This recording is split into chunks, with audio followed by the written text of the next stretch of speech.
Most hunters walk into the tower dreaming of fame, glory, and a name that will echo like a legend. But this guy is thinking about something far less heroic: how in the world he is going to pay his rent. Honestly, if he had his way, he would rather crawl back under his blankets, bury his face in the dark, and pretend the entire outside world did not exist. Then one strange morning, he wakes up and realizes that the only thing threatening his peaceful misery, the loan sharks who had been circling him like predators, have not just disappeared without a trace. Their severed heads are waiting right outside his door, lined up with unsettling care, each one wrapped up like a gift and tied with a bright red ribbon that almost looks cheerful. And with that terrifying little welcome surprise, the world is introduced to perhaps the greatest coward anyone has ever laid eyes on. He has no special talent to brag about. His anxiety crushes him before danger even arrives, and he dodges anything remotely risky like it carries a fatal disease. But the system has other plans, and without asking for his opinion, it shoves him straight into a deadly game. A game built around one simple rule: summon spirits, then let those spirits fight the battles for him. The only issue is that the beings answering his call are not noble heroes or loyal guardians. They are S-rank lunatics with terrifying power and completely unpredictable personalities. And somehow, on top of trying not to die, he also has to monitor their moods and keep track of their satisfaction levels. It is less like commanding an army, and more like driving a rideshare car full of serial killers while desperately praying for a 5-star rating.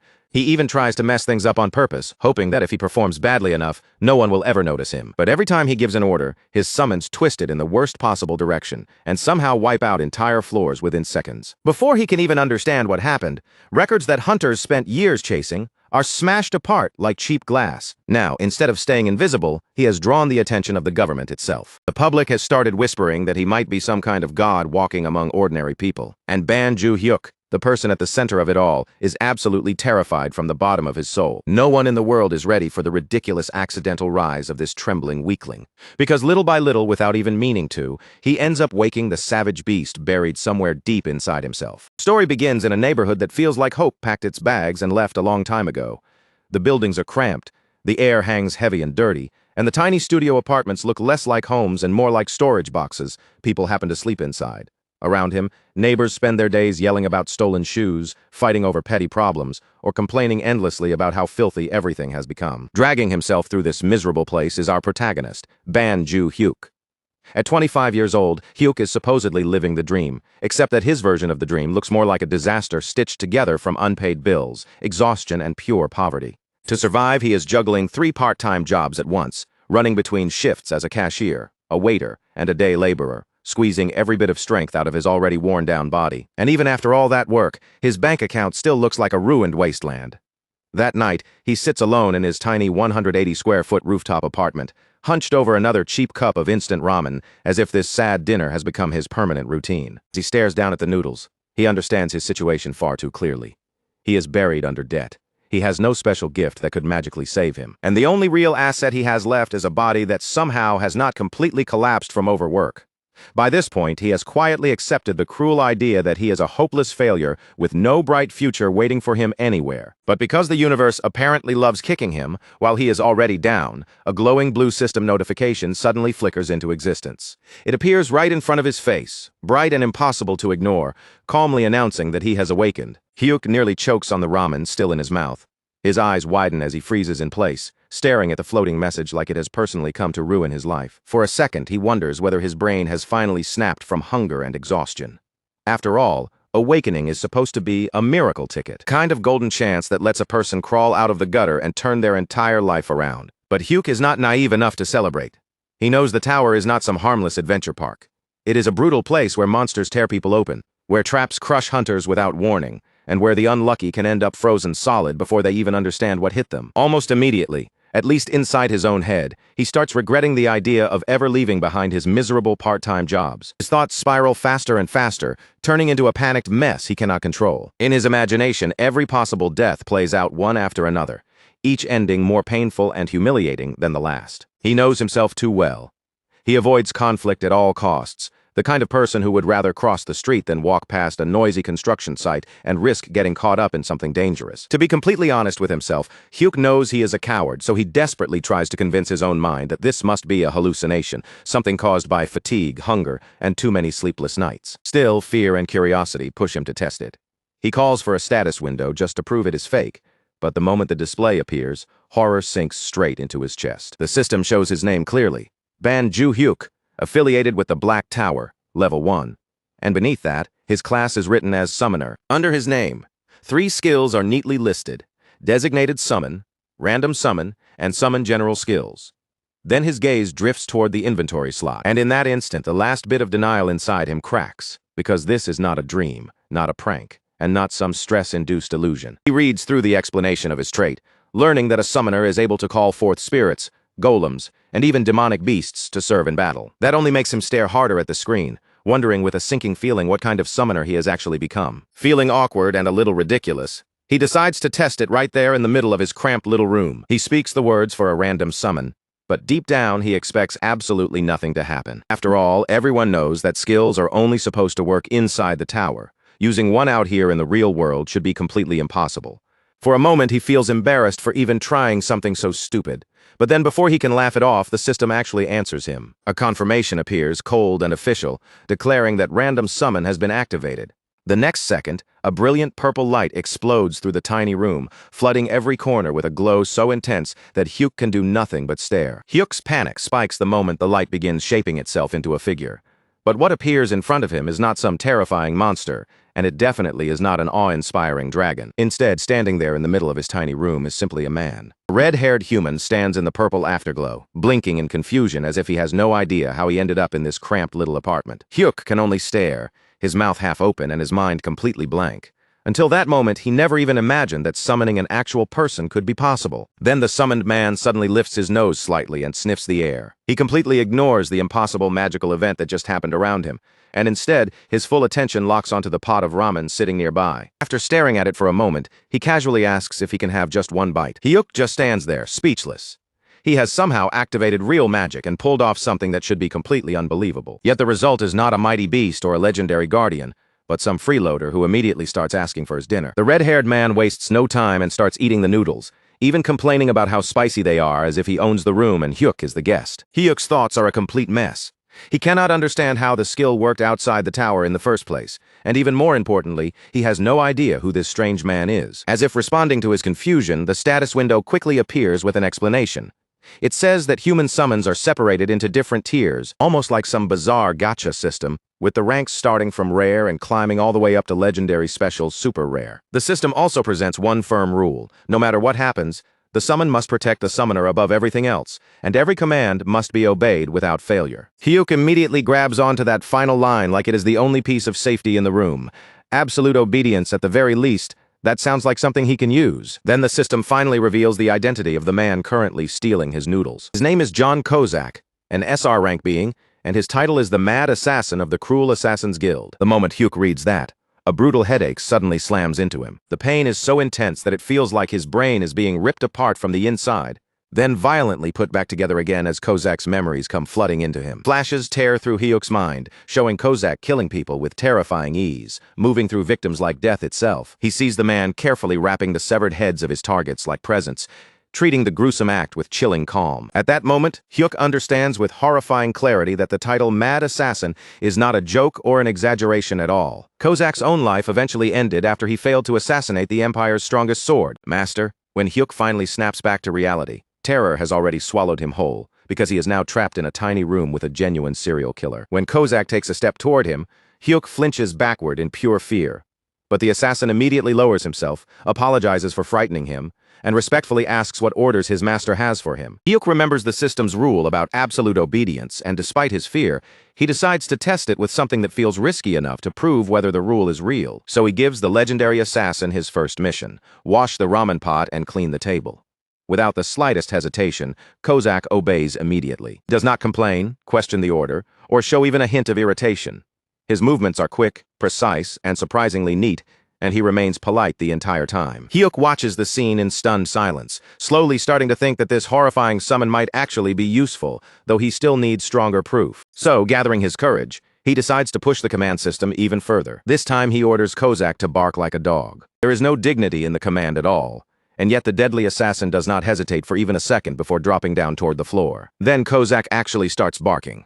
Hyuk stares at him, completely frozen by what he is seeing. The control is absolute, and there is no room left to doubt it. Just as Hyuk finally begins to calm himself down, a heavy pounding suddenly slams against the front door, and a rough voice from outside demands that Banju Hyuk open up. Hyuk stiffens on the spot, and in that instant he remembers exactly what day it is. Today is the day he is supposed to pay the interest. He owes 10 million won to a loan shark because no proper bank was willing to lend money to someone like him. He had borrowed that money out of desperation, needing it for his father's hip surgery and his younger brother's college tuition. It was a choice made with no good options, and even after paying 5 million won in interest already, the original debt has not gone down at all. Now that loan shark is standing right outside his door, and Hyuk can feel panic crawling up his throat. He turns toward Kozak and finds the assassin already holding a dagger, standing there with his body ready to move, prepared to kill whoever is on the other side. Kozak calmly asks for permission to bring back the intruder's head, and Hyuk immediately panics even harder, frantically stopping him before things become irreversible. Murder is not something society just shrugs off, no matter how scary the person at the door might be.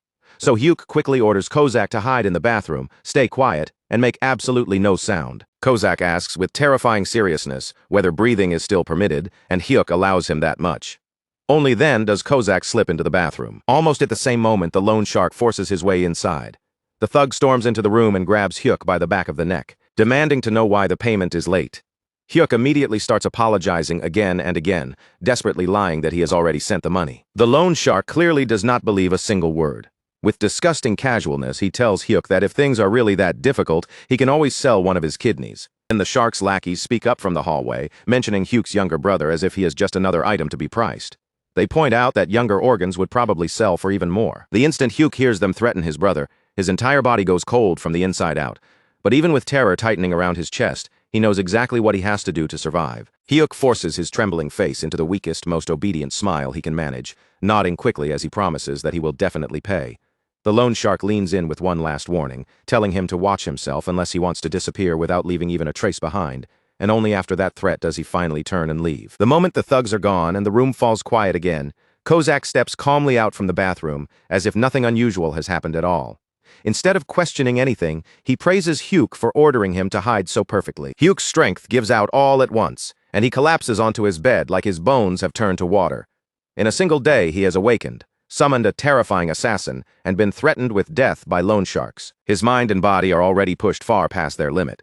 As he lies there staring blankly upward, he wonders how a coward like him could ever survive climbing the tower, but at the same time he knows he desperately needs the money. Standing nearby, Kozak waits quietly for a moment before asking what he should do next. Hyuk is too exhausted to think anymore, so he simply tells him to do whatever he wants. Kozak's eyes brighten slightly, and he asks if he is allowed to watch television, saying it has been a very long time since he last had the chance. Hyuk gives a tired agreement without even trying to understand the situation anymore.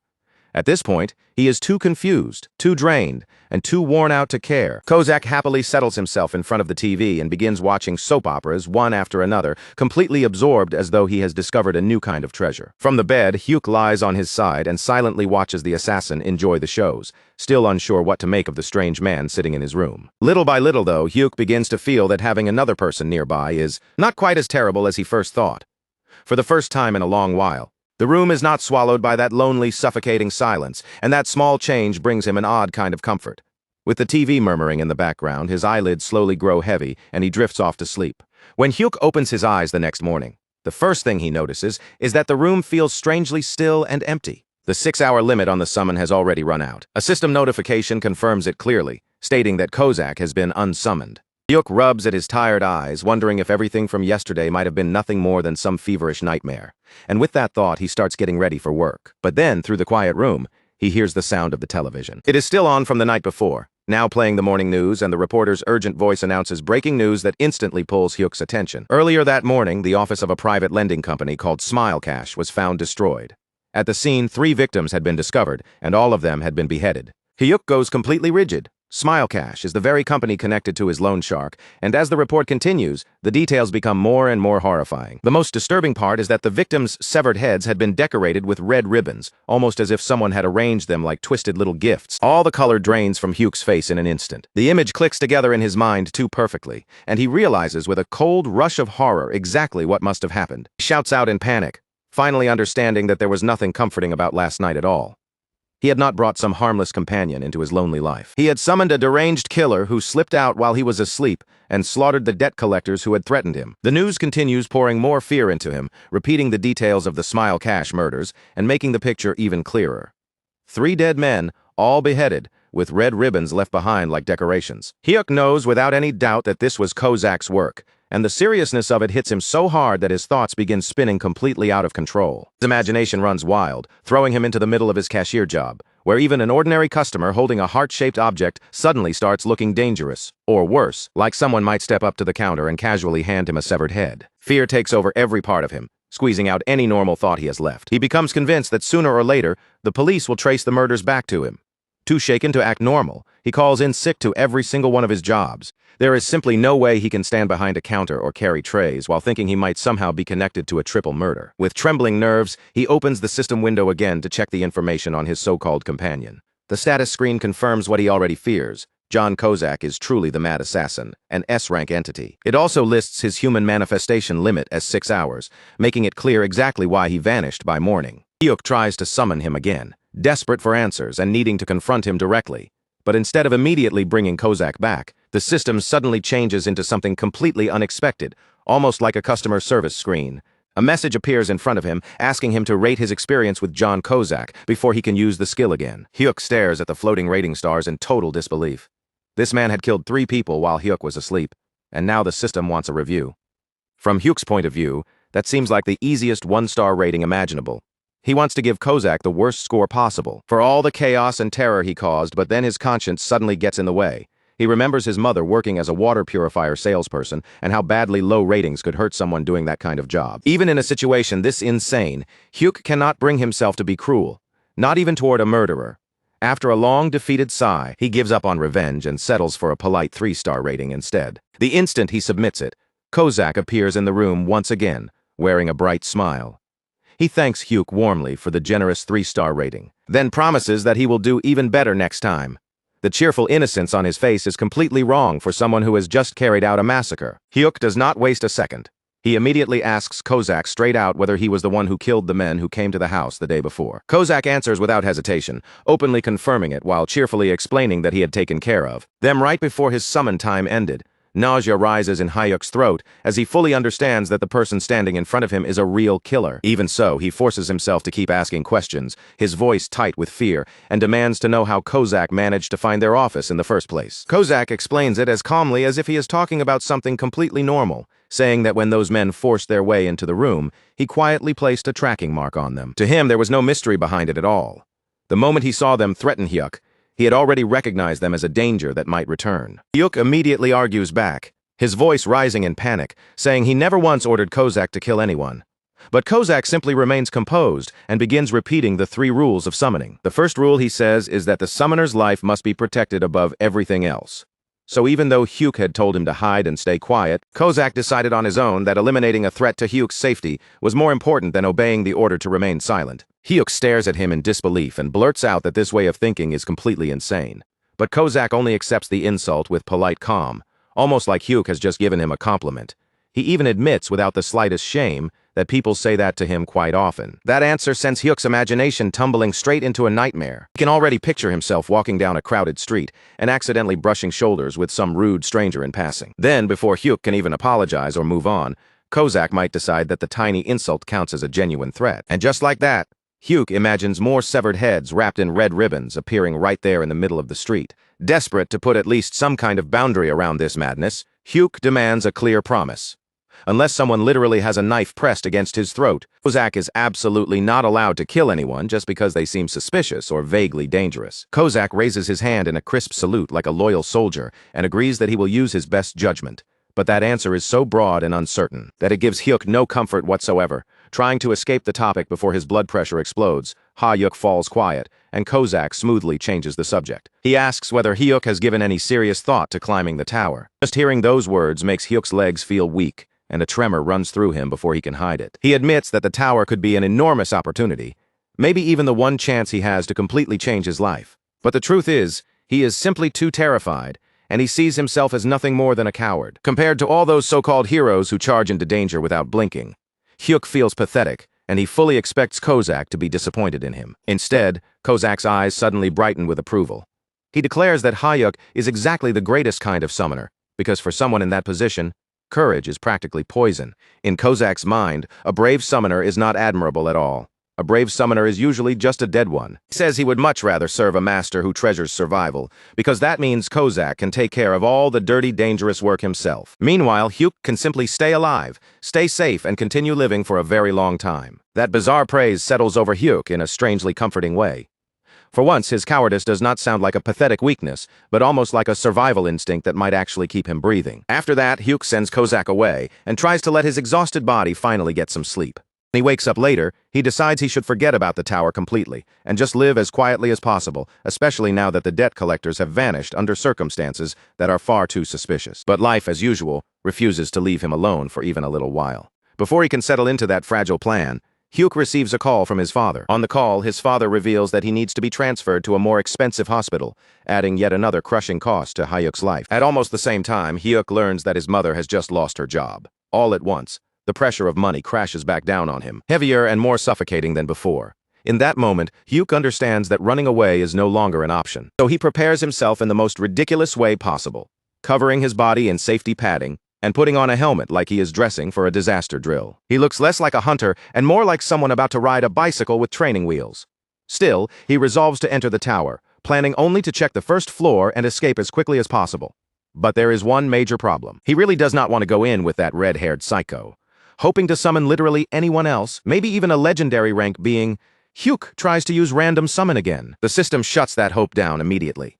A message appears in front of him, announcing that the skill still has a 28-day cooldown. With every other option cut off, Hyuk has no choice but to summon Kozak once again. This time, Kozak appears and immediately thanks him for the 5-star rating. That alone proves Hyuk has already learned a terrifying lesson. Keeping a murderer satisfied might be essential for staying alive. Kozak seems genuinely pleased that Hyuk has decided to enter the tower, but the moment he sees Hyuk's outfit, his approval turns into criticism. He tells Hyuk to throw away the clumsy protective gear, insisting that none of it is necessary because he will serve as the perfect guide. Kozak promises that Hyuk will not have to do a single thing himself. So with a deep, shaky breath, standing beside the most dangerous escort imaginable, Hyuk accepts the prompt and enters Korea's Black Tower. The destination is the first floor, and his grand entrance into the tower begins, though calling it grand might be too generous, because Hyuk is mainly focused on trying not to throw up all over the assassin standing next to him. The teleportation hits him like a brutal wave, twisting his balance and churning his stomach, until he ends up clinging to John Kozak like a helpless koala. When they finally arrive, the first floor spreads out before them as a barren wasteland. There is nothing warm, safe, or comfortable about it, only an empty, unforgiving landscape that immediately makes Hyuk regret being there. Kozak, of course, remains perfectly calm beside him. He gently pats Hyuk, as if soothing a frightened child, and assures him that the nausea will fade with time, while Hyuk slowly staggers away from the safe zone with one hand pressed against his chest. Just then, a system notification appears before him, almost as if it is trying to encourage him and give his shaky confidence a tiny push forward. The message tells him that simply stepping into the dungeon has raised his physical abilities to a mature level. Almost immediately, the nauseous feeling in his stomach begins to fade away. In its place comes a strange rush of confidence that Hyuk definitely has not earned. He clenches both fists, feeling his body become lighter, stronger, and faster, as if he might actually be capable of doing something impressive. For one brief, dangerous moment, Hyuk honestly believes he might be able to fight. Then the system gives him his first mission: defeat 5 fat grubs with tough skin within 2 hours. The name alone already sounds disgusting, but when he sees the real thing, it is somehow even worse. So-called grubs are actually huge beetle-like creatures, bulky, ugly, and unpleasant enough to make his skin crawl just by looking at them. Hyuk tries to dig through everything he knows about them and remembers that these monsters are considered the tower's basic training enemies. But basic does not mean harmless, because for a true beginner, taking down even one of them usually requires about 30 minutes of desperate struggle. Their shells are famously thick, tough enough that most beginner weapons simply bounce off without leaving much damage behind. Even so, Hyuk is still riding that temporary confidence boost, and he decides this has to be the moment where he finally proves himself. With a serious look on his face, he asks Kozak for a weapon, determined to defeat at least one monster with his own hands. Weapon raised, Hyuk walks toward the closest giant insect, and for a second he almost looks like a real hero stepping forward into battle. Then the creature moves, not even a full attack, just the smallest twitch of its body. But that tiny movement is enough to shatter every piece of courage Hyuk had built up. All that confidence collapses in an instant, disappearing like it was never there at all. Hyuk spins around and screams for Kozak to save him. throwing away every last shred of pride in less than a second. Kozak does not mock him or complain. Instead, he calmly praises Hyuk for choosing retreat at the correct moment. Then the assassin steps forward, but he does not simply stab the insect and end it quietly. That would have been far too normal for someone like him. Instead, Kozak activates a technique called blade explosion with C4. And yes, that is exactly as ridiculous as it sounds. He actually brings military-grade plastic explosives into a fight against tutorial beetles. A massive explosion tears through the wasteland, blasting dust and debris in every direction, and the insects are not just defeated, they are completely erased from existence. Hyuk stands there frozen, staring through the drifting dust in total shock as the mission ends. Within only a few seconds, the system reacts as if it has completely lost all sense of balance, awarding Hyuk an outrageous S++ conquest score, along with a shining platinum badge. Hyuk looks at the rewards in disbelief, and slowly realizes that while other people are fighting for their lives, he has somehow stumbled into a ridiculous cheat-level exploit. As Hyuk dusts himself off and tries to process what just happened, a global alert suddenly reaches every player across South Korea. The announcement declares that the second floor of the Black Tower has now been opened. Across the country, the scene jumps to hunters in training gyms, crowded bars, and other meeting spots, all reacting with confusion as they wonder who could have cleared the first floor that insanely fast. Meanwhile, Hyuk is already back in his apartment, sitting in his cramped room and going through the loot he brought home. He carefully examines the magic stone he has just obtained, turning the blue crystal over as he studies it. It is an essential resource for modern industry, and even though the market is already flooded with them, this one is still valued at 50,001 won. Hyuk immediately starts doing the math in his head. He has made 50,000 won in just 5 minutes. That is more than he earns after several brutal days of carrying bricks until his body feels like it might break. Then he looks over the platinum badge, something he has never seen before and does not fully understand. But for now, he decides to set it aside, because compared to mystery rewards, the money is the only thing that truly matters to him. To celebrate this sudden little fortune, Hyuk decides to order delivery. He chooses pork trotters, but because he is a surprisingly considerate master, he picks the regular version instead of the spicy one. After all, he remembers very clearly that the legendary mad assassin has an absurdly delicate tongue and cannot handle heat at all. Kozak is visibly touched by the consideration, though he still eyes the food with suspicion and asks carefully whether it is spicy. While they eat together, Hyuk brings up something that has been bothering him for a while. He asks if Kozak's old-fashioned, overly stiff way of speaking is actually normal. Kozak admits that it is a habit he picked up from the summoner he served in the past. Hyuk laughs at that and says it makes him sound like someone who still has not gotten over an ex-boyfriend.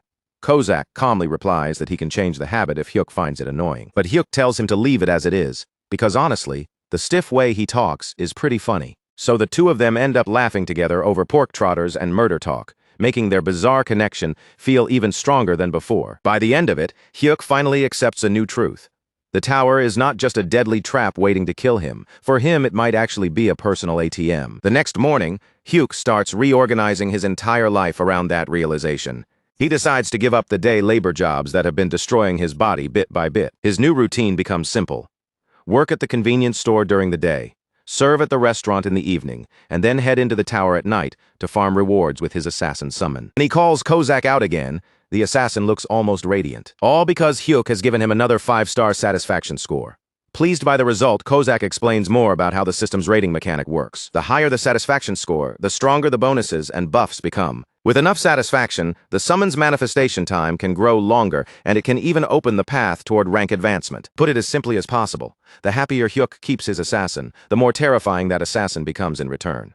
For Hyuk, who wants safety without lifting a finger, and for Kozak, who loves being rewarded, it is almost too perfect of a deal. With that strange but effective arrangement settled, the two of them continue upward and make their way onto the tower's second floor. The new mission that appears in front of them is straightforward enough. This time, they have to take down 10 fat, grubs, round, and disgusting monsters infamous for how quickly they can wriggle across the floor.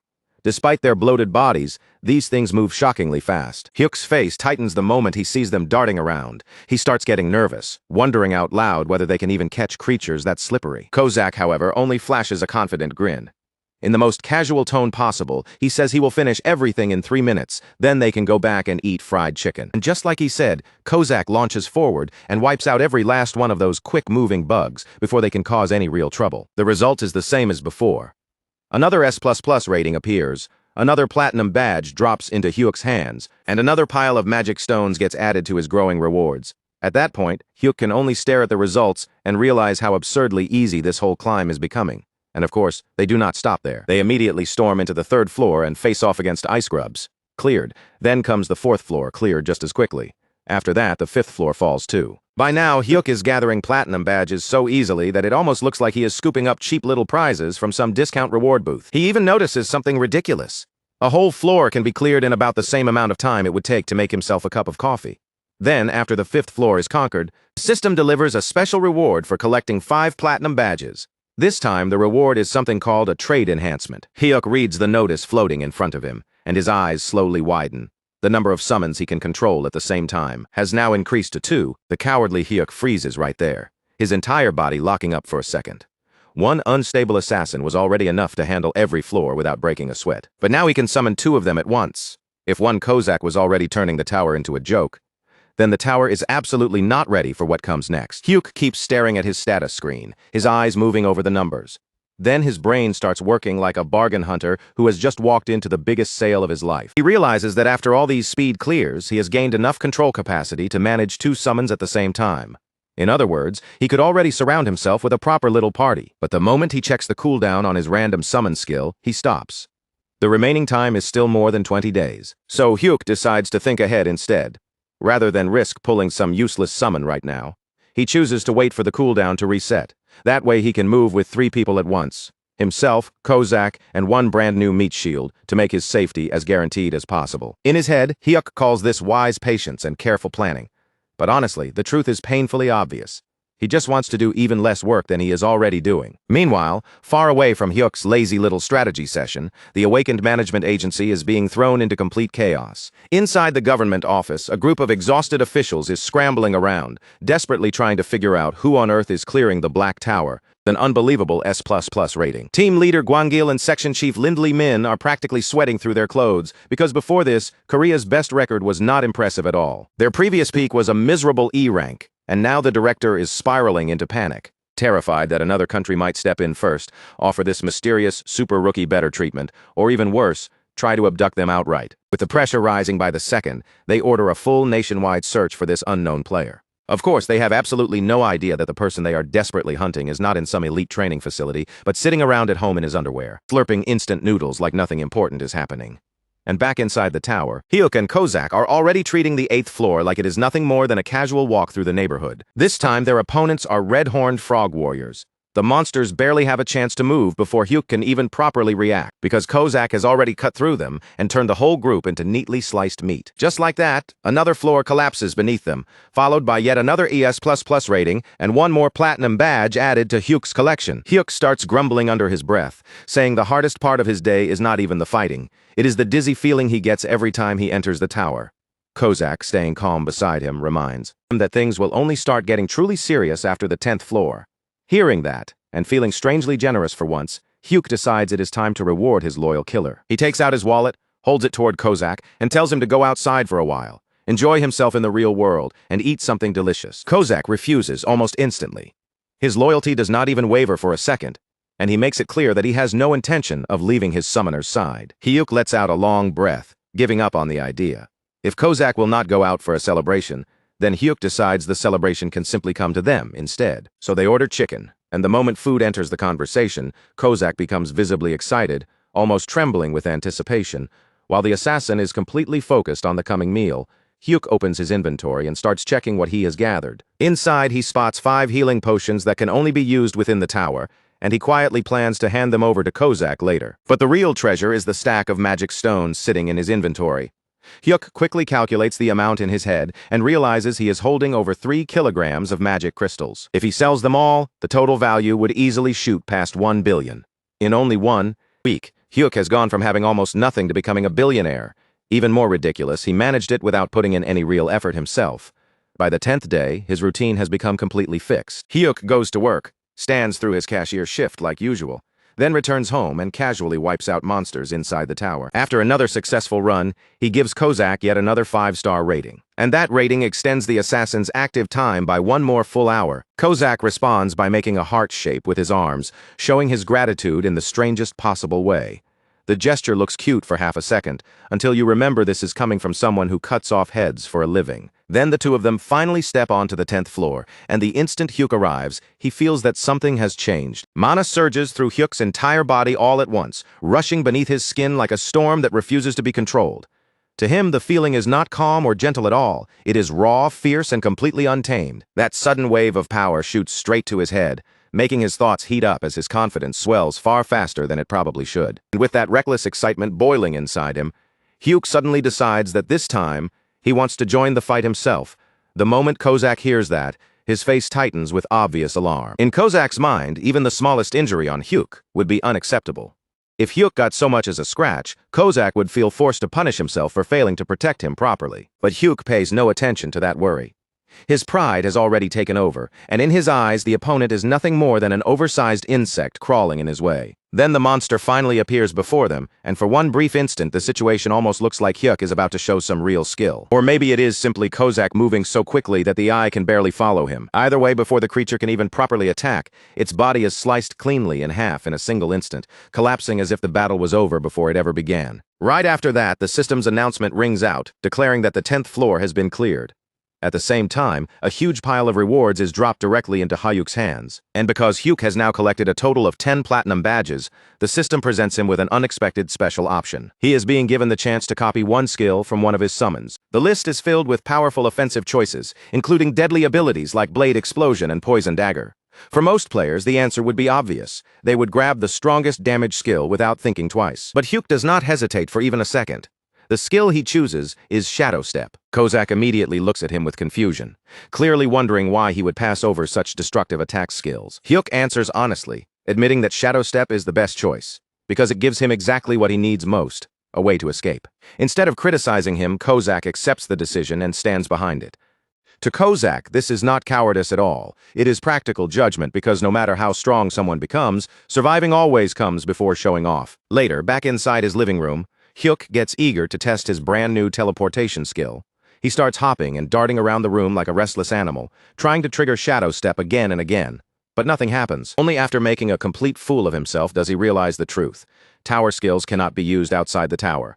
So there he is, bouncing around his own apartment for no reason, looking absolutely ridiculous. Once Hyuk is finally ready to turn his newly gained loot into real money, he contacts the Awakened Management Agency and tells them he wants to sell his magic stones. To Hyuk, this is nothing more than a simple cash transaction. But to the agency, this contact is far more important than he realizes. For them, this may be the exact clue they have been waiting to find. Team leader Gwangil and section chief Lindley Min immediately rush toward the address, moving with the urgency of people who cannot afford to miss this chance. Both of them are hoping that the person waiting there might finally be the mysterious individual they have been searching for all along. Their search leads them to Hyuk's apartment, a small, plain, and modest place that does not look impressive from the outside at all. When Hyuk opens the door, he immediately stiffens. Standing in front of him is a woman with such an intense presence that it makes him uneasy before she even says a word. Her eyes are locked directly on him, sharp and unblinking, as if she is trying to see straight through his face. Section Chief Lindley Min does not waste time with polite greetings. She steps straight into Hyuk's personal space, closing the distance without hesitation. Then, with her gaze fixed firmly on him, she demands to know whether he is the Ace++ ranker. Lindley Min leans in so close that Hyuk feels like she is inspecting every tiny detail of his face. Her pressure does not let up at all as she keeps pushing him, asking again whether he is really the Ace++ ranker. Hyuk does everything he can to keep his expression steady, forcing himself to deny it as calmly as possible. But inside, fear is devouring him. He has no clue whether these agency people carry some hidden awakening detection device that could expose him on the spot. Luckily for him, even though his acting is terrible, his natural aura of helpless, useless-looking weakness is almost too convincing to question. Lindley Min studies the frightened, miserable look on his face, and her suspicion quickly fades. In her mind, there is simply no way a coward like this could possibly be some legendary hero. She finally steps back, and team leader Gwangil, who is above her, smooths things over by apologizing to Hyuk for her aggressive behavior. Hyuk silently exhales in relief, realizing something important. Looking completely incompetent might actually be the perfect disguise. After that, they all move inside and sit around his tiny table for a brief discussion.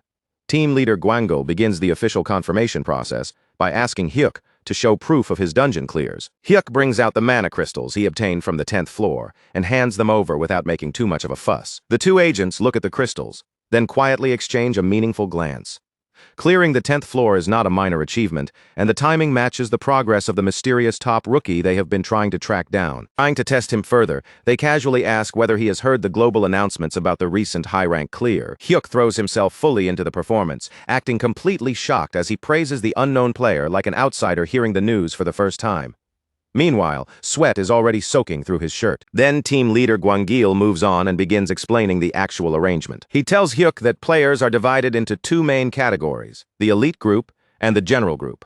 Those who join the elite side receive a salary, government support, and access to powerful equipment. But that privilege comes with a heavy price. In exchange, elite players are treated almost like state property and are expected to clear dangerous high-level floors when ordered. The general side, on the other hand, is meant for freelance players who want the freedom to live and work however they choose. Hyuk does not need even a single second to weigh the options. The moment he understands the difference, he chooses the general path. He says it plainly, without trying to sound brave. He tells them that he is scared, that he is not especially talented. More than anything, he only wants to farm safer floors where he can earn quick money without risking his life too much. Section Chief Lindley Min listens to him in silence. Then her face twists with open disgust. In her mind, plenty of players choose the safer route, so that part is not unusual. But almost no one admits it this shamelessly. To her, Hyuk is not just cautious, he is openly, painfully pathetic. In Lindley Min's eyes, Hyuk is no longer worth any serious attention. She has already dismissed him completely, treating him like nothing more than a hopeless waste of her time. Even so, team leader Gwangil does not let the matter end there. Unlike Lindley Min, he remains cautious, and as one final check, he asks Hyuk to enter the tower right in front of them. Hyuk agrees on the surface, nodding along as if he has no reason to worry. But deep down, he already understands exactly what these two are trying to confirm. They are not just sending him in for nothing. They want to measure his clear time, and if he finishes the floor too quickly, then they will know without a doubt that he is the person they have been chasing. So Hyuk immediately comes up with a counterplan. If they are watching his performance, then he will simply make himself look as useless and unimpressive as possible. Before entering, he even tells them to make themselves comfortable, because as far as he is concerned, he plans to take a slow, lazy 2-hour stroll inside the tower. Then, the instant Hyuk disappears from the room, the two agents waste no time at all and immediately begin guessing just how badly he is going to embarrass himself. Lindley Min confidently predicts that Hyuk will not even make it through the 11th floor. After all, that floor's mission involves centipedes, and in her mind, someone as spineless and cowardly as Hyuk is obviously going to panic and give up the moment things get creepy. Meanwhile, inside the tower, Hyuk turns to his assassin and begins giving very careful instructions. The mission is to kill 100 long-tail centipedes, and Kozak, being as eager and loyal as ever, immediately offers to wipe out the entire swarm in only 5 minutes. Hyuk shuts that idea down on the spot. He orders Kozak to move slowly, hold back, and keep the whole run under control.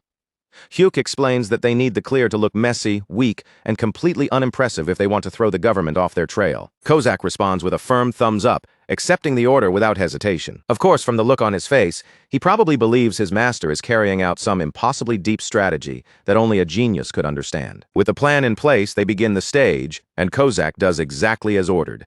Instead of slaughtering everything at once, he kills the centipedes at a painfully slow and controlled pace. But then, just when everything seems to be going according to plan, the situation suddenly falls apart. A massive centipede erupts from the ground right underneath Hyuk, bursting upwards so close that he barely has time to react. And our supposedly brave hero freezes solid, his whole body locks up, and his legs refuse to move even a single step. The moment Kozak sees his summoner in danger, every careful instruction disappears beneath his absolute loyalty to Hyuk's safety. He declares that he can no longer follow the slow approach, not while his master's life is directly under threat. In the next instant, Kozak moves like a dark blur across the battlefield. Before Hyuk can even process what is happening, every nearby centipede is wiped out at once, cut down so quickly that the entire floor is practically cleared in a flash. And the system message appears like a disaster falling from the sky. The 11th floor has been cleared, and the rank displayed is S+. Hyuk can only stare at the notice in silent horror. At that moment, he realizes his plan to look average has not just failed. It has collapsed in the most spectacular and suspicious way possible. Exactly 5 minutes after leaving, Hyuk returns to his living room. The two agents are already staring down at their phones. Both of their screens have just received the global announcement about the latest clear. Slowly, they look up at Hyuk. Hyuk looks back at them. Nobody needs to say a word because the timing alone says everything, and there is absolutely no escape from this one. The moment Hyuk understands that his cover has completely fallen apart, his whole attitude suddenly shifts. Without hesitation, he summons Kozak. Kozak appears behind him with a chilling, threatening presence, casting pressure over the room. Hyuk looks at the two visibly shaken government agents and tells them that he truly never wanted things to come to this. But now they have to be silenced. For one terrifying moment, it seems like this coward is about to step into his villain era. But the truth is, Banju Hyuk is trapped inside a horrifying fantasy created entirely by his own panic. In that nightmare playing out in his mind, He watches in pure horror as his assassin moves forward. John Kozak takes the earlier order to silence the agents far too literally. And in Hyuk's imagined disaster, Kozak kills the government agents right there in the living room, turning the small apartment into the scene of a catastrophe. Hyuk is pushed right to the edge of screaming, his mind nearly snapping from the terrifying image. But then, all at once, reality comes rushing back. The agents are perfectly unharmed.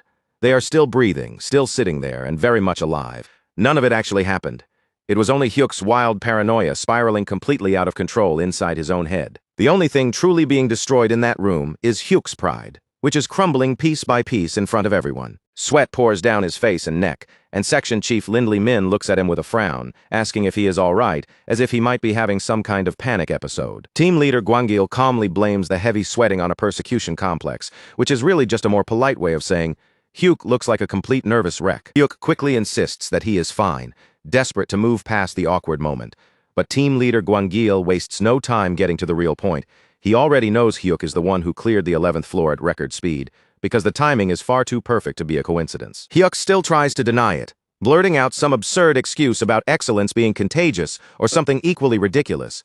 But the strained laugh he forces out afterward sounds so painfully awkward that it convinces absolutely no one in the room. With Hyuk's act finally falling apart, the team leader slides a contract across the table toward him. But this is not some normal registration offer.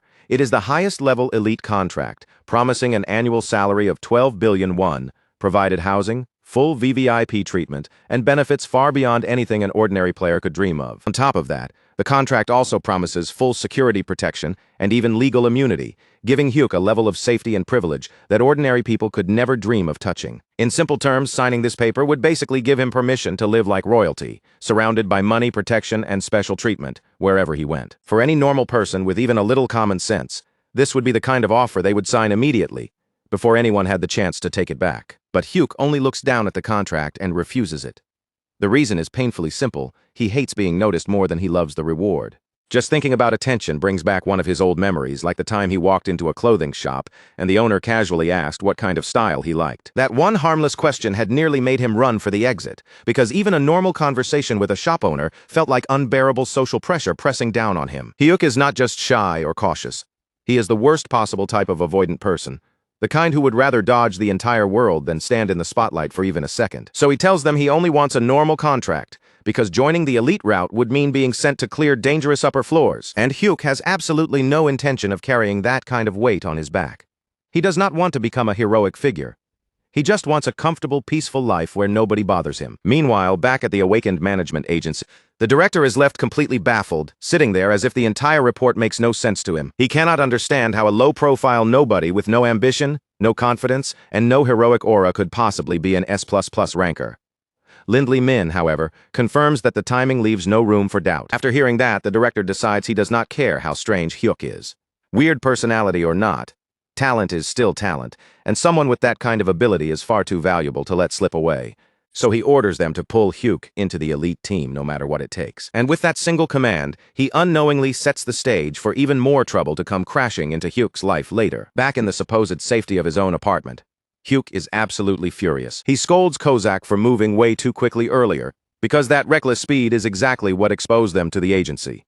Kozak lowers himself and apologizes right away, but Hyuk decides that a simple apology is not enough this time. He has to be strict. So he yells that if Kozak ignores his orders again, there will be nothing waiting for him as a reward. No television, no snacks, only pure misery. And with that harsh warning hanging in the air, they head into the 12th floor to hunt ice weasels. Before anything begins, Hyuk gives Kozak an extremely clear order: move slowly. His goal is to fail the time limit, or at least look average enough that the government finally loses interest in him. Kozak agrees obediently at first, but then he notices something that immediately makes his expression turn serious. The 12th floor is cold. The air bites at their skin, and Kozak sees Hyuk shivering in front of him. To Kozak, that tiny shiver is not just discomfort. He instantly decides that a cold is a deadly illness, one that could put his precious summoner's life in danger. At that moment, every bit of reason disappears from his mind. In order to get Hyuk back to a warm room as quickly as possible, Kozak forgets the plan completely and annihilates the ice weasels in an instant. The result is another S++ rank and yet another platinum badge.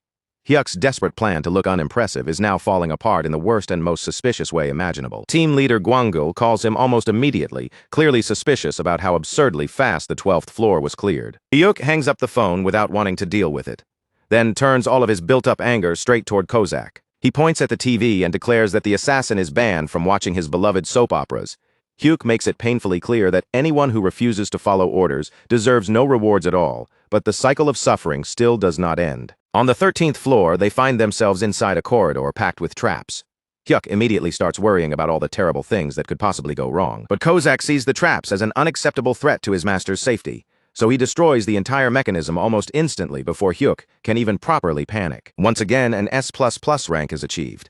Then, on the 14th floor, they are confronted by giant eyeball machines looming in their path. Kozak decides that their sound attacks are far too dangerous for Hyuk's fragile ears, so he wipes the machines out before they even get the chance to make a noise. Another S++ rank appears at this point. Hyuk finally gives up trying to fight the flow of events. He realizes that no matter how much he struggles, whatever is going to happen will happen anyway. So Hyuk sits down and starts checking the numbers, only to realize that his complete failure to look average has at least one very obvious benefit. In just 14 days, he has earned nearly 8 million won from cash rewards alone.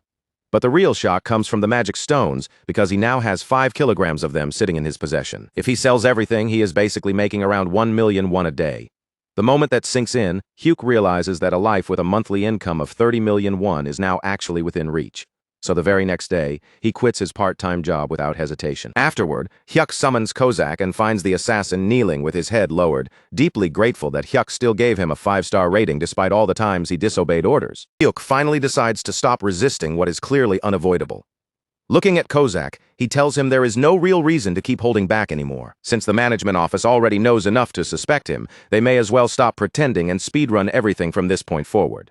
With that decision made, they enter the 15th floor where the mission is to kill 20 goblin workers. Hyuk still feels uneasy, because goblins are smarter than ordinary monsters and might run away to call for backup.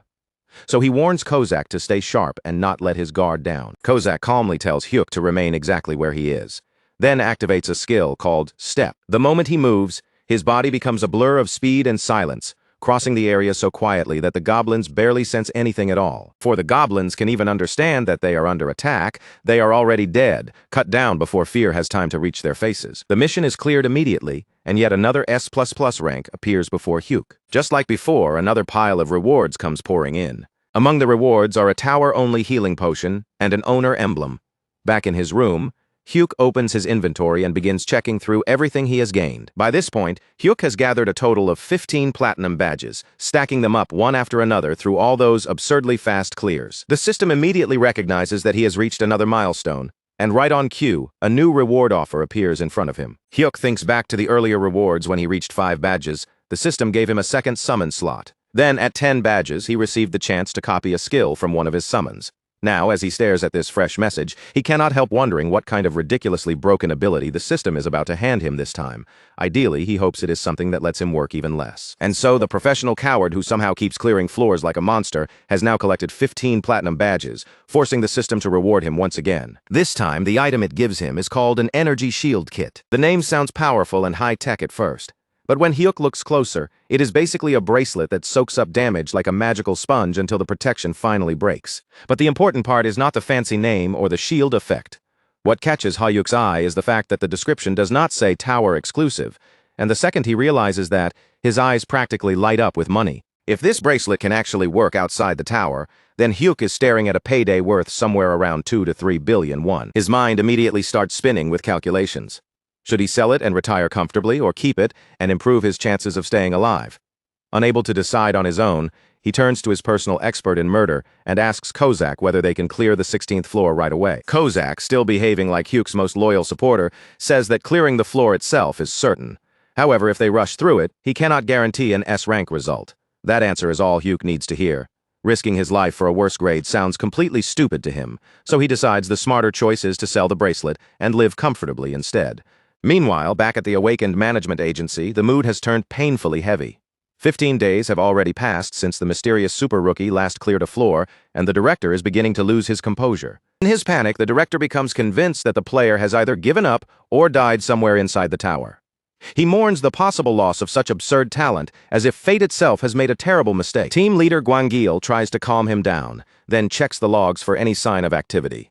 A moment later, he suddenly announces that the player is on the way to use the player's shop. The director's grief flips instantly into full-blown panic. He realizes that their precious VIP is still wandering around in beginner clothes and probably does not own anything close to proper equipment. Without wasting another second, he orders the entire shop locked down.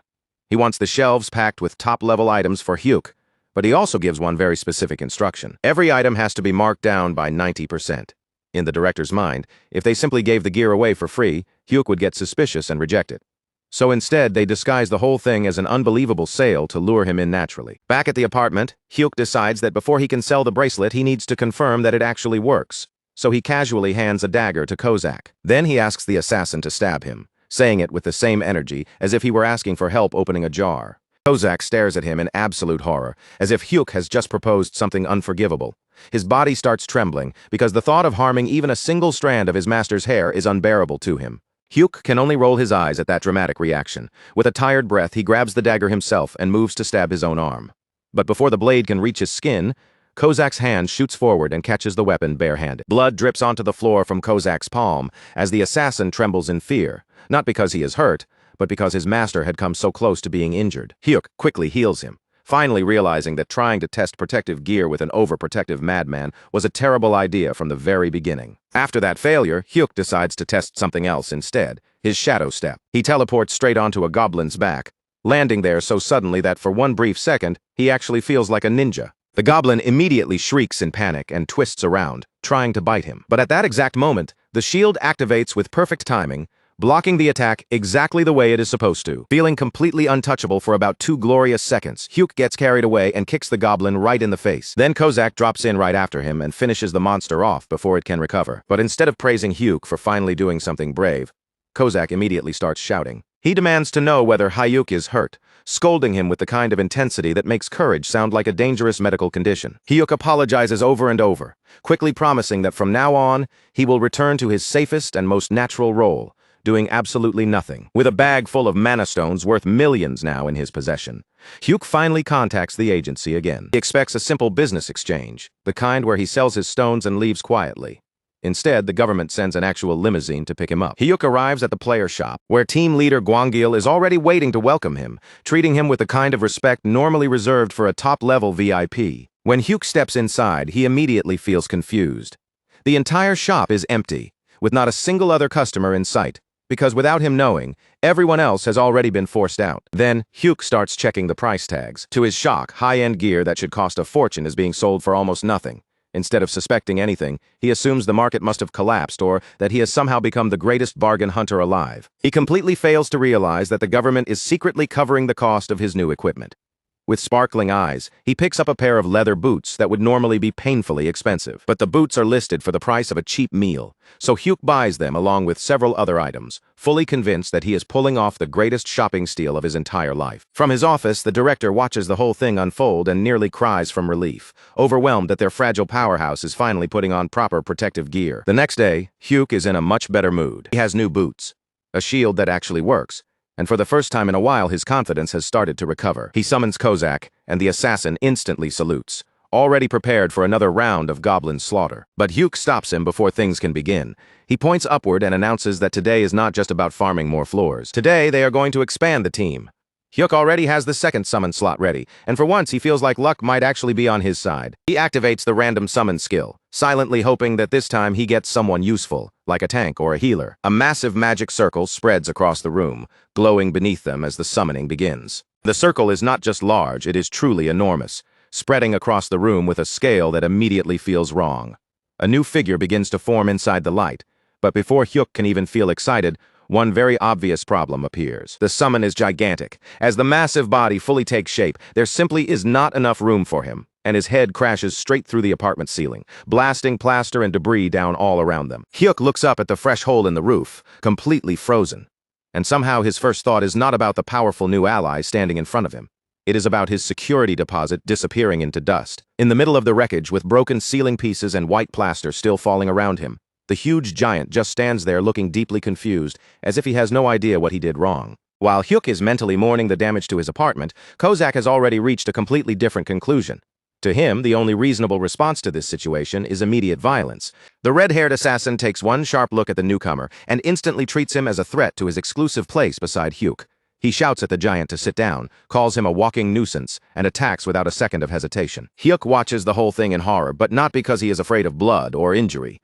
What truly terrifies him is the thought of even more property damage piling up right in front of his eyes. Kozak keeps slashing wildly and raging at the giant, sounding less like a loyal servant and more like a jealous ex who has just stormed into a wedding and ruined everything. The giant does not even budge. He remains standing in place, completely unaffected by Kozak's attacks. Then looks down at the assassin, trying so hard to kill him, and calmly says that it only tickles. One of Kozak's eyes twitches at that answer. His voice turns dangerous as he threatens to cut the giant's throat and decorate it. That threat proves Kozak's bizarre obsession with wrapping and decorating things is still very much alive. Hyuk finally cannot take it anymore and steps in, ordering both of them to stop before the entire building comes crashing down. Kozak freezes the instant he hears Hyuk's command, because an order from his master is something he cannot disobey. Even so, the rage is still radiating from him like heat from a blade. Hyuk then asks for a proper report on the new summon. Kozak spits on the floor in disgust, and says there is no point in even learning the man's name, because he is nothing more than a meat shield. According to Kozak, this giant is known in the underworld as a complete fool, the kind of idiot who probably does not even understand the 3 laws of summoning. To prove it, Kozak immediately tests him on Article 1, and the giant just blinks slowly, taking far too long to process the question before admitting that he does not know. In fact, he has forgotten it entirely. Kozak turns back to Hyuk with a smug look that practically screams he was right all along, then suggests they kill the giant now and simply roll the gacha again after 100 days. Hyuk completely ignores that casual murder suggestion and instead focuses on checking the system window. The new summon is listed as Rare Rank, which is the lowest possible tier, and his class is Savage Warrior. His name field is still blank, and his satisfaction score has not even appeared yet. Then that familiar headache suddenly hits Hyuk, and before he can brace himself, he is pulled straight into the giant's memories. What he sees first is a wide, beautiful plain stretching under the open sky, with the giant running around freely among fluttering butterflies. For a brief moment, the memory feels bright, peaceful, and almost harmless, like something innocent from a gentle dream. Then the scene takes a strange turn, because while the giant is happily playing in nature, he is also casually snapping the necks of wolves, as if it is just another part of the fun. As the memory continues, the tragedy behind this enormous figure begins to unfold. He had always been simple-hearted and pure in his own way. He was someone who found real happiness in nature, chasing small joys without malice. But he was also unbelievably, almost dangerously stupid. Because of that, a group of so-called heroes tricked him into joining their party. They used him as the frontline shield against a hydra, hiding safely behind his huge body while he took the monster's acid breath directly. In the end, he died protecting the very people who had been laughing at him and mocking him the entire time. When Hyuk returns to reality, the way he looks at the giant has changed. He knows the whole story is twisted and cruel, but he also realizes something important. Someone who is loyal to the point of stupidity and can endure pain like that is exactly the kind of shield a coward like him desperately needs. So Hyuk decides to give the giant a name. He asks whether the giant would prefer to be called Gobang or Gobang. The giant, staying perfectly true to himself, says he does not know. Since the choice is going nowhere, Hyuk simply chooses Gobang for him. Hyuk smiles and promises that he will make Gobang happy, which sounds warm and touching on the surface, until you remember that Hyuk's version of happiness means staying alive while other people do all the dangerous work. Then Hyuk introduces Gobang to Kozak and announces that from now on, the 3 of them are comrades. Kozak's face immediately twists like he has just swallowed something incredibly sour. He politely accepts the word comrade on the outside, but his eyes are already silently calculating how quickly he could tear Gobang apart if he ever got the chance. With their newly formed group now complete, the 3 of them head straight for the 16th floor. The mission this time is to eliminate 30 goblins. Kozak, still behaving like the most dramatic person alive, insists on taking the lead so he can protect Hyuk from any possible poison darts. They move through the forest in a careful formation, with Kozak walking at the front, Hyuk safely tucked in the center, and Gobang following behind to cover the rear. Without warning, a poisoned dart shoots out from the trees, flying straight toward them. Kozak catches it in mid-air with effortless precision, stopping it like it is nothing, then immediately turns back to check on Hyuk with extreme concern in his eyes. Hyuk looks around and points out that there are about 50 goblins hiding up in the trees. Kozak prepares himself for a careful and controlled fight, ready to handle the ambush properly. But Hyuk already has a different idea. He tells Gobang to move to the front and block them. Gobang does not stop to think through the situation at all. He does not search for a path, and he does not try to circle around the enemy. He simply jumps. The giant launches his enormous body high into the air. then comes crashing down with the force of a small disaster hitting the ground. The impact sends out such a violent shockwave that even Kozak is thrown off balance for a moment. From the trees, arrows rain down onto Gobang from every direction, but they simply bounce off his skin as if they are cheap toys hitting a stone wall. Gobang laughs happily and says that it tickles, then charges into the goblins and starts crushing them into a bloody mess. Hyuk watches all of it from behind a rock, his eyes wide with disbelief. That is when he realizes that even though Gobang is only ranked rare, his raw physical strength easily reaches SSR level. The system must have pushed his rank down for one simple reason. His intelligence barely exists. After all that brutal slaughter, the group returns to the apartment and celebrates in the most ridiculous way possible with a pile of fried chicken spread out in front of them. Gobang, of course, looks absolutely overjoyed. Without even pretending to have table manners, Gobang grabs a whole piece of chicken and shoves the entire thing into his mouth. Bones and all. He crunches through it happily, cheeks full, eyes shining as he looks toward Hyuk like this is the greatest meal of his life, only bothering to comment on how satisfying the crunch feels. Kozak sits there watching every second of it, and his face twists with pure disgust. After seeing Gobang chew through the bones like they are snacks, he can barely hold himself back, and asks if the chicken is supposed to be spicy. But honestly, the spice is not even the real issue. What truly offends Kozak is the horrifying way Gobang eats at the table, as if manners were never invented. Hyuk, seeing the tension rising between them, tries to smooth things over and build at least a tiny sense of unity. Hyuk tells Kozak to ease up, reminding him that Gobang is part of the family now. In Hyuk's mind, that should be enough to make them get along, or at the very least stop glaring at each other over fried chicken. Kozak does not accept that for even a single second. The moment Hyuk says it, he pushes back immediately, his expression making it clear that he absolutely refuses to pretend this is normal. He questions why he has to share the proud title of family with a giant bone-eating vacuum sitting across from him.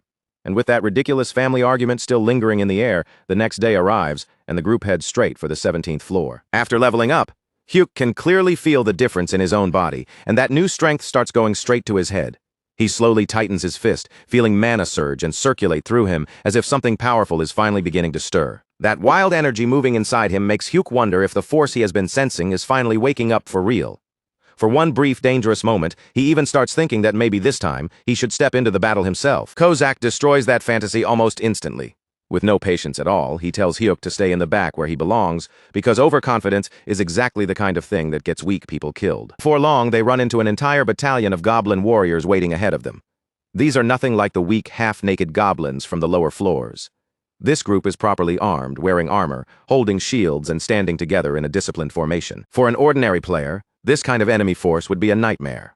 They would have to carefully lure the goblins away one at a time, slowly breaking the formation before even thinking about fighting them head-on. Hyuk stands there and stares at the goblin army lined up in front of him, taking in the shields, the weapons, and the sheer number of enemies blocking the path. Then he glances down at his own clenched fist, the same fist that had filled him with so much fake confidence only moments earlier. After that, his gaze shifts to the massive figure beside him, his giant, unstoppable tank of a summon, standing there like a walking disaster waiting to be released. At that moment, Hyuk makes his decision. Careful strategy is something people need when they do not have a monster like Gobang on their side, so instead of overthinking it, he simply orders the giant to charge in and wipe out every single one of them. As Gobang surges forward with terrifying force, Hyuk watches from behind and starts wondering what kind of absurd broken power the tower is going to reward him with next. Because at this pace, Hyuk feels like he might actually conquer the entire tower without breaking a sweat, letting his summons do all the heavy lifting while he stands safely in the back collecting rewards. Gobang crashes into the goblin battalion like a runaway train, smashing straight through a barricade. The formation that looked so intimidating a moment ago is instantly thrown into chaos. He swings and slams through them with brute force, knocking goblin warriors away as if they are nothing more than insects caught in the path of a giant beast. From a comfortable and very safe distance, Hyuk watches the entire rampage unfold, completely absorbed by the sight of Gobang tearing through the enemy line. That is when Hyuk comes to a very convenient conclusion. Strategy and tactics may sound impressive, but to him, those are just things weak people rely on. When someone has a living tank on their side, it is basically like bringing a bomb to a knife fight. In Hyuk's mind, the goblins look like people on bicycles trying to stop a war machine charging at full speed. No matter how organized they are, this is not even close to a real battle anymore. It is simply a massacre. Thanks to the giant fool's unstoppable rampage, Hyuk clears the 17th floor without much trouble and earns yet another IS++ rank. On top of that, another platinum badge lands in his hands. At this point, Hyuk is practically drowning in rewards. The more badges and prizes he gathers, the the faster his ego begins to swell, growing even quicker than the money piling up around him. Without slowing down, they move straight on to the 18th floor. This time, the mission is simple. Eliminate 30 goblin assassins. Hyuk raises his voice and orders everyone to move out with the confidence of a commander who knows very well he will not be doing any of the actual fighting. Gobang immediately charges ahead, gripping his weapon, and ready to smash anything unlucky enough to appear in front of him. But this floor has one very annoying problem. The enemies are invisible, which means even Gobang's overwhelming strength has nothing obvious to hit. The giant swings his club through the empty air again and again, but every attack cuts through nothing.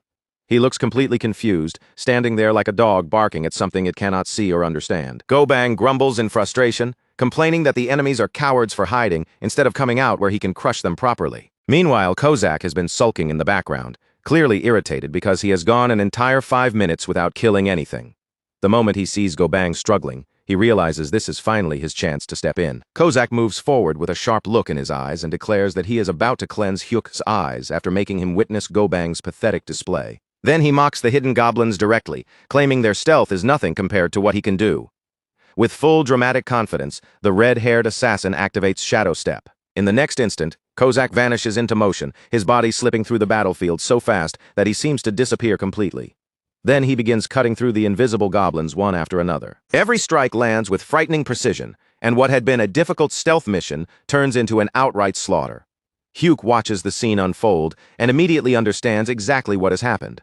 Kozak has taken the bait. The assassin had clearly been growing restless because the new summon was stealing all the attention.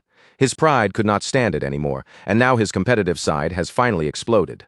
Hyuk grins to himself, realizing that Kozak's jealousy might actually help him collect badges even faster. Silently, Hyuk praises himself as if he has just proven himself to be some kind of brilliant manipulative genius. But almost immediately after that, his thoughts begin drifting into something much, much stupider. After all, Hyuk has already reached level 18, and that number alone is enough to make his confidence start swelling again. He can feel mana flowing through his body more clearly than before, moving under his skin like a rising current. And then his inflated ego takes physical shape in his mind as he imagines a grand, muscular, wild stallion galloping freely across a bright field of flowers. Yes, this fool genuinely pictures his inner self as a majestic horse charging across the world. In his imagination, it looks powerful, glorious, and unstoppable, even though it has almost no connection to reality whatsoever. Then, through the chaos of Kozak's slaughter, Hyuk suddenly notices a single goblin that has somehow slipped past everything. The horse in his head practically screams for action. Filled with that ridiculous burst of confidence, Hyuk decides this is his moment to step in, so he starts sneaking forward toward the lone goblin. He grips his mace and swings it with far more force than anyone would have expected from him, putting all of that sudden confidence into one heavy blow. The attack lands perfectly. His mace smashes into the goblin's skull and crushes it in a single clean strike before the creature can recover. Hyuk stands over the fallen body, breathing in the moment and feeling, at least in his own mind, like some kind of unstoppable war god. He is probably already composing a dramatic victory speech inside his head, but because he is far too busy admiring himself and basking in that tiny success, his guard drops completely. Because of that, he fails to notice another goblin assassin creeping up directly behind him. The hidden enemy raises its dagger, ready to skewer Hyuk on the spot, and Hyuk turns just in time to see death coming straight at him. Before the blade can touch him, Kozak appears out of nowhere like a shadow snapping into place. With a face full of pure irritation, he knocks the attack away, as if saving Hyuk from his own stupidity is already exhausting him. Then Kozak drives a kick into the goblin with such brutal force that the creature might as well have been launched into another world entirely. After dealing with the threat, Kozak turns his sharp gaze back toward Hyuk. The look on his face says everything. He turned away for only 2 seconds, and Hyuk somehow nearly managed to lose his entire purpose for existing. But even after that brutal exchange, the battle is nowhere near over. More goblins pour in from all sides, swarming the field like a green tide. On the left, Gobang is smashing through them with raw power, while on the right, Kozak keeps the entire flank locked down so tightly that nothing can slip past him. Hyuk remains planted in the middle of it all, breathing hard as the rush of battle floods his body. His heart is pounding like crazy, and the adrenaline racing through him makes every sound, every movement, and every shadow feel sharper than before. Then, from somewhere deep inside him, that wild stallion comes charging back again, fierce and untamed, as if the fear inside his chest has suddenly turned into momentum. Only this time, that feeling is not just some image running through his imagination. Right in front of him, Hyuk sees 2 goblins breaking away from the chaos and charging straight toward him with weapons raised. Instead of freezing up, screaming for Kozak, or begging someone to save him, Hyuk moves first. He activates Shadow Step, and in the blink of an eye, his body vanishes completely from where he had been standing. A split second later, he reappears silently behind the two goblins, slipping into their blind spot before either of them can even react. And by the time they sense something is wrong, Hyuk's mace is already swinging through the air. His arms move with surprising precision, and he brings the weapon down in two vicious, perfectly timed blows. Before the goblins can even understand how their target disappeared and attacked from behind, both of them are struck down on the spot, collapsing where they stand without getting a chance to fight back. Kozak, who had been moments away from rushing in to protect him again, suddenly stops dead in his tracks. He just stands there, staring in disbelief as his cowardly master pulls off a clean double kill using Shadow Step like it was second nature. The assassin's eyes slowly widen as the reality sinks in. That movement had taken Kozak months of brutal practice to master, yet Hyuk had just used it in the middle of combat as smoothly as breathing. And that is when the terrifying thought hits him. Their trembling, panic-prone boy might actually have real talent buried inside him. Sometime later, outside the tower, the world is already being shaken by the news. The media is in complete chaos, and anchors on every channel begin reporting that a strange new force is rapidly climbing through the tower. According to the reports, a mysterious rookie has cleared 18 floors in only 20 days, and every single result has been a perfect S+. The anchors call it an unprecedented record, the kind of achievement that does not just make headlines, but rewrites history itself. Naturally, everyone starts asking the same question. Who exactly is this top-level player who appeared out of nowhere? While the public outside is burning with curiosity, the truth remains hidden deep inside the tower, far away from the cameras and reporters. Kozak eventually hears about those reports as well, but instead of looking proud or excited, his expression hardens. His face grows serious, almost grim, as if the news is the opposite of something worth celebrating. He immediately makes Hyuk sit down, forcing the mood into something far heavier than usual.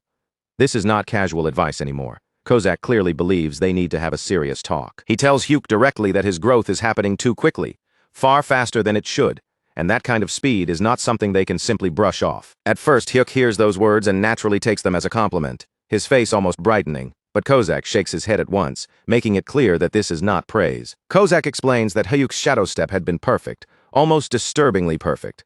The way he says it makes the air feel tense, and his expression looks so strained that he seems like he might mentally fall apart at any second. Then Kozak finally lays out the real danger. When a coward suddenly gains strength, confidence starts to grow alongside it.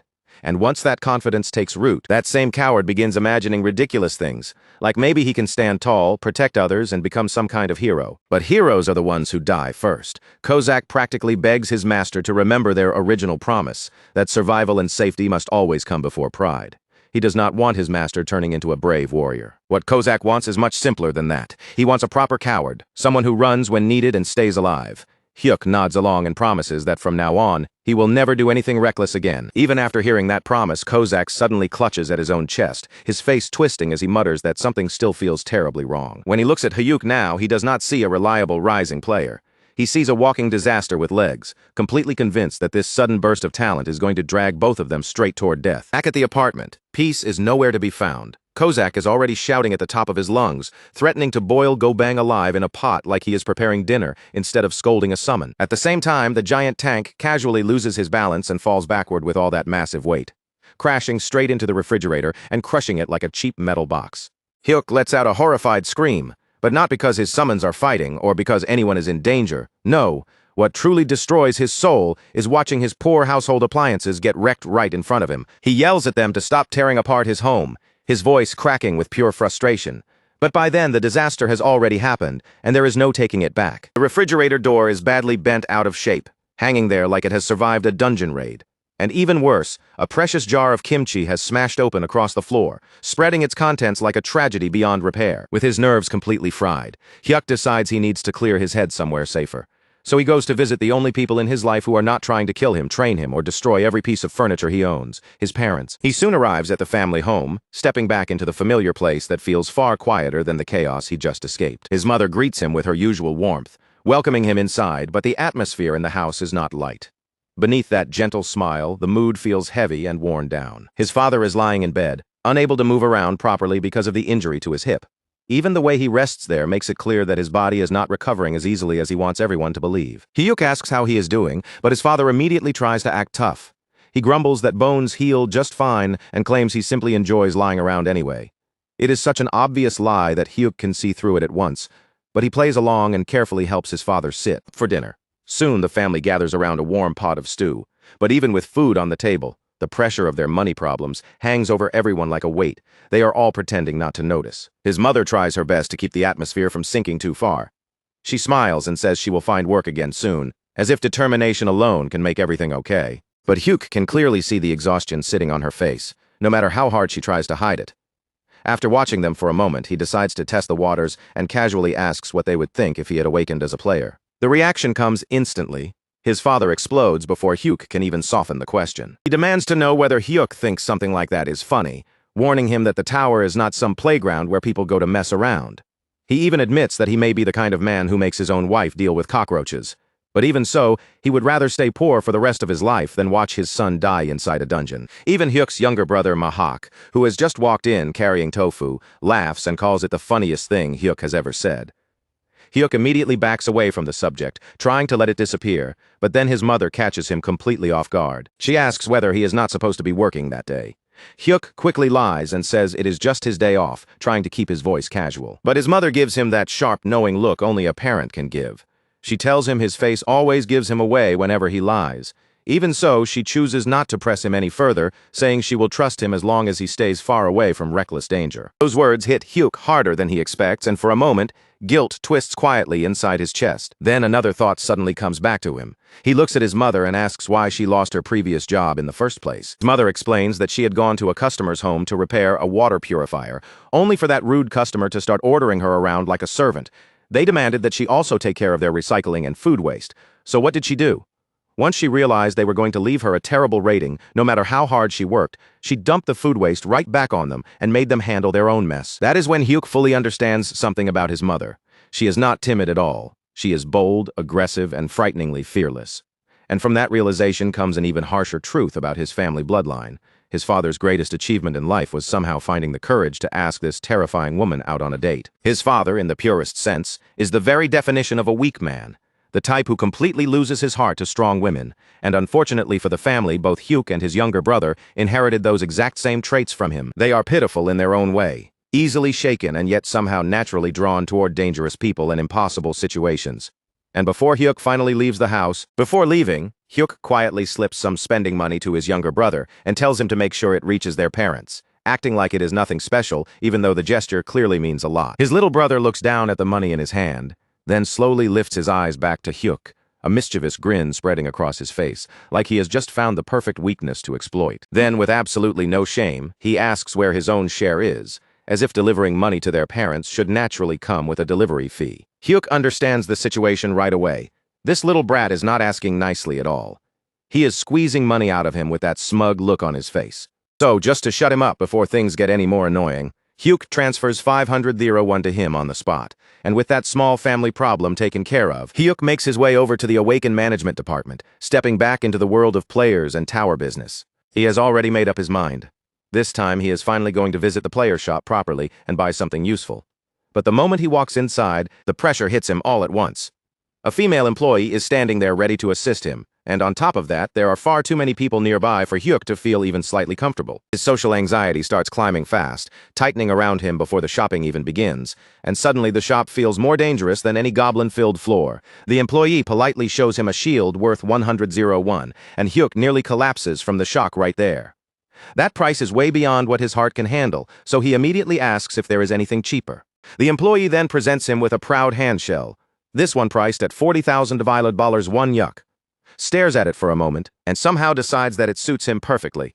Of course, the biggest reasons are that it costs less, and that buying it quickly will let him escape this painfully awkward conversation as soon as possible. So he buys the item almost immediately, grabs what he needs, and practically runs out of the shop like he has just survived a life-threatening trial. As he flees, one thought echoes in his mind. Talking to store employees might actually be harder than fighting goblins in the tower. But just as he is heading out, a man suddenly approaches him, stepping into his path with an easy, confident air. The man introduces himself as Joey Hosak, speaking in a friendly tone that makes the whole interaction feel effortless on his side. He is apparently a player who has already climbed through the 30th floors, and everything about him gives off that impression. He is handsome, relaxed, sociable, and carries himself like someone who naturally belongs among strong people. Joey offers to help Hyuk if he ever runs into trouble, then walks away as casually as he came. Hyuk watches his back disappear and feels a sharp little stab of jealousy inside his chest. He cannot help admiring how easily the man talks to others. In Hyuk's mind, someone with that much social confidence probably even has a girlfriend waiting for him somewhere. Later, back at the apartment, Hyuk checks over his current stats, taking a careful look at how far he has come. He is now level 19. Feeling a little proud of himself, he summons Kozak so he can show off the new gear he just bought. Kozak's reaction is pure disbelief. He stares at the shield and immediately questions whether Hyuk seriously needs something like that, when he already has a personal bodyguard standing right beside him. Hyuk does not back down at all.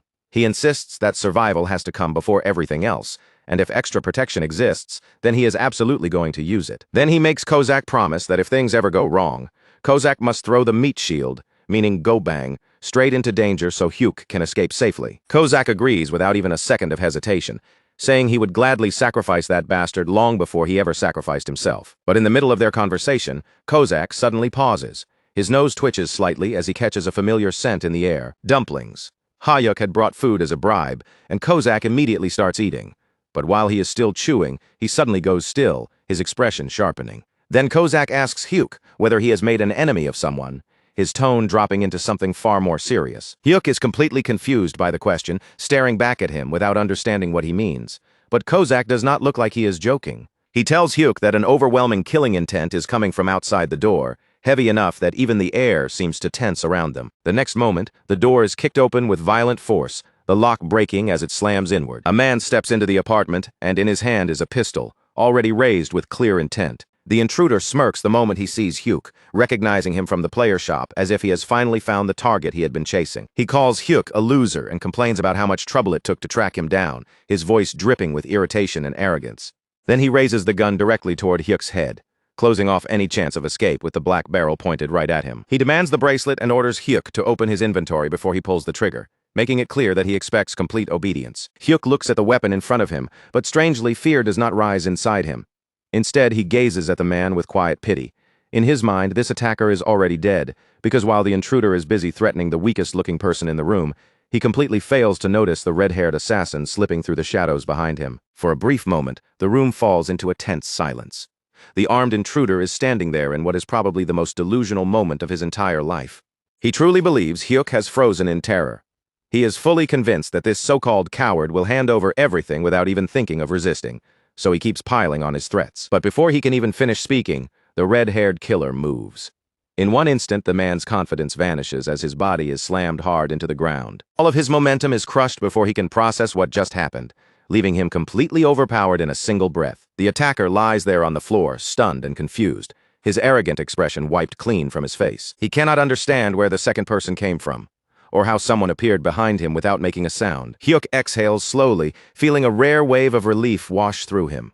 For once, his assassin actually understood the situation perfectly. Instead of turning the apartment into a bloody disaster, Kozak chose to knock the target out cleanly, saving Hyuk from another mess he would have to explain or clean up later. Kozak looks at him and questions whether Hyuk truly believed he would act that carelessly, sounding almost offended by the lack of trust. Their attention quickly moves away from that. Once they take a closer look at the intruder, they realize they have captured an item broker. People like this make a living hunting players outside the tower, targeting them when they are away from the battlefield and easier to threaten. After all, once players return to the real world, they are no longer surrounded by monsters, skills, and battlefields. In daily life, many of them are just ordinary civilians again. Hyuk understands the danger immediately. If he had not had his personal bodyguard with him, he would have been killed right there in his own apartment and robbed of everything valuable. Kozak immediately starts thinking like an assassin, calmly planning where they could dump the body far from the apartment so no one would ever find it. But Hyuk shuts that idea down right away, insisting that they are going to handle this in the simplest and most legal way possible by calling the police. Meanwhile, over at the management office, the director is still drowning in despair. He cannot get over the fact that Hyuk only bought a mace and a shield, instead of letting them properly outfit him with the kind of top-level gear a valuable rookie should be wearing. At this point, the department has already classified Hyuk as a melee-type player. But even after seeing him buy defensive equipment, they still cannot relax, because they are seriously worried about whether someone like him can actually survive. Then, right when the director is already stressed enough, an urgent call suddenly comes in about the break-in at Hyuk's apartment. The moment he hears what happened, his remaining calm snaps completely, and he explodes into full-blown administrative fury. He charges through the building in a panic, his mind racing with disaster scenarios. If anything happens to their precious star rookie, he knows he will regret not forcing Hyuk to sign the elite contract from the very beginning. By the time the government official finally arrives at the scene, the police are already dragging the gunman away. The criminal is still desperately trying to twist the situation, yelling that he is the real victim and that he was actually the one who got kidnapped. But Hyuk has absolutely no patience left for that ridiculous nonsense, especially after having a gun pointed at his head in his own home. What worries him more is the possibility that he might somehow get dragged to the station too. In his anxious mind, his entire loser act is about to backfire so badly that he ends up in jail by accident. Then the exhausted director steps forward like some kind of guardian figure, or maybe just like a furious manager who has officially run out of patience for everyone involved. The robber recognizes him immediately, and the second he does, he starts begging for help like a shameless coward trying to cling to the only authority figure in the room. The director answers him with one clean punch straight to the face.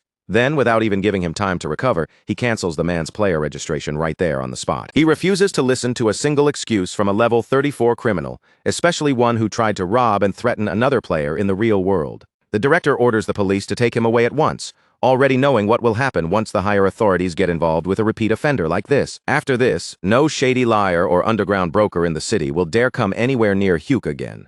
Not unless they want the same kind of punishment brought down on them. Once the garbage has finally been removed, the director turns back toward Hyuk. Somehow, the expression on his face is honestly even more terrifying than the gunman's had been. He starts apologizing again and again for the failure in security, lowering his head with the intensity of someone who knows just how badly this could have ended. Then he swears that from now on he will make sure Hyuk is protected properly, no matter what it takes. Of course, that promise clearly includes trying to push even more contracts onto him later, because the director has not given up on that part at all. With the situation finally calming down, the red-haired assassin appears again as casual as ever, and asks whether there is anyone else who needs to be executed today. Hyuk has to shut that down immediately, firmly telling him to stop looking for people to punish and to put those daggers away before this turns into a much bigger problem. After all that chaos, it is finally time to get back to farming floors. So Hyuk and his summons head to the 19th floor, where their mission is to deal with 30 goblin shamans. These enemies are not simple targets. They can keep launching curses and flaming arrows from a distance, making them dangerous if they are allowed to control the battlefield. But their giant meat shield comes up with an answer so simple that it almost feels unfair. He just yells. With one massive sonic roar, the air shakes around him, and the force of his voice literally blows the magical curses away, proving once again that brute strength can absolutely be a legitimate strategy. The red-haired assassin sees this display and immediately gets competitive, his pride clearly refusing to let the giant have all the spotlight. He tells the giant that they need to clear the floor as quickly as possible because their master should not have to lift even one finger during this mission. With that, the two summons throw themselves into the battle, cutting through the goblin shamans with terrifying speed. Their killing spree is so efficient and so one-sided that Hyuk barely has time to process what is happening in front of him. Before he can even swing his mace once, the mission clear message appears, announcing that the whole floor has already been handled. Hyuk is left standing there, wondering if they wiped everything out that quickly on purpose just to keep him away from the actual fighting. Still, he cannot exactly complain when the result is another high rank, and another platinum badge added to his growing record. At last, they arrive at the 20th floor, the dreaded Talon Evaluator, a place with a reputation nasty enough to make even prepared players feel tense. This floor is a complete nightmare packed with scouts using poison needles, tactical warriors that move with coordination, and massive hobgoblins that look like they could crush a normal person with one swing. The red-haired assassin immediately tries once again to keep their master safely on the sidelines. He tells Hyuk to stay somewhere secure while the summons take care of the mission and rack up the 100 goblin kill count. They start setting up their usual plan, with the giant meat shield drawing every enemy's attention, while the assassin slips through the openings and finishes off the targets. But this time, Hyuk is tired of just standing back and watching everything happen like a spectator. He makes up his mind that he will not simply sit safely in the background while his summons do all the fighting for him. So he activates Shadow Step, letting that movement pull him forward before anyone can stop him. Then he throws himself straight into the middle of the chaos, charging toward danger with a recklessness that does not look like the usual Hyuk at all. Jumps right past the giant tank and rushes ahead, slipping beyond the protection that was supposed to keep him safe. Both summons are left completely stunned, staring after him in disbelief as their cowardly master finally chooses direct violence with his own two hands. And as Hyuk pushes forward, his mind drifts through a long, miserable trail of memories from the life that made him who he is. He remembers how, ever since childhood, he had basically lived as a full-time human doormat. His past was never the kind of origin story that creates legends or brave heroes. He had been such a harmless child that other kids probably felt like stealing his toy car was not even bullying, but some kind of public service. By the time he reached middle school, he had already turned into a ghost in the cafeteria, quietly mastering the sad art of eating alone, while blending into the background like he was part of the wall. He had been so terrified of dealing with people that he could not even bring himself to look school bullies in the eye, no matter how badly they treated him. But somehow, living his whole life at the bottom of the loser class turns out to be strangely useful training for the tower. Hyuk realizes that monsters are easier to face, because they do not play complicated social games or twist words just to hurt someone's feelings. To him, they are easier to handle than a group of cruel teenagers. In his mind, this is basically a deadly video game mission, except the danger is painfully real, and if he dies here, there will be no second chance. Back in the roaring chaos of the 20th floor, the professional coward finally stops acting like some glorified background supporter. Hyuk steels himself, pushes through the fear clawing at his chest, and activates Shadow Step right in the middle of battle. The moment he moves, his speed is sharp enough to catch even Kozak off guard. The red-haired psycho who serves him actually watches with interest, clearly impressed, despite himself. Hyuk tears across the battlefield like an overcharged ninja, cutting through the confusion so quickly that his figure almost blurs between the goblins. And for one brief, shining instant, something almost miraculous happens. Hyuk actually looks like a person who knows exactly what he is doing, moving with purpose instead of panic. He drops several goblins with surprising speed and efficiency, striking them down before they can properly surround him. But of course, that glorious moment of success does not last for very long, because almost immediately after that, the little green pests start swarming him from every direction, clambering onto his back like a pack of filthy, frantic children trying to drag him down. All of Hyuk's cool image disappears in an instant. He curls up behind his shield, huddling into himself as if the shield is his last hope, silently praying that the expensive gear he bought will solve this nightmare for him. Luckily, the energy barrier activates at exactly the right moment. A protective force flashes around him, stopping the goblin swarm before they can turn him into a helpless pincushion. Hyuk understands the lesson almost immediately. Maybe, just maybe, he got a little too confident for a man whose greatest life skill has always been running away from trouble. The second the summons see their master getting buried under enemies, they finally step in properly and begin doing the job they were supposed to handle from the start. Kozak is visibly offended that those filthy creatures dared to put their hands on his master.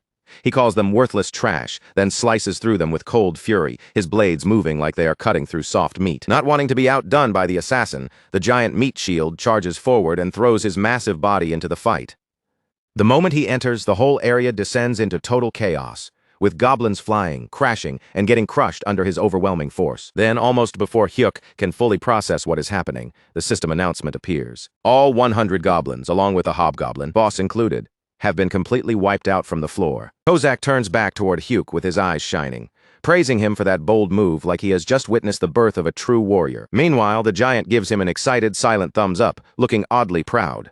Hyuk just stands there in awkward silence, realizing that even though he started the fight himself, his summons were the ones who truly finished everything, even after barely doing anything. The system still rewards him with another SSS rank, along with yet another platinum badge added to his growing pile. Meanwhile, back at the management office, the director is busy acting like the most well-funded stalker in existence. He digs deep into Hyuk's family situation, combing through every little detail he can get his hands on. And in the process, he uncovers a truth that is honestly more frightening than anything inside the tower.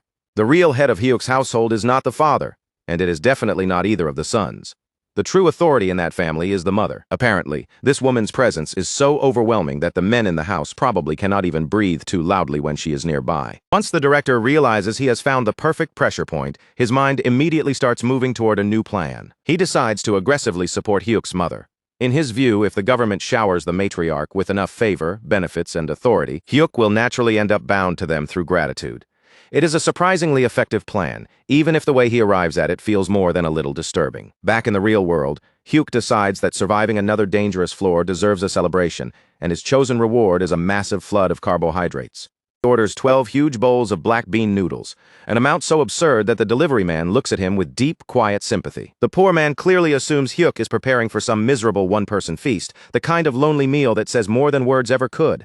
And to make it even worse, the delivery worker tosses in exactly one fried dumpling as a free extra, as if that tiny gesture is supposed to comfort him. Hyuk is visibly offended the moment he sees it. After spending a ridiculous amount of money on noodles, all he gets as a bonus is one tiny dumpling, and not even a single coupon. In his head, he starts grumbling about how difficult it has become to order with coupons. These days proving that even after earning millions, Hyuk is still painfully cheap at his core. He quickly sends the delivery man away before things get any more awkward, then tells his hidden housemates that they can finally come out now. Second the door closes, the apartment erupts into madness. The giant meat shield is practically trembling with excitement, making the floor shake under him just from the smell of the rich sauce. Kozak is no better, staring at the takeout like the noodles are some sacred treasure placed before him. Hyuk watches the barbarians start devouring the food, and honestly begins worrying that the giant might eat the ceramic plate along with the noodles.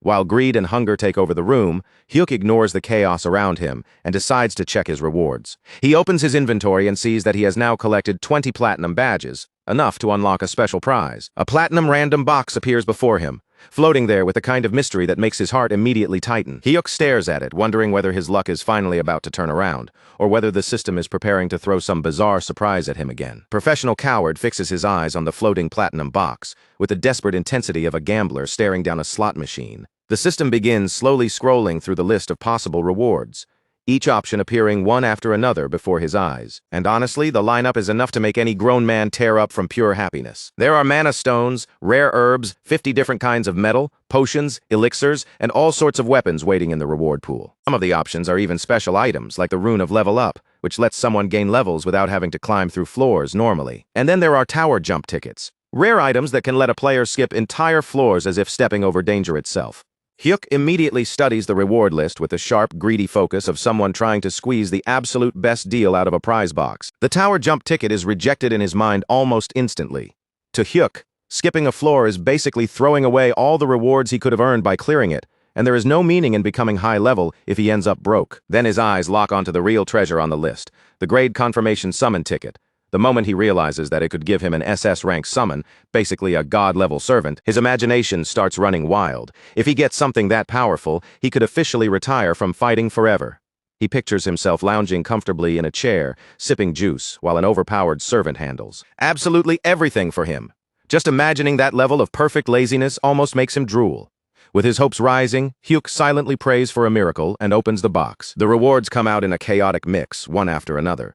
The first thing he receives is 10 full kilograms of mana stones. The moment Hyuk sees them, his eyes practically turn into money signs, shining with pure greed. He quickly realizes that these shiny rocks alone are worth around 5 million won.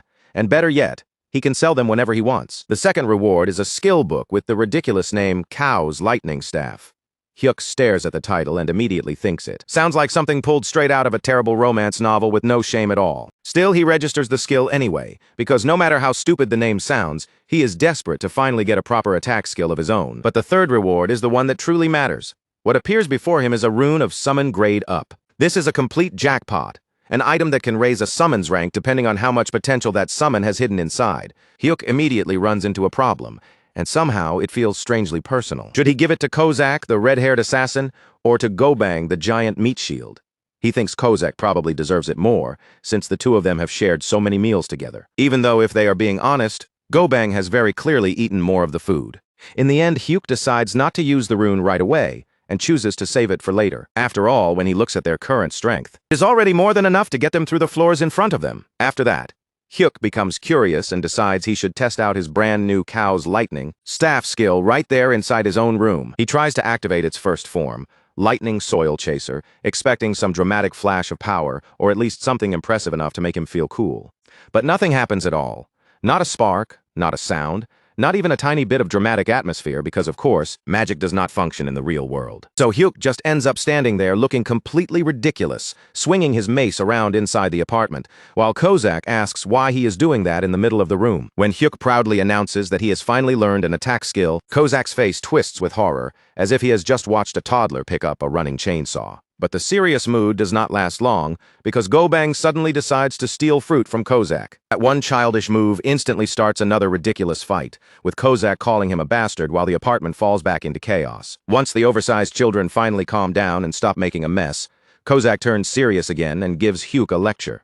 He explains that a summoner's role is to stay behind the front line and let the servants handle the dangerous fighting. He even points out that his former master died for exactly that reason, because he tried to step forward and act like a hero when he should have stayed alive. But Hyuk is already too caught up in his own growing confidence to fully accept that warning. He insists that he is stronger now, and because he has a new skill, he needs to test it properly instead of hiding behind everyone forever. Kozak looks at him with the heavy expression of someone watching a disaster unfold in slow motion. Then he warns Hyuk that for someone weak, an attack skill is not a path to glory. It is just a flashier, prettier way to get yourself killed. When Hyuk tries to argue back by saying the 20th floor had been easy, Kozak finally loses what little patience he had left. He activates one of the summoning principles, and in the very next moment, Gobang grabs Hyuk in a crushing bear hug, locking him in place like he has basically taken their master hostage for his own safety. Kozak punches Gobang for squeezing him too roughly, but even while scolding the giant, he still agrees with the idea itself. Once they enter the tower, Gobang will carry their master around like luggage, while Kozak wipes out the floor by himself. Hyuk realizes with growing horror that he has completely lost control over his own summons, so he brings out the last weapon he has left, pitiful pleading. He throws away the tiny bit of pride he still has and begs them, almost desperately, to at least let him kill one single monster carefully. Kozak lets out a tired, defeated sigh, clearly worn down by how pathetic the whole scene has become. In the end, he agrees to let Hyuk kill one slow, isolated monster. But the condition is strict. If the situation becomes even slightly dangerous, the deal ends immediately. With that uneasy agreement in place, they head to the 21st floor, a place ruled by orcs. Kozak warns that orcs are actually smarter than the giant tank, which Gobang instantly rejects with wounded pride. Before the mission can truly begin, Kozak suggests a training method so humiliating that Hyuk can already feel his dignity preparing to collapse. He wants Hyuk to get some real hands-on practice, so he tells him to strike the giant 10 times and use that massive body like a proper training target. The giant, instead of being offended, beams with almost ridiculous enthusiasm and happily agrees to stand there as Hyuk's target, even assuring everyone that the hits will not hurt him in the slightest. Hyuk immediately shuts that idea down, his face twisting in humiliation as he refuses to participate in something so degrading, then warns them that if they keep treating him like a joke, he will just charge into the mission by himself. Seeing that Hyuk is not going to play along, the assassin finally drops the matter, and with that awkward training plan abandoned, the real mission begins. Wipe out 400 orcs within 4 hours. The moment the objective appears, the summons shoot forward without hesitation, rushing ahead like unleashed beasts. They crash straight into the orc horde and begin ripping through them at a terrifying speed, cutting down enemies so quickly that Hyuk can barely keep track of what is happening. Watching the battlefield empty out in front of him, Hyuk suddenly realizes that this entire stage might be cleared before he even gets a proper chance to pull out his own weapon and look useful. Just as that ugly panic starts crawling up his spine and the fear of being completely useless begins to show on his face, the assassin notices the problem and makes a very deliberate move. With what can only be called generous mercy, he leaves behind a single confused orc, standing there alive and bewildered, as if it has been personally reserved for Hyuk. Hyuk instantly activates Shadow Step, launching himself into the air while the orc tilts its head up in complete confusion, and from above, he brings down Lightning Soil Chaser with all the force he can gather. At first glance, the attack looks like nothing more than a basic downward strike, a simple blow delivered from above, but the instant it connects, Hyuk understands right away that even if the name sounds completely ridiculous, the power behind the skill is absolutely not something to laugh at. His mace slams down hard onto the orc's head with a clean, heavy impact, the kind of hit that sends a deep, satisfying shock through his arms. The orc drops beneath him, collapsing helplessly to the ground, and for that brief, shining moment, Hyuk feels like he has transformed into an unstoppable god of war. For a second, he even starts thinking that maybe this whole hero thing is actually easier than he expected. But before he can fully enjoy that little victory in his head, the giant meat shield yanks him straight back to reality by casually stepping on another orc and crushing it flat like a pancake. Hyuk slowly turns toward his summons, his expression already darkening. With a look of pure betrayal on his face, he reminds them that they had very clearly agreed to let him secure at least one solo kill, but the system, unlike him, does not care about hurt feelings or broken promises. Instead, it immediately showers him with rewards for clearing the 21st floor, handing over mana stones, healing potions, and, once again, another gleaming S++ platinum badge. Over the next several days, Hyuk gradually falls into a surprisingly smooth rhythm, moving from one monster cleanup to the next. Like this has somehow become his normal routine. He passes through the 22nd and 23rd floors with the same flawless rating, barely needing to struggle as his team tears through everything in their path. By the time they arrive at the volcanic zone on the 24th floor, surrounded by heat, smoke, and burning ground, Hyuk is hardly even sweating, because no matter how harsh the environment becomes, his team remains completely unstoppable. They continue clearing one floor each day with terrifying efficiency, moving like a perfectly tuned machine that never slows, and as Hyuk prepares for the 25th floor, he starts to realize that taking down only one orc at a time is beginning to feel painfully dull. Still, he understands that for now, he has to keep building trust with his overly protective summons. So while getting ready back in his apartment, Hyuk decides it is finally time to behave like a proper generous employer. After thinking it over, he realizes he has not really given either of them anything since they joined him, so he reaches into his supplies and pulls out a high-grade rune he had obtained earlier. The red-haired assassin immediately rises out from the shadows, appearing at his side with perfect loyalty, swearing himself to Hyuk once again, while asking whether his master has need of him. Hyuk hands the rune over to him, and the item turns out to be something incredibly valuable. A grade-up item capable of raising a summons tier. The assassin is so stunned by the gift that for a moment he can barely process what he is holding. Then, as if he cannot trust his own eyes, he actually bites down on the rune to make sure it is real and not some kind of dream. The second he realizes it is genuine, his eyes nearly turn into hearts, because this means he can finally rise all the way to SSR rank, and the emotion hits him so hard that he is practically on the verge of tears. He promises Hyuk with trembling excitement that once he becomes stronger, he will protect his master even better in his new and improved form, but instead of using the rune right away, the assassin decides to wait until later that night, choosing not to rush such an important upgrade and risk ending up with some broken, awkward new body. To celebrate the moment, he stays close by Hyuk's side and settles in to watch TV with him. Even so, as the programs keep changing, he is already beginning to question how one single show can possibly be rerun that many times. While they flip through the channels, Hyuk suddenly freezes, and his heart almost stops in his chest.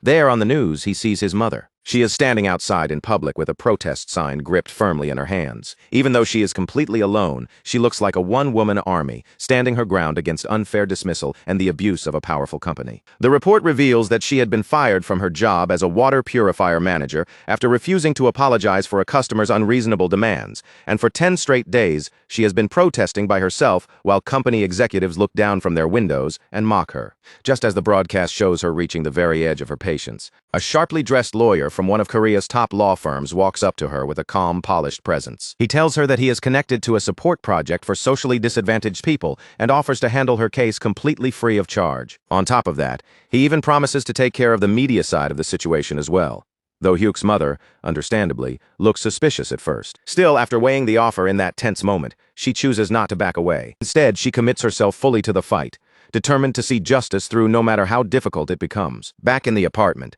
Hyuk is overwhelmed with guilt, staring at the screen and wondering what the point of having two sons even is, if their own mother still has to suffer alone on the street like that. The red-haired assassin reacts instantly, drawing 2 knives with a cold, murderous readiness. He offers to pay those company executives a very violent visit on Hyuk's behalf, but Hyuk barely manages to stop him before the situation turns into an outright massacre. Once the immediate danger of assassination is under control, Hyuk starts thinking more practically, his mind racing as he begins calculating how many mana stones he would need to sell. If there are any hidden legal costs waiting behind the scenes, he wants to be ready to cover them, even if that means turning his hard-earned mana stones into cash. Before Hyuk can even settle his thoughts, his father suddenly calls him with news that is somehow even more unbelievable than everything he has already heard. First of all, the lawyer's help is not going to cost them a single coin, as if some invisible hand has quietly erased that burden for them.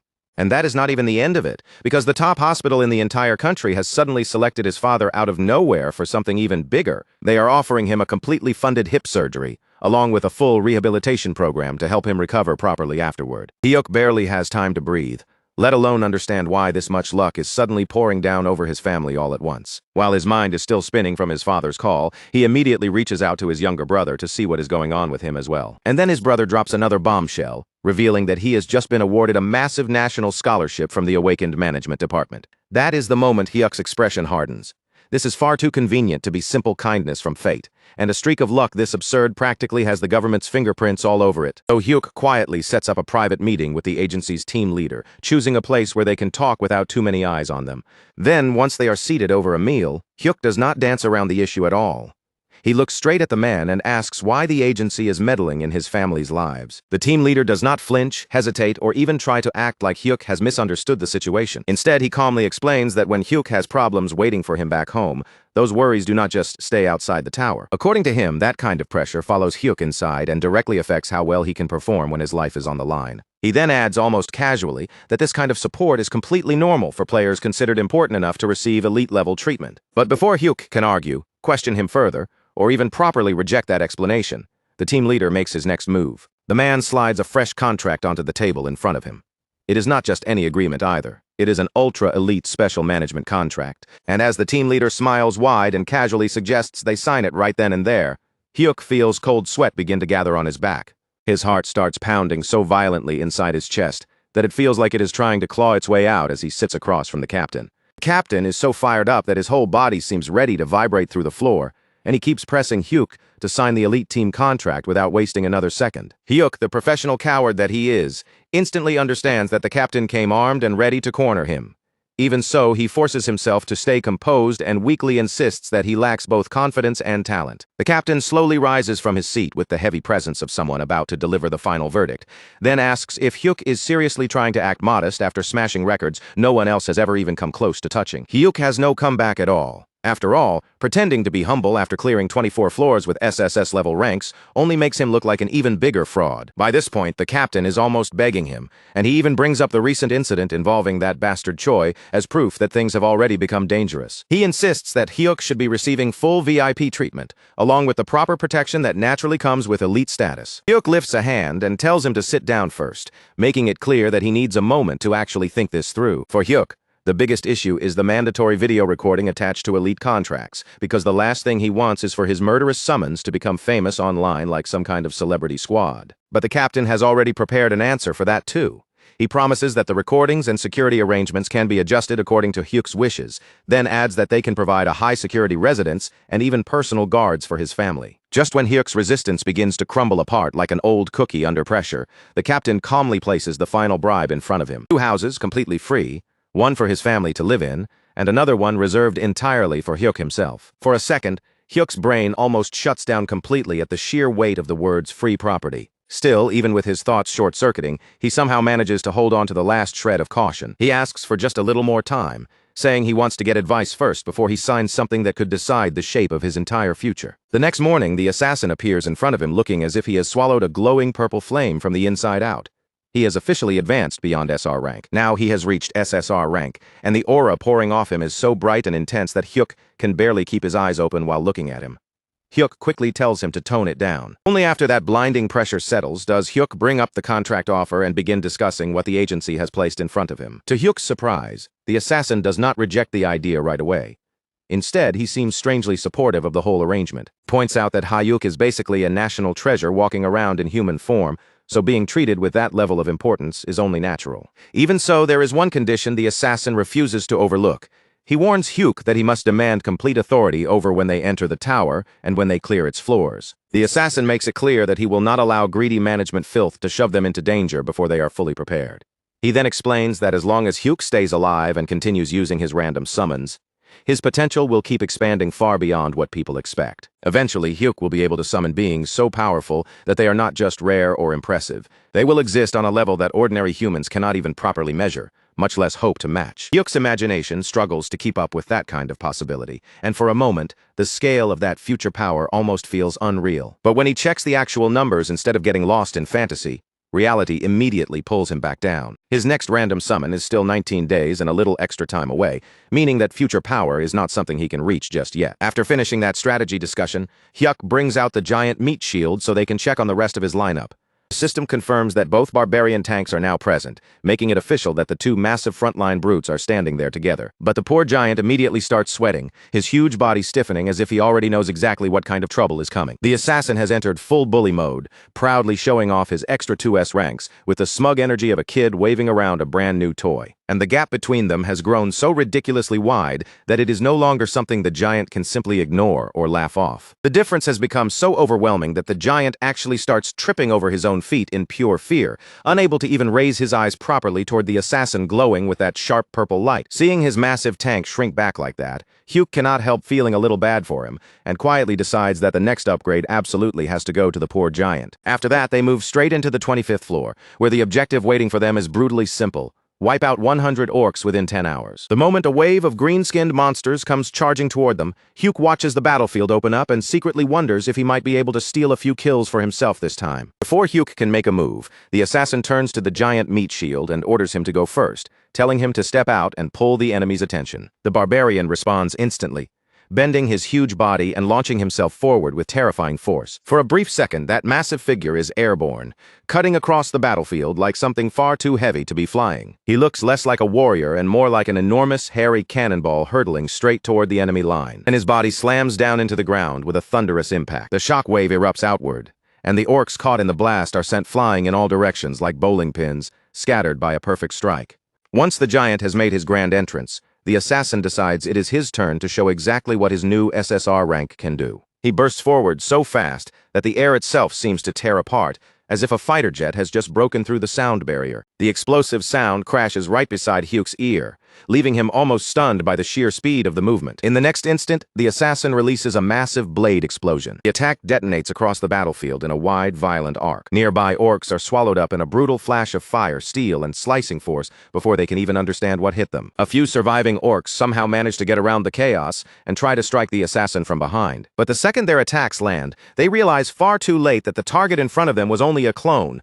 The real assassin appears behind them like a shadow sliding out of nowhere, activating a clean and decisive ambush skill. With one smooth motion, he cuts them down before they can turn, scream, or even properly react. The orcs still left alive freeze in place, staring at him with expressions that say everything. Every single one of them looks like they would rather be anywhere in the world except standing in front of that purple glowing monster. The assassin, however, only tilts his head as if their misery confuses him, wondering why they already look so hopeless when the real fun has barely even started. Then he draws his poison daggers again, the blades catching the light as he prepares to dive into another round of slaughter. Watching all of this unfold, Hyuk suddenly realizes that if he does not move right now, he will lose his chance completely. At this rate, his own summons are going to sweep the entire floor clean and leave him with absolutely nothing to gain for himself. Sure, the assassin wants him to stay far away from danger and focus only on surviving, just like always. But Hyuk tightens his grip around his mace, feeling the rough weight of it in his hands as his hesitation begins to fade. He decides that he has to become strong enough for his team to stop looking at him like useless dead weight that needs constant protection. He cannot keep standing behind everyone forever, and he refuses to remain nothing but a burden. With that thought burning in his chest, Hyuk charges straight toward one of the orcs. When the monster swings at him, he slips away cleanly, dodging the attack before driving a sharp, heavy kick into its back. Riding the rush of confidence building inside him, Hyuk brings out the first form of his primordial thunderstaff. The strike comes crashing down and smashes directly into the orc's head. Purple energy bursts out from the impact, and the monster collapses dead beneath the force of the blow. But the battlefield does not slow down, and more enemies immediately rush toward him from the chaos. Hyuk activates Shadow Step and moves through the mess of bodies and weapons, dodging attacks and striking back with a level of skill that even he probably did not expect. Then, in the middle of the fight, the system suddenly delivers incredible news. He has unlocked the second form, Scatterfalling Thunder. Hyuk's eyes light up with excitement. Unable to hold back, he tests the new technique immediately. His staff erupts with lightning, and the blast splits apart into 5 separate branches that tear across the battlefield. In one bright area attack, a whole group of orcs is wiped out at once, swallowed by the branching thunder. The assassin watches the entire display in complete disbelief, his eyes stretching wider and wider. For a moment, they look like they are about to pop right out of his face. Then he rushes over to Hyuk, with tears already gathering in his eyes. Shouts at him with the desperation of someone whose carefully made rules have just been shattered. Unlocking a new skill, he cries, is absolutely not an excuse to ignore their strict safety agreement of only 1 kill per floor. Hyuk instantly breaks into a cold sweat, his earlier confidence crumbling as he stammers out an apology. But then, for once, the professional coward feels a rare spark of defiance flare up inside him. Starts wondering why he keeps acting so terrified around his own summons, and with that thought, he straightens his posture and lifts his head. Then, with sudden boldness, he declares that he may be weak out in the real world, but inside the tower he is an absolute alpha. The assassin almost falls apart right there, practically begging Hyuk to think about survival first. But Hyuk waves off his panic like it is nothing worth worrying about, completely carried away by his own sudden confidence. Hyuk boldly declares that he wants the orc chieftain to show itself right now, because this time he plans to crush its skull with his own hands. The moment those reckless words leave his mouth, Hyuk turns around and finds the orc chieftain already there. The monster is standing directly behind him like a furious wall of muscle, towering over him with a presence that instantly drains the color from his face. And just like that, our boy's entire alpha act disappears without a trace.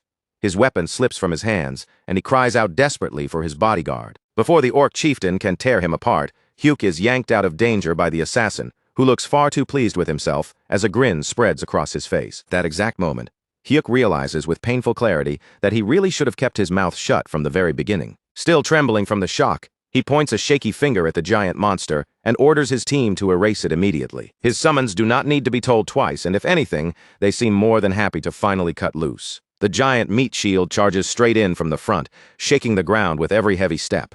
At the same time, the assassin slips behind the distracted beast with that shameless ambush skill of his, perfectly taking advantage of the opening. Between the frontal pressure and the strike from behind, the boss fight is crushed so quickly that it ends within mere seconds. Almost immediately, system windows begin flashing into existence, filling Hyuk's vision one after another. The 25th floor has been cleared with an S++ rank, and with that flawless result, Hyuk earns yet another platinum badge, and because he has now stacked up a total of 25 platinum badges, the system presents him with a major reward: something far beyond the usual small bonuses. This time, his options are trade enhancement, skill copy, a random item, or summon grade enhancement. Hyuk does not hesitate for even a second and immediately chooses trade enhancement, because in his mind, only a complete idiot would pass up something that useful. His status window updates right away, raising his simultaneous summon limit to 3. And since that number does not include Hyuk himself, it means they can now move as a proper 4-man squad. On top of that, his next random summon cooldown is now exactly 18 days away, giving him a clear date to look forward to celebrate clearing the floor and walking away with such a huge reward. Hyuk treats his summons to a massive meal of spicy pork, letting the rich smell of the food fill the table. When someone asks the assassin whether he can actually handle that level of heat, the assassin responds with absolute confidence, acting as if being weak against spice is something no SSR-ranked being would ever need to worry about. Meanwhile, the giant happily tears into his portion, chewing with pure satisfaction before saying that the food tastes sweet to him. That answer makes the assassin suspicious, but his pride will not let him back down, so he finally takes a bite for himself. A moment later, all that confidence completely collapses as he ends up shaking on the floor with tears streaming from his eyes. The spice has utterly destroyed his mouth, and while he suffers like he is dying, the giant looks up at Hyuk with innocent shining eyes and casually suggests throwing the fallen assassin in the trash and summoning a replacement. Hyuk can only laugh at that ridiculous betrayal, and with his confidence still running unusually high, he decides that the time has finally come to tell his family the truth. When he returns home, he walks in carrying expensive premium beef, and that one simple detail is enough to throw the entire family into immediate panic. His younger brother grabs him right away and demands to know where he suddenly got that kind of money, while his mother anxiously asks if he kept the receipt so they can still return the meat. His father steps in as the peacekeeper, telling everyone to stop making noise for once and just sit down to enjoy the expensive food. As Hyuk watches his family finally eat a proper meal together, he chooses that moment to drop the truth on them. He tells them plainly that he is an awakened player, and the entire table falls into a silence so deep it feels like the room itself has frozen. His brother tells him to stop spouting nonsense and just eat his fruit. His mother assumes he is making some terrible joke, and his father carefully asks if Hyuk is talking about a video game. Since words alone clearly are not enough to convince them, Hyuk takes out his phone and makes a quick call to the management team leader. Not long after, the entire family finds themselves standing in the lobby of an unbelievably luxurious association building, staring around like they have stepped into another world. The team leader formally addresses Hyuk's mother and tells her that her son is a precious national asset, as well as a highly valued elite player. Then he guides the stunned family upstairs and opens the doors to an enormous penthouse, glittering with wealth from every corner. Hyuk gestures toward the absurdly luxurious space, as if it is no big deal, and calmly tells them that this is where they live now, leaving his entire family completely speechless. At the awakened management department, Hyuk finally puts his name on the agreement and officially signs the contract. Till just a short while ago, he had never once imagined that he would actually accept an elite contract like this. Life had suddenly swerved in a direction he never expected, and everything around him felt almost unreal. Team leader Gwangil apologizes and explains that they can only offer an annual salary of 2 billion won, because the starting pay for elite players is regulated. He adds that, honestly, someone like Player Band deserves far more than that.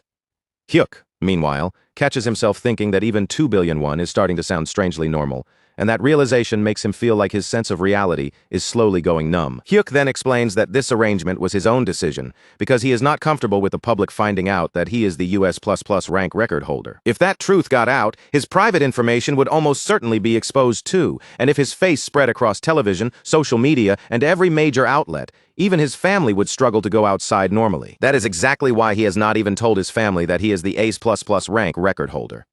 Gwangil simply nods, then asks whether they like the house and says that if anything is missing, Hyuk should speak freely. Hyuk replies that the house is already more than enough, and there is nothing else he could reasonably ask for. Then, as he checks the message his brother sent earlier, he reads that their mother cried for the first time after seeing the house, saying she had never lived anywhere like that before. From the sound of it, she truly loved the place. The message continues, with his brother rambling about how unbelievable his own room is too, complete with a laptop, a full gaming setup, and everything else he could ever want. Even the television is so huge that it looks like a movie screen, and he says he almost fainted just looking at it. But when the message starts turning overly affectionate, Hyuk stops reading right there. For a moment, he wonders if life could really become any better than this, before immediately feeling like even wishing for more might be greedy. Gwangil then led Hyuk through the office residence that had been arranged for him, showing him the place where he would be staying from now on.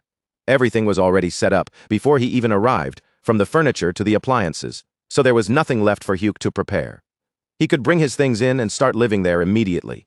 Still, Gwangil glanced around the two-bedroom unit and asked if Hyuk was really satisfied with this size, carefully adding that a larger place could be arranged if he wanted one. But Hyuk was more than satisfied. The moment he looked around the room, the clean layout, the furnished space, and the comfortable atmosphere already felt luxurious to him. In his eyes, this was not just some simple residence. It might as well have been a penthouse. Meanwhile, far away in Seoul, inside the largest penthouse in all of Korea, the mood was completely different. This was a residence owned by the country's rank 1 player, and high above the city, 2 women were relaxing peacefully by the pool, gazing out at the sweeping view as if the world below had nothing to do with them. Then, without warning, the still surface of the pool broke apart.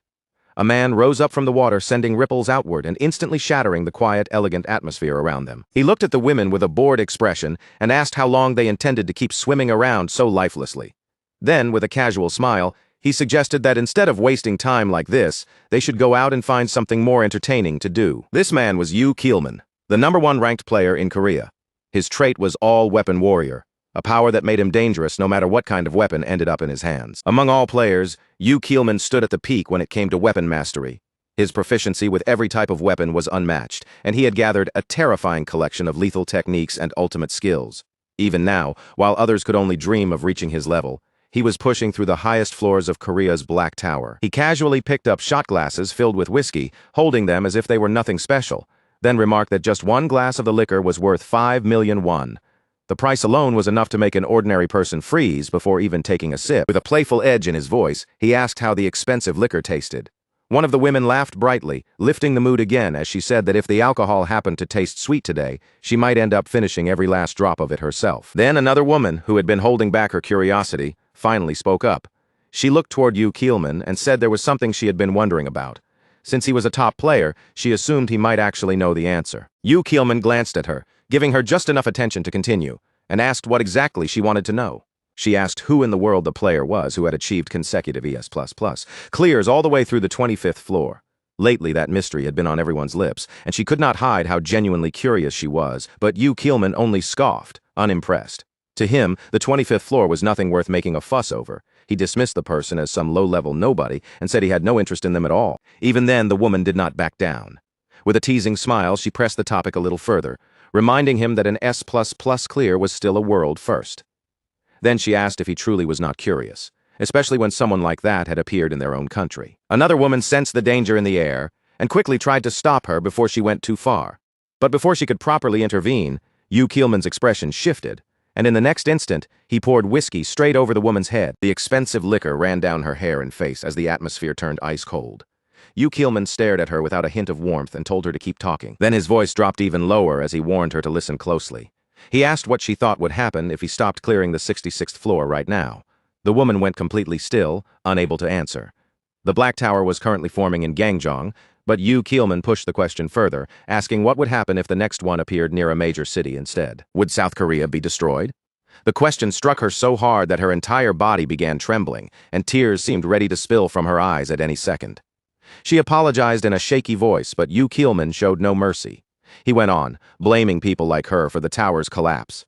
People with pretty faces, shallow minds, and empty words that meant nothing. After that, the women left. Yoo Keelman remained alone in his room, standing by the window as the city stretched out beneath him. His mood had completely soured, and he muttered that he felt terrible, seriously, even when he avoided player-obsessed women and surrounded himself with civilians instead. They still ended up talking about his ++ clears. No matter where he went, it was always the same. His jaw tightened as irritation rose inside him. China had contacted him again that month, just like they had the month before, refusing to give up on pulling him away from Korea. Their offer was almost absurdly generous.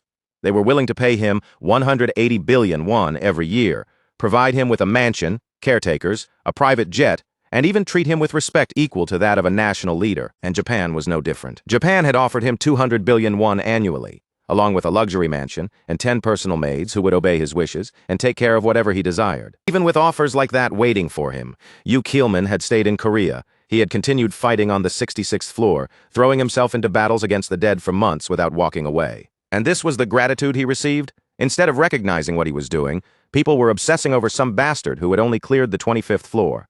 Ungrateful trash. His thoughts darkened as he wondered if he should simply change his nationality and leave Korea behind. After all, the 66th floor was not some joke that anyone could handle. The 60th floor marked the beginning of the undead zone, but the 66th floor was even worse. That was where specter masters appeared, ghost-like beings so horrifying that just looking at them was enough to make a person's body tremble uncontrollably. Normal physical attacks were useless against them. Blades, fists, and raw force meant nothing. Only elemental attacks could affect them at all, and anyone foolish enough to treat them like the ordinary undead from stories or fiction would be making a fatal mistake. Only someone who had stood in front of that suffocating demonic energy in person could truly understand how terrifying it was. It was the kind of pressure that crawled into the body and mind, leaving fear behind even after the battle ended. After just one attempt on that floor, Yahello needed 3 full days of rest simply to recover from the mental damage. Even with accessories, elixirs, and light element weapons gained from tower rewards, survival itself was barely possible. Clearing the 66th floor again would not be realistic for some time. He slowly exhaled, and the thought of changing nationality became heavier in his mind. Maybe it was not something he should merely consider anymore. Maybe it was time to actually move forward with it. If he suddenly changed countries, Korea would be thrown into chaos, wouldn't it? That thought lingered as the deadline continued creeping closer, step by step. The collapse threshold of the 66th floor had already passed the halfway mark. In roughly 3 months, the true countdown would begin, and once that happened, there would be no easy way to turn things back. At that point, Korea's only real hope would be him, Yahello, the nation's top player, and the one person everyone would be forced to rely on. But when that time came, he might not even be in Korea anymore. Then those fools could regret it all they wanted. They could fall into despair and finally understand what they had lost. Ungrateful bastards. Back with Yahello, the atmosphere was much brighter. To celebrate moving into his new home, he ordered 10 whole fried chickens. When the delivery worker arrived with a huge amount of food, Yahello could not help apologizing for placing such an excessive order. Still, living in a player residential complex was shockingly convenient. The more Yahello experienced it, the more unreal it felt compared to his old living situation. The staff took care of almost everything, from building management to small everyday errands. Laundry could be picked up and returned without hassle, and whenever cleaning was needed, cleaners were available as if the place had been built to remove every annoying chore from daily life. The building itself had nearly everything he could ask for. There were restaurants serving 3 meals a day, cafes, gyms, dry cleaners, karaoke rooms, and even a swimming pool. As Yahello took it all in, he genuinely wondered why he had not moved into a place like this much sooner. Feeling completely satisfied, Yahello carried the boxes of fried chicken inside, ready to share the food with everyone. They had just finished another important step in their climb. Their latest mission had been on the 26th floor, where they needed to eliminate 20 swamp trolls. The swamp terrain made that stage notoriously difficult to deal with, but thanks to Yahello's shadow skill, the mission had gone far more smoothly than expected. He had even managed to take down one of the trolls himself. Yahello stepped into the room with the food in hand and called out to the others. He asked what they were all staring at so seriously, especially when the chicken had already arrived and was ready to eat. On the massive 100-inch TV, a girl group was performing with bright lights and polished choreography.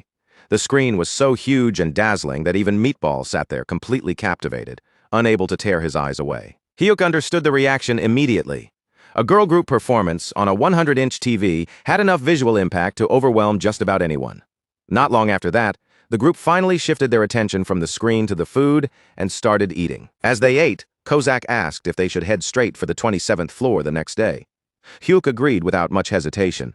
Since they had already built up momentum, he thought they might as well keep pushing and go all the way up to the 29th floor. Kozak tilted his head and asked why Yahello was stopping at the 29th specifically. Yahello explained that once they reached that point, they would spend 10 days repeating clears instead of immediately moving forward. After those 10 days passed, and the random summon cooldown finally ended, Yahello planned to challenge the 30th floor with a full party of 4 members. That explanation made Kozak realize what Yahello was aiming for. He asked if they were going to recruit a new member, and despite himself, he admitted that he was already looking forward to seeing who would join them. But then a small hesitation crept into Kozak's mind. If Yahello summoned an SSR-ranked ally, or perhaps even someone above that, Kozak's position as the right-hand man might be threatened. Even so, if it meant improving the summoner's safety, then maybe that would be the better outcome. He could not quite decide how he felt. Meanwhile, Yahello grinned, and even Meatball began cheering excitedly at the thought of a new member, and even more battles ahead. Just then, team leader Gwangil returned with the item Yahello had requested. It was the Volcano Orc leather armor, a special piece of equipment that absorbed and held heat from flame aura, while also blocking cold air and freezing temperatures. Yahello accepted the armor with genuine gratitude and thanked Gwangil for bringing it all the way to him. Gwangil simply waved it off, saying it was nothing special, since supporting elite players was part of their team's duty. Yahello nodded and said he would make good use of it before returning it later. Guangil then gave him a steady look and wished him luck on the 27th floor. Soon after, Hyuk and the others entered Black Tower Korea's 27th floor. The moment they arrived, the air changed completely. This floor was famous among players for its vicious cold, the kind of freezing temperature that seemed to bite straight through the skin. But for Hyuk, the place did not feel brutal at all, thanks to the equipment he had prepared. The cold air wrapped around him more like comfortable warmth than danger. He glanced over at Meatball and asked if he was feeling cold. Meatball stood there like a mountain, completely unfazed by the freezing air, and answered in his usual blunt way that a true warrior did not feel cold. Kozak, however, was a completely different story. He was visibly trembling, his body stiff from the cold, almost as if he had frozen halfway while standing in place. Seeing him like that, Hyuk asked if he should lend him his hood. Kozak quickly insisted that he was fine, saying he could hold back the cold with magic. Hyuk could only let out a helpless sigh. Watching Meatball stand there with that ridiculous physical toughness, he could not help thinking that if the guy only had a proper brain to match his body, he would have been a real SSR-level monster. Kozak then tried to shake off the cold by forcing himself to move, saying that it felt better once his body was active. Rather than standing around and freezing, he urged them to begin hunting right away. The next instant, Kozak shot forward into the frozen floor, moving ahead as if staying still for even one more second would be unbearable. Hyuk watched him rush off and muttered to himself that, for a moment, he had thought Mr. Kozak had completely lost control because of the cold. But for Hyuk, the situation felt almost absurd. While Kozak was acting like the freezing air was driving him mad, Hyuk felt as comfortable as if he were sitting under a heated blanket. Honestly, the warmth made even walking feel like a chore. Still, he figured he should at least put in a little effort and catch one monster himself. With that thought, Hyuk moved forward together with Meatball, stepping deeper into the frozen hunting ground. But only a few seconds later, a notification appeared in front of him, announcing that the 27th floor had already been successfully cleared.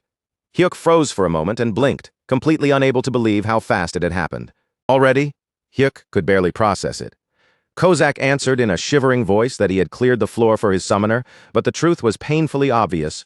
More than anything, he had done it because he wanted to escape the cold as quickly as possible. Then, before the surprise could even settle, another notification appeared in front of them. An item had dropped. It was a tower-exclusive weapon called the Roland Kingdom Paladin Captain's Holy Sword. The weapon was a two-handed sword, but it looked terribly worn down, as though it had been through countless battles and barely survived them. When Hyuk picked it up, the first thing he noticed was the weight. The sword was incredibly heavy in his hands, and no matter how he looked at it, he could not immediately tell what made it better than the mace he was already using. In the end, Hyuk decided he would just store it away for the time being. If it turned out to be useless, he could always throw it away later without thinking too much about it. The tower-exclusive Roland Kingdom Paladin, Captain's Holy Sword, came with several effects: increased attack power, sacred fire, spirit stability, and a higher critical rate against undead enemies. However, the biggest limitation was that those effects only applied when fighting undead. On top of that, its durability was extremely low, meaning it would need repairs after being used. Its special feature was a faint radiance that flowed into both the wielder's body and the blade itself. Hyuk looked over at Meatball and asked if he wanted to give the sword a try. Meatball only muttered with complete seriousness that a warrior fought with his fists. Hyuk then turned to Kozak and asked if he had any use for it. Kozak answered with a casual tone that his equipment consisted of wyvern leather armor and dwarven daggers. In other words, he only handled top-tier gear and had no interest in something like this. Both of them were stubborn in their own strange ways. Hyuk stared at the old sword and quietly thought that selling it might really be his only option. He wondered if he should take it back to the player shop, though, with how worn out it looked, he had no idea whether anyone would even buy it. Still, before getting rid of it completely, Hyuk decided he should test it at least once. Kozak stepped back and told him to go ahead, offering him a cheerful word of encouragement as if this were some grand challenge. Hyuk tightened his grip on the heavy two-handed sword and swung it. Then he swung it a second time, and after only those two swings, every bit of stamina seemed to drain straight out of his body. Kozak watched him and nodded with approval, praising him as if he had just witnessed something amazing. He said it was impressive, exactly what he expected from Summoner Ban, but Hyuk could only stare back in disbelief. He told Kozak that he could not even lift the sword properly, so the praise made absolutely no sense. This man really had no idea when to stop complimenting him.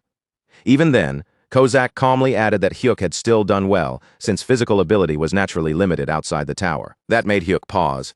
He looked at Kozak and asked if there was truly no way to remove that outside world limitation. Kozak fell silent for a brief moment before answering. He said there was a way, but it was not something anyone should wish for. If the boundary separating the real world from the tower ever disappeared, that restriction would vanish as well. The many towers spread across Earth would collapse, reality itself would become no different from the tower, and players would finally be able to use their full power without restraint. Kozak's expression turned serious as he looked at Hyuk. In a low voice, he said that if such a thing ever happened, it would be nothing less than a sign of disaster approaching. At that same time, inside the Japanese embassy in Korea, located in Gwanghwamun, a phone call came through. The message was delivered in coded words.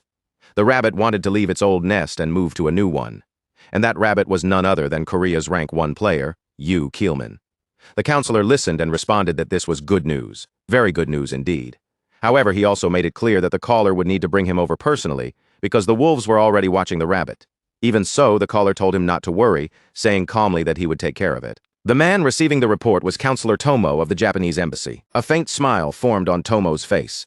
From the look in his eyes, it was clear that something dangerous was beginning to move, and a storm was about to strike. 2 days later, at Black Tower Gwanghwamun in the Republic of Korea, the tower's progress stood at a dangerous point. Floor 65 had already been cleared, and the current barrier was the 66th floor, with the deadline showing 92 days, 13 hours, 34 minutes, and 52 seconds remaining. Hyuk felt a faint uneasiness settle in his chest as he remembered what Kozak had said about the disappearance of the boundary being an omen of doom.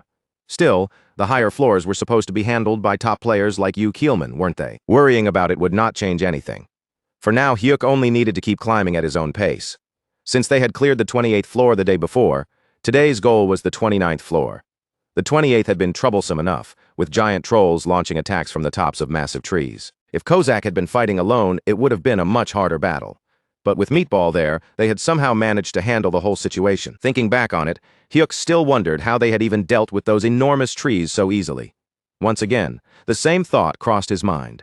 If Meatball had just a little more intelligence, he really would have been a true SSR. Giant trolls had come crashing down from the trees like oversized chestnuts dropping from the branches.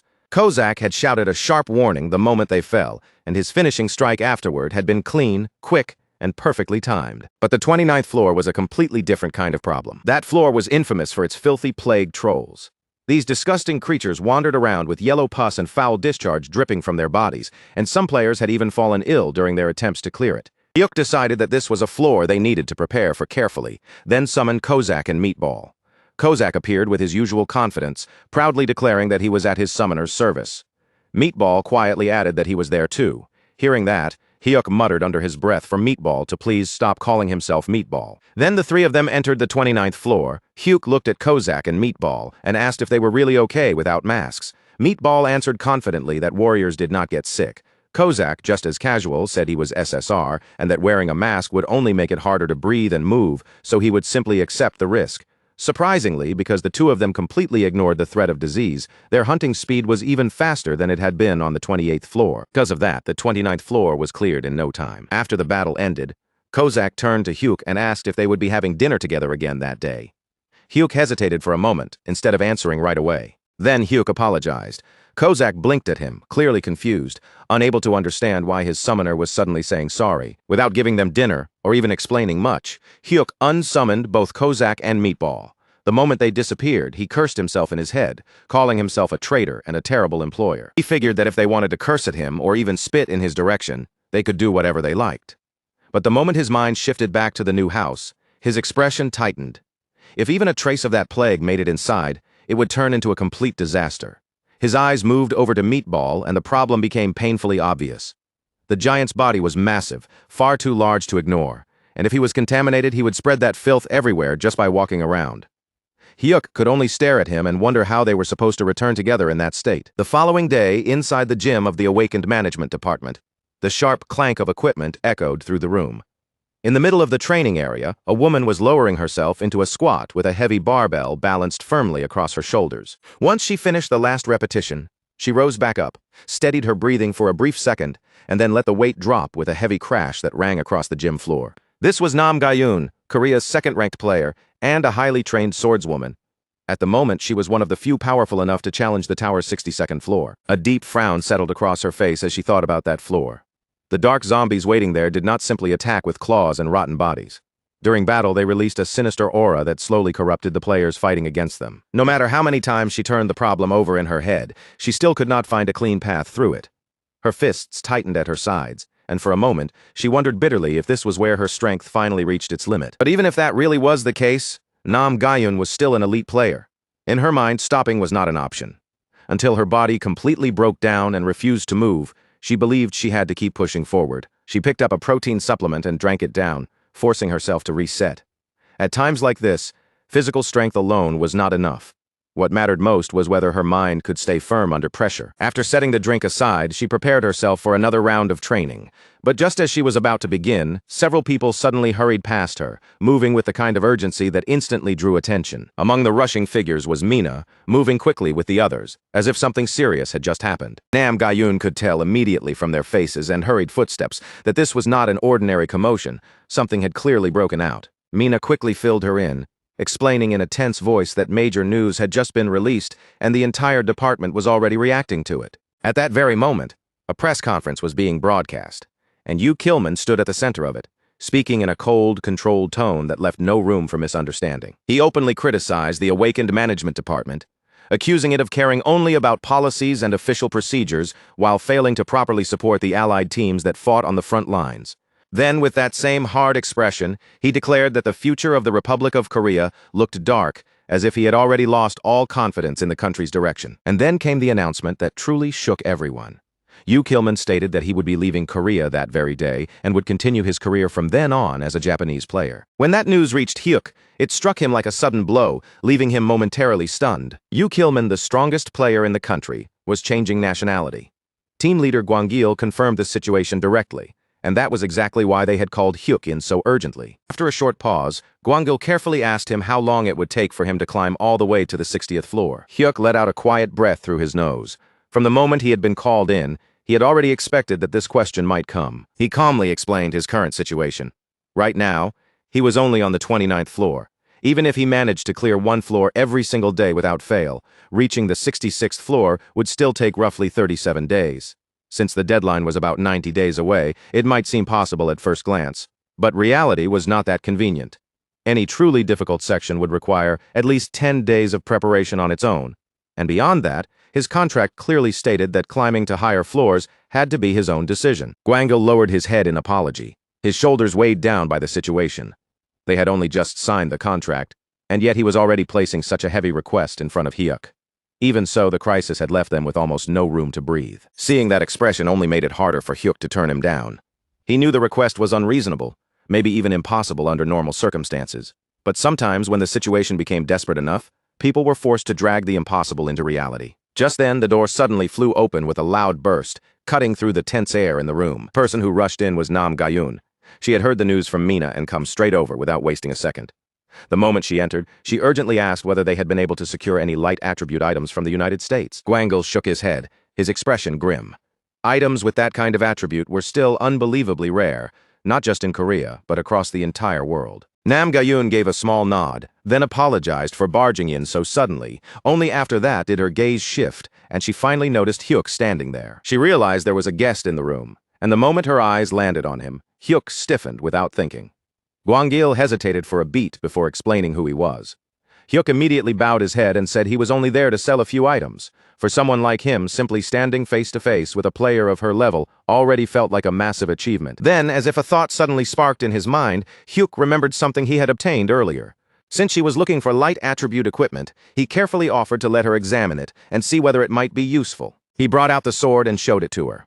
Nam Gayun's eyes focused immediately, and after inspecting it with care, she asked if she could take a closer look. Hyuk agreed at once, almost too quickly, and a faint flush rose across his face. Nam Gayun took the weapon and examined it more closely, reading through the effects engraved into its information. It increased damage against undead enemies and also raised the critical hit rate. The moment she saw those effects, her eyes widened. In all her experience, she had never come across a weapon with abilities quite like this. Then Nam Gayun reached out and placed one hand firmly on Hyuk's shoulder. Looking straight at him from a distance that felt far too close, she asked him to lend it to her just this once. She promised that if he did, she would repay him in any way she could. Hyuk froze completely, unable to move. Her face was right there, so close that his mind nearly stopped working. All coherent thought vanished from his head. He could not focus on the sword, the request, or even the crisis around them. The only thing his mind could process was how unbelievably beautiful she looked. For that brief moment, Hyuk's awareness drifted far away from the room, as if reality itself had slipped out of reach. His imagination carried him into a future that had no chance of actually happening. In that impossible dream, he was standing beside her, living a completely different life from the one he knew now. But in the real world, nothing so grand was happening at all. Hyuk was simply standing there in front of everyone, trapped inside his own ridiculous thoughts. with an awkward expression frozen stiff across his face. Nam Gayun's voice pulled at him again as she asked whether he had just said he would lend her the holy sword. Only then did Hyuk finally snap back to reality. He realized with sudden embarrassment that he had drifted into an absurd fantasy without even noticing it. Startled, he straightened his posture at once and quickly confirmed that yes, of course, he would lend it to her. He told her to use it as much as she needed and simply let him know how it performed. Nam Gayun thanked him warmly, calling him player ban, and added that if he ever needed help, he could ask her at any time. If it was within her power, she would do whatever she could. Nam Gayun wasted no time after that.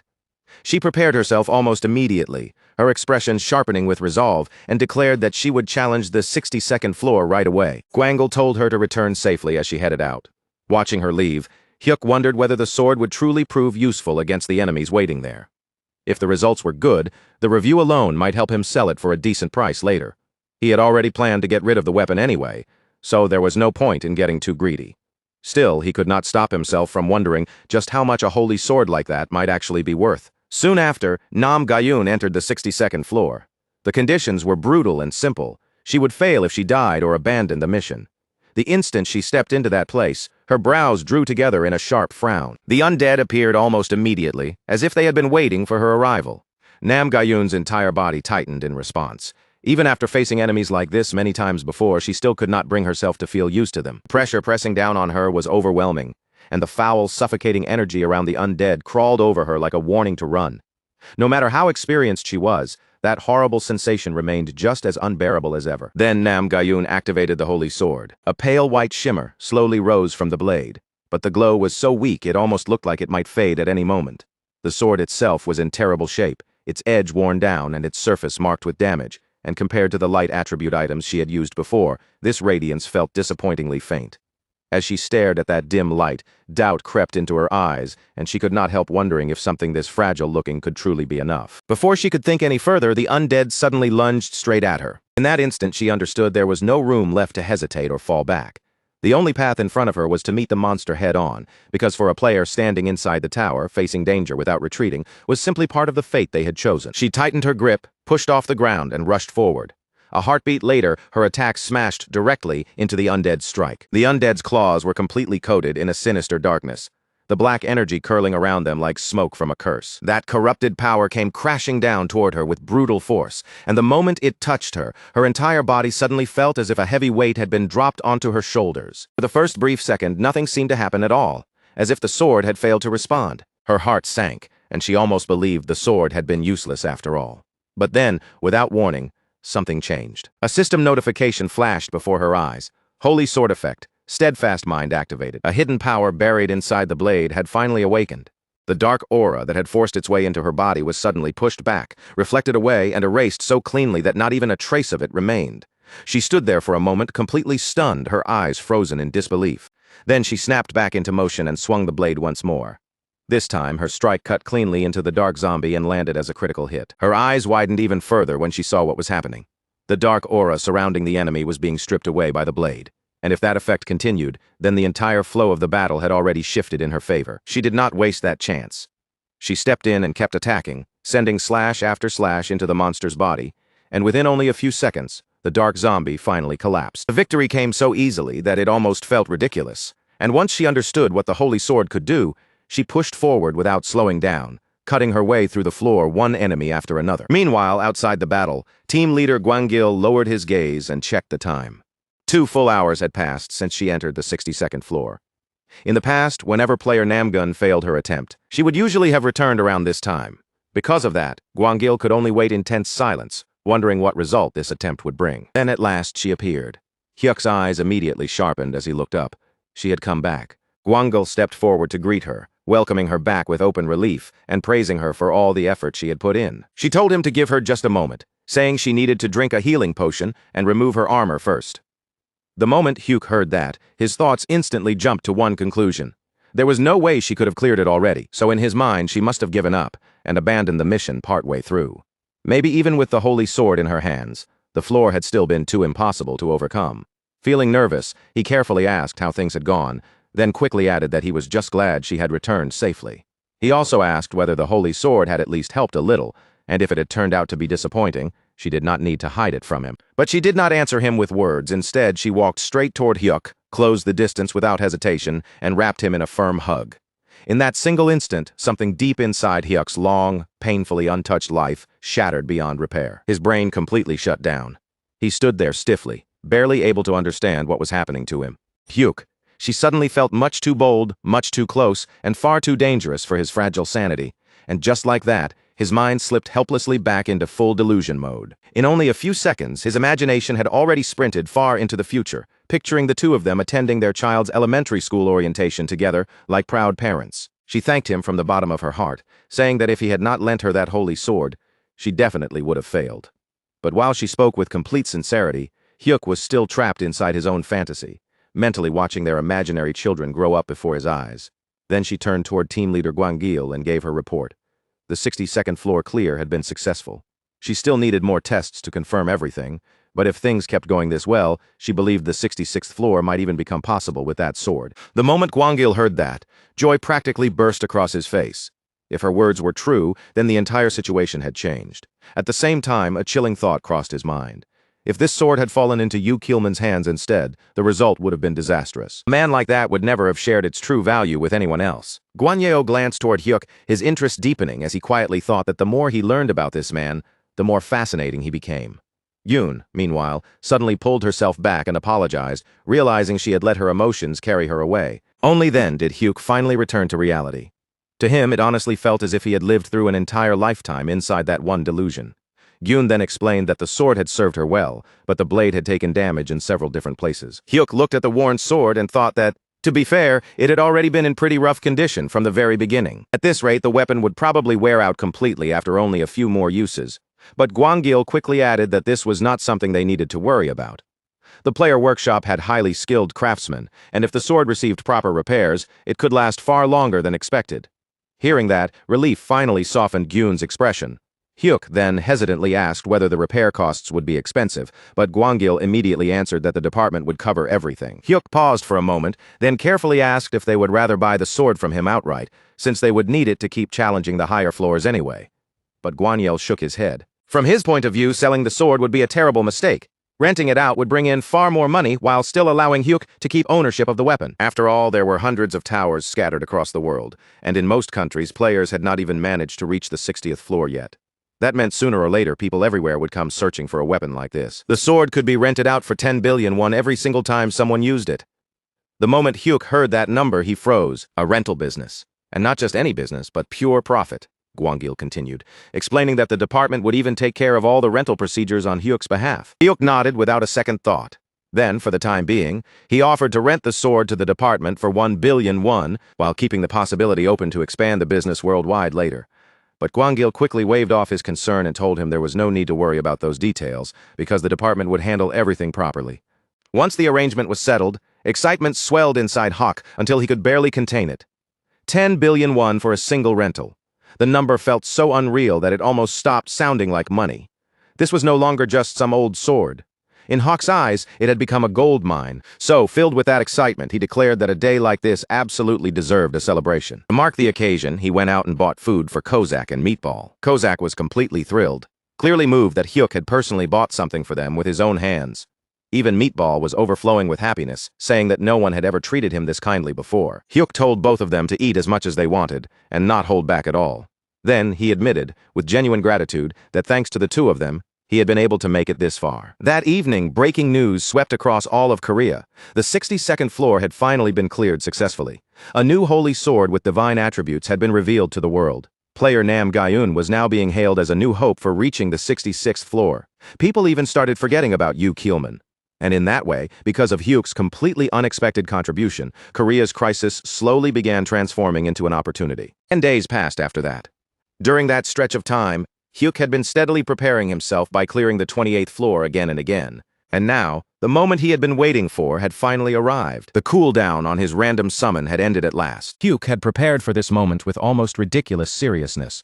He washed himself from head to toe, carefully trimmed his nails, and had even refused to eat since the day before, as if a little extra sincerity might somehow improve his luck. He wanted the best result he could possibly get.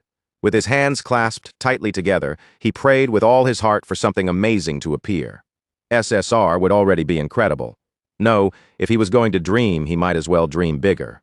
LSR. legendary, super rare. Kozak watched him with a crooked smirk and told him not to worry so much, saying things would probably work out just fine. After all, surely they would not be unlucky enough to pull another summon like Meatball. The moment those words left his mouth, Meatball reacted right away. Hyuk immediately defended him, saying there was absolutely nothing wrong with Meatball. In fact, Meatball had already helped them clear a surprising number of floors, so he had more than earned his place. Kozak could only let out a tired sigh. Then, almost unwillingly, he turned his gaze toward Meatball. The giant was simply standing there with a bright, innocent smile spread across his face. Kozak stared at him for a moment, then told him not to smile like that again, because for some reason it was deeply unsettling. Hyuk shook off the distraction and forced himself to concentrate. He called for the random summon, his heart pounding as he silently begged for the result to be a high-grade one. A burst of light suddenly appeared before them. Within that glow, a figure slowly began to form, and from the outline it clearly seemed to be a woman.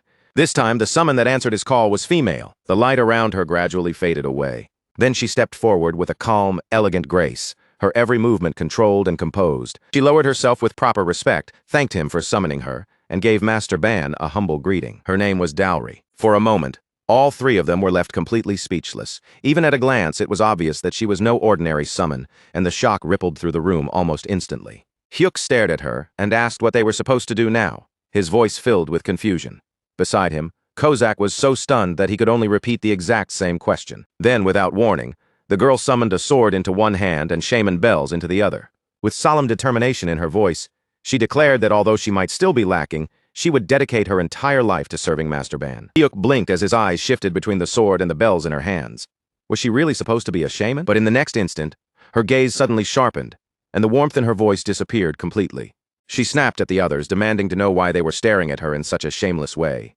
Then she asked how they dared look upon a maiden with such greedy eyes, warning them that if her beauty had stirred even the slightest improper thoughts, divine punishment would surely fall upon them. Kozak flinched at her sudden accusation and quickly tried to wave it off, insisting that he had only been curious, but she cut him down instantly, calling him a liar without the slightest hesitation. Hyuk stood there in total confusion, his eyes blank as he tried to understand what kind of chaotic situation he had just summoned into existence. He hurriedly stepped in, trying to interrupt before the atmosphere got any worse and calm everyone down. But the moment her gaze shifted toward him, her entire expression softened as if she had become a completely different person. She told him that he could look as much as he wished and simply sit back to enjoy the sight. Hyuk froze in place, wondering if there was truly not a single normal summon among his followers. Even so, there was no denying that pulling an SSR was an enormous victory. Her rank matched the strongest summon he already had, which meant this result was far beyond ordinary luck. Then another question suddenly crossed his mind. Even among SSR summons, were there different levels of strength? Hyuk quickly checked her details. Name, Dowry. Grade, SSR Super Special Rare. Type, Priestess. Affiliation, Imperial Shrine of the Heavenly Empire. Manifestation duration, 5 hours. Cooldown, 3 hours after dismissal. She was listed as a strict, solemn, and commanding High Priestess. In other words, she was the kind of person who could kill the mood the very moment she entered a room. And then, without warning, Hyuk was suddenly pulled into her memories. Before his eyes stretched a vast empire, grand and overwhelming in scale. Dowry had once been the princess of a powerful nation. From the time she was young, she had shown a deep fascination with shamanism, and over the years that devotion eventually carried her all the way to the position of the empire's high priestess. After her father passed away, her younger brother inherited the throne. But before long, he was murdered by their own uncle, who seized the crown and took the empire for himself. Consumed by rage and grief, Dowry swore that she would take revenge. To do it, she performed a forbidden ritual, a terrifying death curse that should never have been used lightly. Her uncle had prepared for such a threat in advance, even sacrificing others in an attempt to redirect the curse away from himself. Dowry was not some ordinary shaman who could be stopped by simple countermeasures. She had been personally taught by the gods worshipped by the empire. Once her ritual was completed, there was nothing left in the world that could withstand the force of her power. Her revenge succeeded, and her uncle finally paid the price. But using such a curse for personal vengeance violated the natural order itself. The backlash came crashing down on her, consuming her life and causing her to die at a young age. Hyuk returned to himself, and in that instant he understood her a little better. Her strict nature, her intense attitude, and the sharp pressure in her personality all suddenly made sense. Wanting to confirm something, Hyuk carefully asked her a question. Dowry replied that she was honored to answer and told him there was no need to hesitate. So Hyuk asked who had founded the Chang Empire. Dowry answered immediately, without pausing for even a breath. It had been the great King Jianlong, the ruler who defeated the wicked Wang and Kim clans and expanded the nation's territory all the way to Goryeo. He was the great sovereign who changed the country's name from Baekje to Chang. Hyuk listened carefully, then asked if that meant the giant founder of later Baekje was the person she was talking about. Dowry slowly nodded and confirmed that he was correct. Hearing that, Hyuk fell into deep thought. So this was a parallel world. In Dowry's world, later Baekje had unified the three kingdoms instead of Goryeo. Kozak had once mentioned that his former world also resembled modern Earth, and now Hyuk could not stop thinking about the pattern. The history before the Three Kingdoms period seemed to match what he knew, which meant the timeline must have split off right around that era. It was honestly fascinating, and now that he knew Dowry had truly been a princess, the way she carried herself made complete sense. Then, all of a sudden, a completely different thought struck him. He had been fasting since the day before just for this summon, and now that everyone had gathered, maybe it was the perfect time to eat some ramen. Kozak agreed right away and asked for a mild one. Hyuk then turned toward Jeon and asked what she wanted. She hesitated, feeling that being picky about food did not match proper conduct. Meatball happily declared that everything sounded amazing, while Kozak added that anything made by Master Ban was naturally the best. Hyuk smiled and said he would make it quickly, telling them to just bring over a large bowl. But then Jeon suddenly exploded in anger, her voice rising sharply as she demanded to know how they could behave so shamelessly when they were merely summons. She declared that the two of them deserved to be beaten and ordered them to get lost immediately. How could they possibly allow Master Ban to prepare food with his own hands? Her sudden outburst hit so unexpectedly that even Hyuk was startled. Kozak immediately protested, saying they were the same rank, so he could not understand why she kept speaking down to them as if she stood above everyone else. But Dowry stepped forward before the argument could go any further, carrying an authority so heavy it seemed to press down on the room. She said she had tried to handle this reasonably, but if they still refused to understand their place, then it looked like she would have no choice but to curse them until the lesson finally sank in. The moment Kozak heard the word curse, he immediately took a step back. Whatever pride he had vanished on the spot, because a curse was one thing he absolutely did not want coming anywhere near him. And in the very next moment, the whole group somehow ended up in the kitchen. Kozak quickly declared that he would be the one making the ramen, while even Meatball was dragged into the work, struggling awkwardly with the pot. Hyuk could only let out a long sigh as he watched them. A crazed assassin and a savage warrior, two lunatics who had survived deadly battles without flinching, apparently still had something they were genuinely afraid of. After the meal was finally over, Hyuk asked if it was time for them to head to the tower. Dowry immediately declared that this maiden would serve him with absolute loyalty, and all he needed to do was give the order. With that decided, they entered the 30th floor. As they arrived, Hyuk found himself thinking that Dowry joining the group might actually turn out to be a good thing. Kozak was completely intimidated by her now, and if nothing else, that fear might finally force him to behave himself. Dowry warned him not to act carelessly, making it clear that she was watching every move. When Kozak talked back, she snapped at him without hesitation, calling him a brat and telling him to mind his manners. Then she stated firmly that true loyalty meant putting Master Ban's safety above everything else. Meatball immediately stepped forward and declared that he would take care of everything himself. Even if it cost him his life, he swore that he would protect the summoner. Hearing that, Dowry turned her gaze toward Kozak and said that although she had first taken him for ill-bred trash with no manners, at the very least, his spirits seemed to be pointed in the right direction. Kozak's face flushed slightly, and he muttered under his breath, wondering if the group hierarchy had already been decided without anyone asking him. Then the mission appeared before them. Defeat 18 trolls and one twin-headed troll. The time limit was 13 hours. Kozak narrowed his eyes and immediately began assessing the situation. What he wondered most was how a shaman like Dowry actually fought in battle. Judging from her past, he assumed her methods would involve curses. Maybe she would unleash some terrifying death ritual against the monsters. But then Dowry suddenly summoned a set of speakers. She calmly explained that under normal circumstances, a ritual like this would require a master drummer, but since she was here on her own, she would have to make use of a different method instead. And Dowry began her ritual. Her voice rang out with solemn power as she declared that the god's protection rested upon Master Ban, then commanded the wicked spirits to vanish from their path. A wave of divine energy spread across the battlefield like invisible light washing over everything. Meatball's body instantly surged with power, his muscles swelling as his skin hardened until it looked as tough and unbreakable as steel. Even when the trolls attacked him directly, their blows could not leave a single mark then. With one massive swing, Meatball wiped out more than 10 trolls at once. Jong Hyuk felt the change in himself as well. His senses sharpened, his movements became quicker, and every attack felt cleaner, faster, and far more lethal than before. At the same time, the trolls themselves began to move more slowly, as if something unseen was dragging down their bodies. Hyuk understood it almost immediately.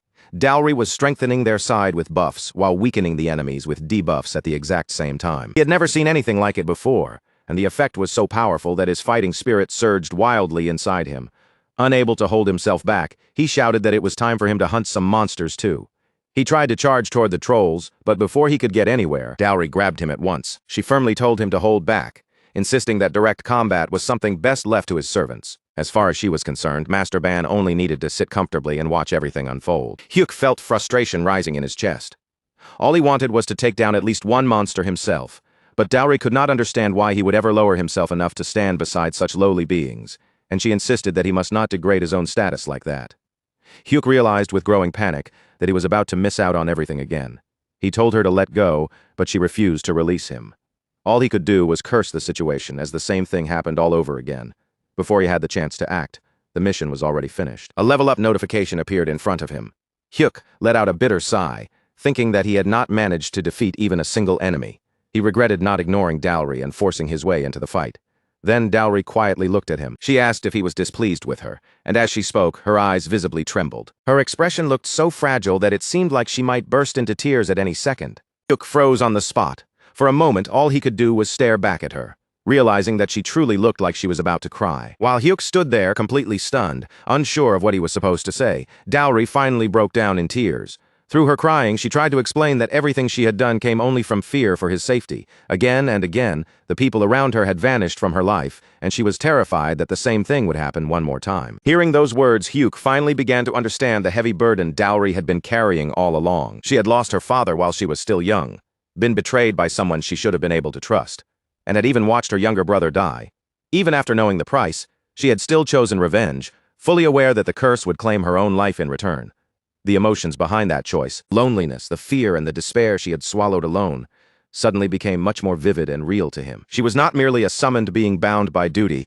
Beneath that cold, disciplined, and commanding exterior, there was a fragile heart that had already been broken too many times. Hyuk gently reassured her. He promised that he would stay safe and would not recklessly throw himself into danger.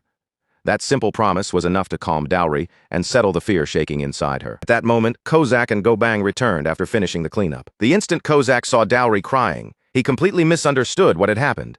Assuming the situation somehow involved him, his reaction only managed to make everything worse. Covered head to toe in monster blood, Kozak instantly drew Dowry's anger all over again. With the threat of another chant hanging over him, he was quickly chased off and had no choice but to retreat without putting up any resistance. Later, after they returned home, Hyuk began counting the rewards they had earned from their progress. Once he collected 30 badges, a hidden reward was unlocked before his eyes. It was a cooldown reset ticket for his summoning skill. For a moment, the idea of calling another companion immediately crossed his mind. But when Hyuk looked at the group he already had, he decided against using it. Their current strength was already more than enough, and it seemed wiser to save that valuable chance for a moment when he truly needed it. Meanwhile, Ga-hyun continued her climb through the tower and successfully cleared the 63rd floor. News of her success spread rapidly, and more attention than ever began gathering around just how important the Holy Sword had become in battles against undead enemies. With that weapon in hand, as long as the dark aura could be resisted, the undead were no more threatening than ordinary monsters. And as the deadline to conquer the 66th floor drew closer, a heavy tension began spreading across the entire country, settling over people like a storm cloud. With Gwanggil gone, no one could shake the uncertainty hanging in the air, and that uneasiness pressed down on everyone more and more. Even so, Ga-hyun stood before the public and declared with confidence that the goal would be achieved within 1 month. At the same time, plans were announced to rent the Holy Sword out internationally. But there was one exception that was made crystal clear from the very beginning. The sword would never be lent to the country that Gwanggil had chosen to join. While all of this was unfolding, Gwanggil reacted with open, barely contained fury. In his eyes, this entire mess had happened only because the Holy Sword had not been revealed sooner, and he bitterly blamed everything on that one fact. At the very same time, pressure from the higher authorities began closing in on him, forcing him to accelerate his own climb through the tower. Because of that pressure, he was pushed into challenging the 57th floor immediately. He even had to appear on TV in an attempt to calm down the public's growing anger and suspicion. But none of it eased his frustration. If anything, the resentment inside him only grew heavier until he became completely fixated on one thing. He had to find the person who owned that holy sword. Once he found them, he was determined to make that person pay for humiliating him like this. As the news continued spreading across the internet, people everywhere began obsessing over the identity of the sword's owner, and the rumors exploded almost overnight. When Hyuk saw all that praise being directed toward the unknown person behind the holy sword, he could not stop a quiet sense of pride from rising in his chest. Behind him, the others simply watched in silence, taking in his reaction. Not long after that, a delivery arrived at the door. It turned out to be the expensive ice cream Hyuk had ordered on impulse. Since it had already arrived, he decided to treat everyone and began handing it out one by one. As usual, Hyuk took the very first bite himself, a small habit he had developed ever since Dowry joined the group and started watching over everything with strict eyes. Gobang and Kozak gave in almost immediately, digging into the ice cream without even trying to hold themselves back. Dowry, on the other hand, first tried to maintain her proper dignity, sharply criticizing the others for their terrible manners and lack of restraint. But the moment that first taste touched her tongue, her proud composure completely collapsed. The rich sweetness caught her so off guard that even Dowry could not hide the surprise spreading across her face. She tried to regain her dignity afterward, straightening herself as if nothing had happened. But it was obvious to everyone that the ice cream had affected her just as much as the others. After they finished eating, Dowry turned to Hyuk and thanked him properly. Then she brought up a request of her own. Before her summoning time came to an end, she wanted to perform a ritual that would draw good fortune toward him and drive away any misfortune lingering nearby. When she asked whether anything had been troubling him lately, Kozak immediately brought up Gwangil and recounted everything that had happened from start to finish. The moment Dowry heard the story, anger began rising inside her like a flame. She declared that a person like that should never be allowed to escape punishment, then asked them to bring her an item that had once belonged to him. At first, Hyuk refused. He was worried about what might happen if Dowry used another dangerous curse, especially after learning what her old forbidden ritual had cost her. But Dowry calmly explained that this would not be a death curse. Instead, it would be a karmic ritual, a method that would merely speed up the natural consequences created by Gwangil's own actions. She assured Hyuk that it would not harm her in any way, and only after hearing that explanation did Hyuk finally agree. Soon after that, Kozak returned with an object in his hands, something that Gwangil had once used. Using that item as the focus, Dowry began the ritual and solemnly called upon the balance of karma itself. And when the process finally came to an end, an unseen force quietly settled into place. From that point on, the final result was left entirely in the hands of fate. Everything would depend on just how heavy the weight of Gwangil's past actions truly was. If his sins were light, then the backlash might only come as a small streak of misfortune. But if the karma he had built up was far darker, the consequence could become something far more severe. Meanwhile, in another place, Gwangil appeared on television before the public. He was now being presented as Japan's one and only hope for conquering the Black Tower, and as the symbol chosen to carry that mission, Gwangil stepped confidently onto the stage, where a wave of loud applause immediately rose to greet him. Throughout the broadcast, he carried himself with complete confidence, keeping his posture steady and his expression calm. He explained that although there was still time remaining before the official deadline, he had decided to take action early so the anxious public could finally feel reassured. With his level of strength, clearing the 57th floor appeared to be no great challenge at all, and he intended to prove that fact right there in front of everyone. So, without showing even the slightest hesitation, he turned away from the cameras and entered the Black Tower. The mission given to him was to hunt down 15 flame wyverns within 14 hours, terrifying creatures that ruled the skies above the floor and were known to prey on ogres. Gwangil had cleared this exact floor many times before, so he knew its terrain, its monsters, and its attack patterns extremely well. Even so, the moment the battle began, a strange uneasiness slowly started crawling over him. He began by aiming for wyverns that had drifted away from the others, using the standard method to avoid getting surrounded by multiple enemies at once. As an all-weapon user, Gwangil could adapt to any range or situation, so he opened the fight from a distance with long-range attacks. But almost immediately, something felt off. The very first arrow he released veered away in an unexpected direction, striking a completely different wyvern and drawing attention he had never meant to provoke, though handling 2 wyverns at once was still well within his ability. Even then, the flow of the battle refused to move the way it normally should have. After he finally brought the 2 wyverns down, Gwangil noticed something strange. Not even one of his attacks had triggered critical damage. He pushed the odd feeling aside, telling himself it was nothing, and continued forward. But from there, the situation only became worse. A sudden sneeze hit him at the worst possible moment, ruining his aim completely, and the arrow flew straight into the middle of a clustered group of wyverns. In an instant, 3 of them locked onto him and rushed in with a coordinated assault. And what happened next was even stranger. All 3 wyverns released their dragon breath at the exact same time, a rare move that almost never happened because of the heavy burden it placed on their bodies. With the flames closing in and nowhere clean to escape, Gwangil was forced into a corner and unleashed his strongest skills, barely surviving the clash. After a brutal and exhausting fight, he managed to kill 2 of the wyverns, leaving only 1 injured and weakened. Wyvern still standing in front of him. Believing that he had finally regained control of the situation, Gwangil moved in to finish off the last one, but that confidence disappeared almost immediately. As he shifted his footing and stepped back, his heel accidentally came down on a wyvern egg that had been hidden on the ground beneath him. Something that never should have existed there at all, not even for a single moment. Then the hatchling's sharp cry burst across the battlefield, cutting through the chaos like a signal flare. That desperate sound instantly pulled the attention of the nearby wyverns, turning their gazes toward the source. The second Gwangil realized what that meant, The danger became painfully clear to him. If he stayed in that place any longer, he knew there was a very real chance he would be torn apart and killed. With every path forward suddenly cut off, Gwangil had no choice but to retreat, throwing away the challenge and escaping before it was too late. But outside the tower, the situation waiting for him could not have been more badly timed. The instant he reappeared, he landed right in the middle of a live stage performance, shocking the audience so badly that the entire place seemed to freeze around him. Yet Gwangil did not even spare the stunned crowd a glance. He ignored the stage, the lights and all the eyes on him, immediately pulling out a healing potion and drinking it down. Even as the crowd erupted into noise around him, his face remained empty and unreadable, as if none of their reactions had anything to do with him. Without saying a word to anyone, he simply turned and walked away in complete silence. It did not take long for news of his failure to explode across the world. The public reaction turned cruel almost immediately, and in no time at all, Gwangil became the target of open mockery, with people ridiculing him without holding back. At the same time, Hyuk continued pushing upward through the tower and successfully cleared the 31st floor.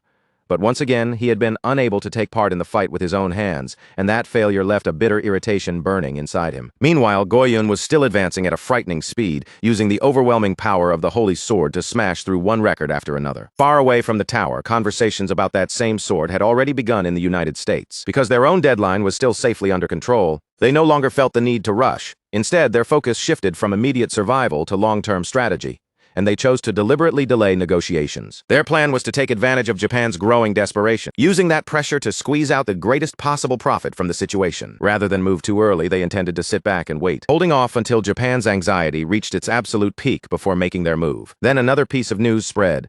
Chow Min had failed the exact same floor twice in a row. Because of that crushing failure, he had disappeared from public view completely, unable to even step outside his own house without facing the world. Across all of Japan, public opinion had turned sharply against him. To make things even worse, a clip of his humiliating collapse was spreading everywhere, replayed again and again until there was no escaping it. When Banju Hyuk thought about Chow Min's situation, he felt that this was simply the consequence of the path Chow Min had chosen for himself. There was some curiosity about whether the curse placed on him would continue forever. But in truth, it was understood that it would not last permanently. Once the imbalance caused by his actions was corrected, the curse would fade away on its own. Even so, while Banju Hyuk believed Chow Min had brought it upon himself, he still felt the faintest trace of pity for the man. Soon after, Banju Hyuk's focus shifted back, and his energy returned. The time had come to challenge the 32nd floor. Kozak began preparing with a short warm-up, clearly eager to sharpen his combat efficiency as much as possible. Dowry, on the other hand, remained composed and ready like always. And beside them, Meatball could barely contain himself, his whole body practically buzzing with excitement at the thought of hunting monsters again. But before they set out, Banju Hyuk suddenly came to a stop and said there was something important he needed to talk about with Dowry. To set the mood properly, he revealed a stack of premium ice cream boxes. The moment Dowry laid eyes on them, her composure nearly shattered, and excitement surged across her face all at once. Banju Hyuk recognized the brand immediately as well, realizing it was one of the highest-grade ice creams available. Meatball reacted with just as much intensity, his desire becoming so obvious and exaggerated that it was almost absurd to watch. Hyuk found it a little strange that Kozak knew so much about that ice cream brand, but he decided not to question it. Instead, he told Kozak and Meatball to leave the room so he could speak with Dowry privately. The two immediately reacted with over-the-top despair, begging not to be excluded, their emotions swinging wildly from hope to panic. In the end, Banju Hyuk had to offer them meat as a reward for leaving, and the effect was instant. Their resistance vanished on the spot, and without another complaint, they obediently walked out of the room. Once the room finally grew quiet, Dowry reached toward the ice cream with pure delight written all over her face.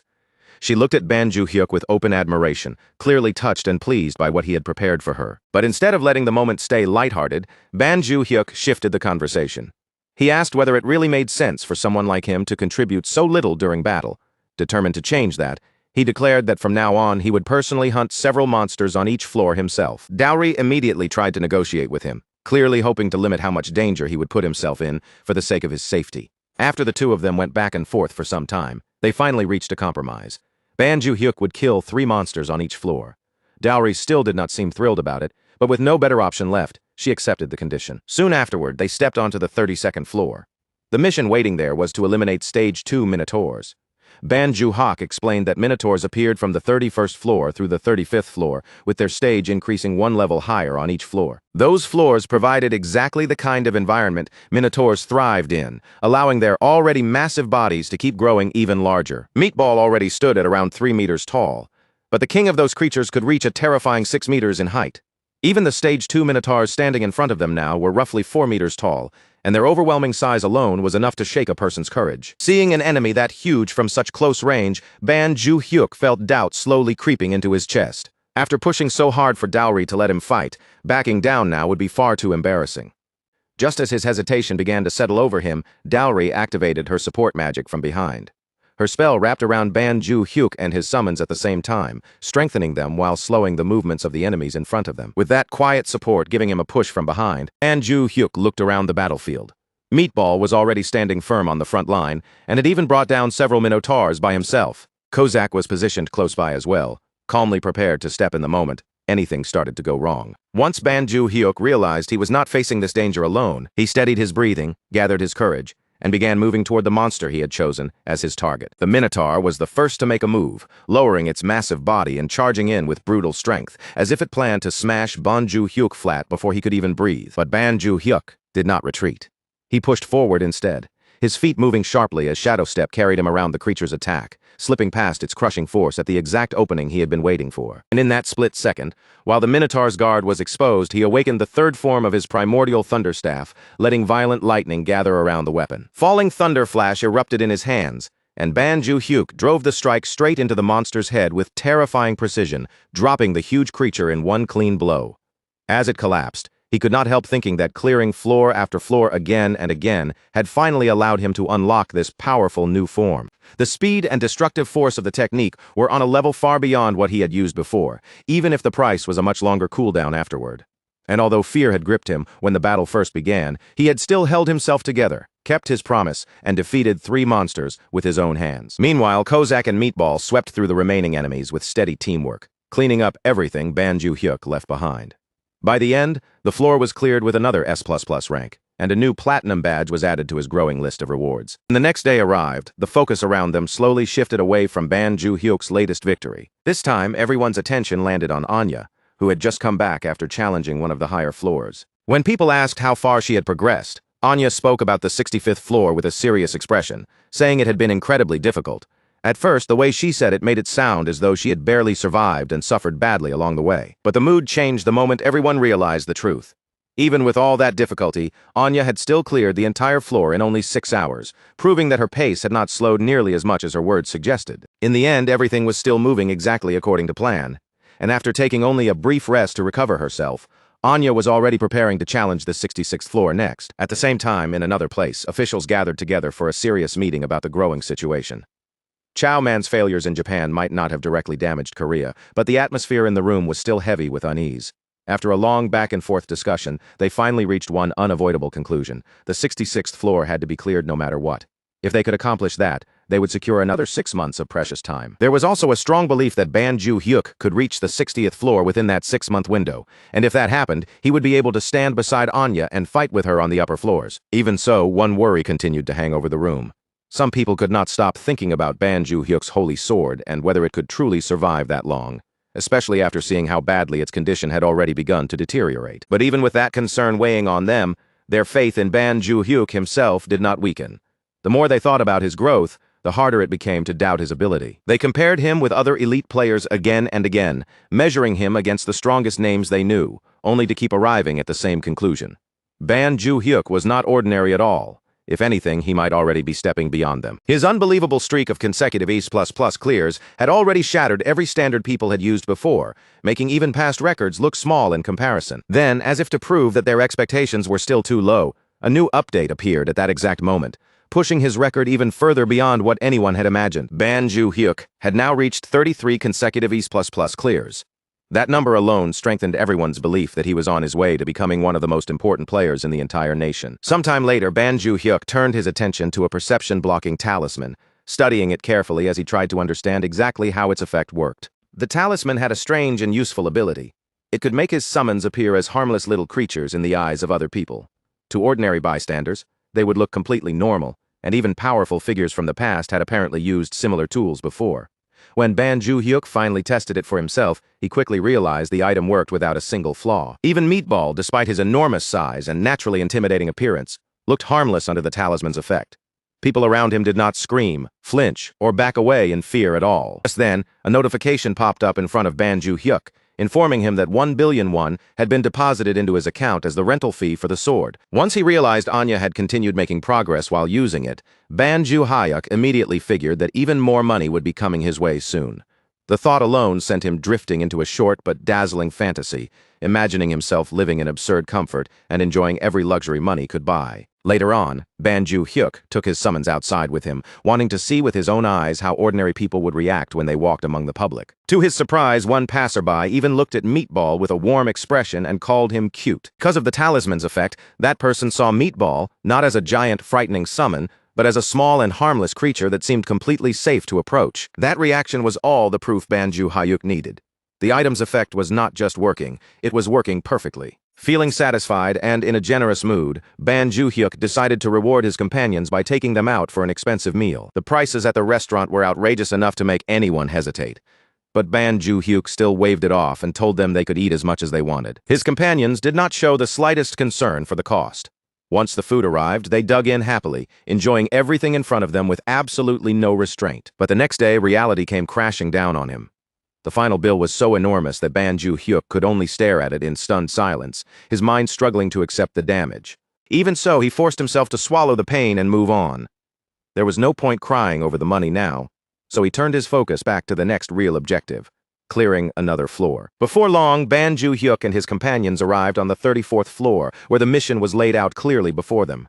Defeat 20 Stage 4 Minotaurs. The moment Ban Ju-hyuk saw one of them, the sheer scale of the monster hit him like a wall. Standing around 6 meters tall, the Minotaur towered over him so completely that he looked tiny in front of it, and a cold fear crept through his chest as he wondered how he was supposed to bring down something that huge. Still, Ban Ju-hyuk quickly forced himself to think. His plan was simple in theory. Attack the legs first, break the monster's balance, and then finish it off while it was unstable and unable to move properly. But even with a plan in mind, uncertainty remained in his eyes. At that moment, Kozak stepped forward, sensing his hesitation, and offered to support him. Kozak agreed to help under one condition. Ban Ju-hyuk only had to fight a single monster himself. As long as he accepted that, Kozak would handle the rest of the support. With that condition settled, Kozak immediately began coordinating with Meatball, setting up the next move without wasting any time. Meatball moved into position to assist, planting himself firmly this time and preparing his stance properly so he would not mess up the timing. Ban Ju-hyuk understood what they were trying to do. He would borrow Meatball's raw physical strength to launch himself high into the air, and with his trust placed in his teammates, he prepared himself for the jump. Then he sprinted forward, closing the distance quickly, before leaping straight onto Meatball's waiting hands. With one powerful shove, Meatball hurled him upward, sending Ban Ju-hyuk flying high into the air above the battlefield. But the force behind the throw was far stronger than Ban Ju-hyuk had expected, much heavier and wilder than he had prepared for. In an instant, his body shot upward out of control, soaring far faster than he could steady himself. He lost his balance in midair, his posture breaking apart as the world seemed to twist around him, and then gravity seized him, pulling him downward as he began falling faster and faster toward the ground below. Panic rushed through Ban Ju-hyuk's body, and for a terrifying moment, he could feel the situation slipping completely out of his control. But just before disaster could strike, at the very last possible moment, he forced himself to react. Ban Ju-hyuk activated Shadow Step, his body vanishing into motion just as the fall was about to overtake him. Shadow Step slowed his fall just enough for him to stop tumbling wildly, and Ban Ju-hyuk finally managed to pull his body back under control in midair. In that exact instant, he could feel it clearly. Something inside his movement had changed. His body felt strangely lighter than before, almost as if the air beneath his feet had become something he could actually step on. The moment Ban Ju-hyuk sensed that shift, he understood that his skill had evolved into something new. He named the ability Shadow Walker, because now it felt like he could move freely even while suspended in the air. And once his feet touched the ground safely again, excitement surged through him at the realization that he had unlocked yet another skill. A moment later, Ban Ju-hyuk proved it with his own body, using Shadow Step not across the ground, but through the empty air itself. The sight left his other 3 summons staring in complete shock, their eyes fixed on him as if they could not quite believe what they had just witnessed. Seeing Ban Ju-hyuk move like that brought an old memory back to Hyuk's mind, something he had heard long ago. His captain had once mentioned that someone had supposedly been seen performing shadow steps among the clouds, but at the time, Hyuk had dismissed it as an unbelievable story. But now, watching Ban Ju-hyuk move through the air with his own eyes, it became impossible to deny. That impossible story had actually been true. Ban Ju-hyuk closed in on the Minotaur at frightening speed, but even as he rushed forward, a nervous thought crossed his mind. He wondered if he was moving too fast, and whether he could actually aim properly while traveling like this. Still, there was no time to hesitate, so he decided the only way to find out was to try. With that decision made, he tightened his grip and activated the third form of his primal lightning staff. Lightning gathered in a violent flash as falling thunderflash burst to life in his hands. Then, with one explosive blow, Ban Ju-hyuk struck the Minotaur directly and knocked the massive creature unconscious in an instant. Ban Ju-hyuk felt a rush of pride when he realized he had used the recoil from the attack to land safely. But that confidence was quickly followed by a small chill of unease, because deep down, he could not ignore how close he had come to losing control. His three summons looked at him with open admiration, praising him without holding anything back. They said his talent was almost blinding, admitting that even they would not be able to reproduce something like that. To them, their summoner had truly earned the right to be called a warrior, and while they showed him genuine respect, they still kept warning him to be careful. One of them even tried to act calm while admitting that the danger had made her hair stand on end. Ban Ju-hyuk could only acknowledge that he had been shaken too, but somehow, against the odds, he had still managed to pull it off. Right after that, the summons wasted no time and moved to wipe out the rest of the Minotaurs, tearing into the remaining enemies without hesitation. Soon, a system window appeared in front of Ban Ju-hyuk, announcing that he had successfully cleared the 34th floor mission, gained a level, received 4 kilograms of mana stones, and obtained a summon grade up rune. Ban Ju-hyuk froze in surprise when he realized that a summon grade up rune had dropped as a normal reward instead of a special bonus, and to him, it felt like he had hit the jackpot.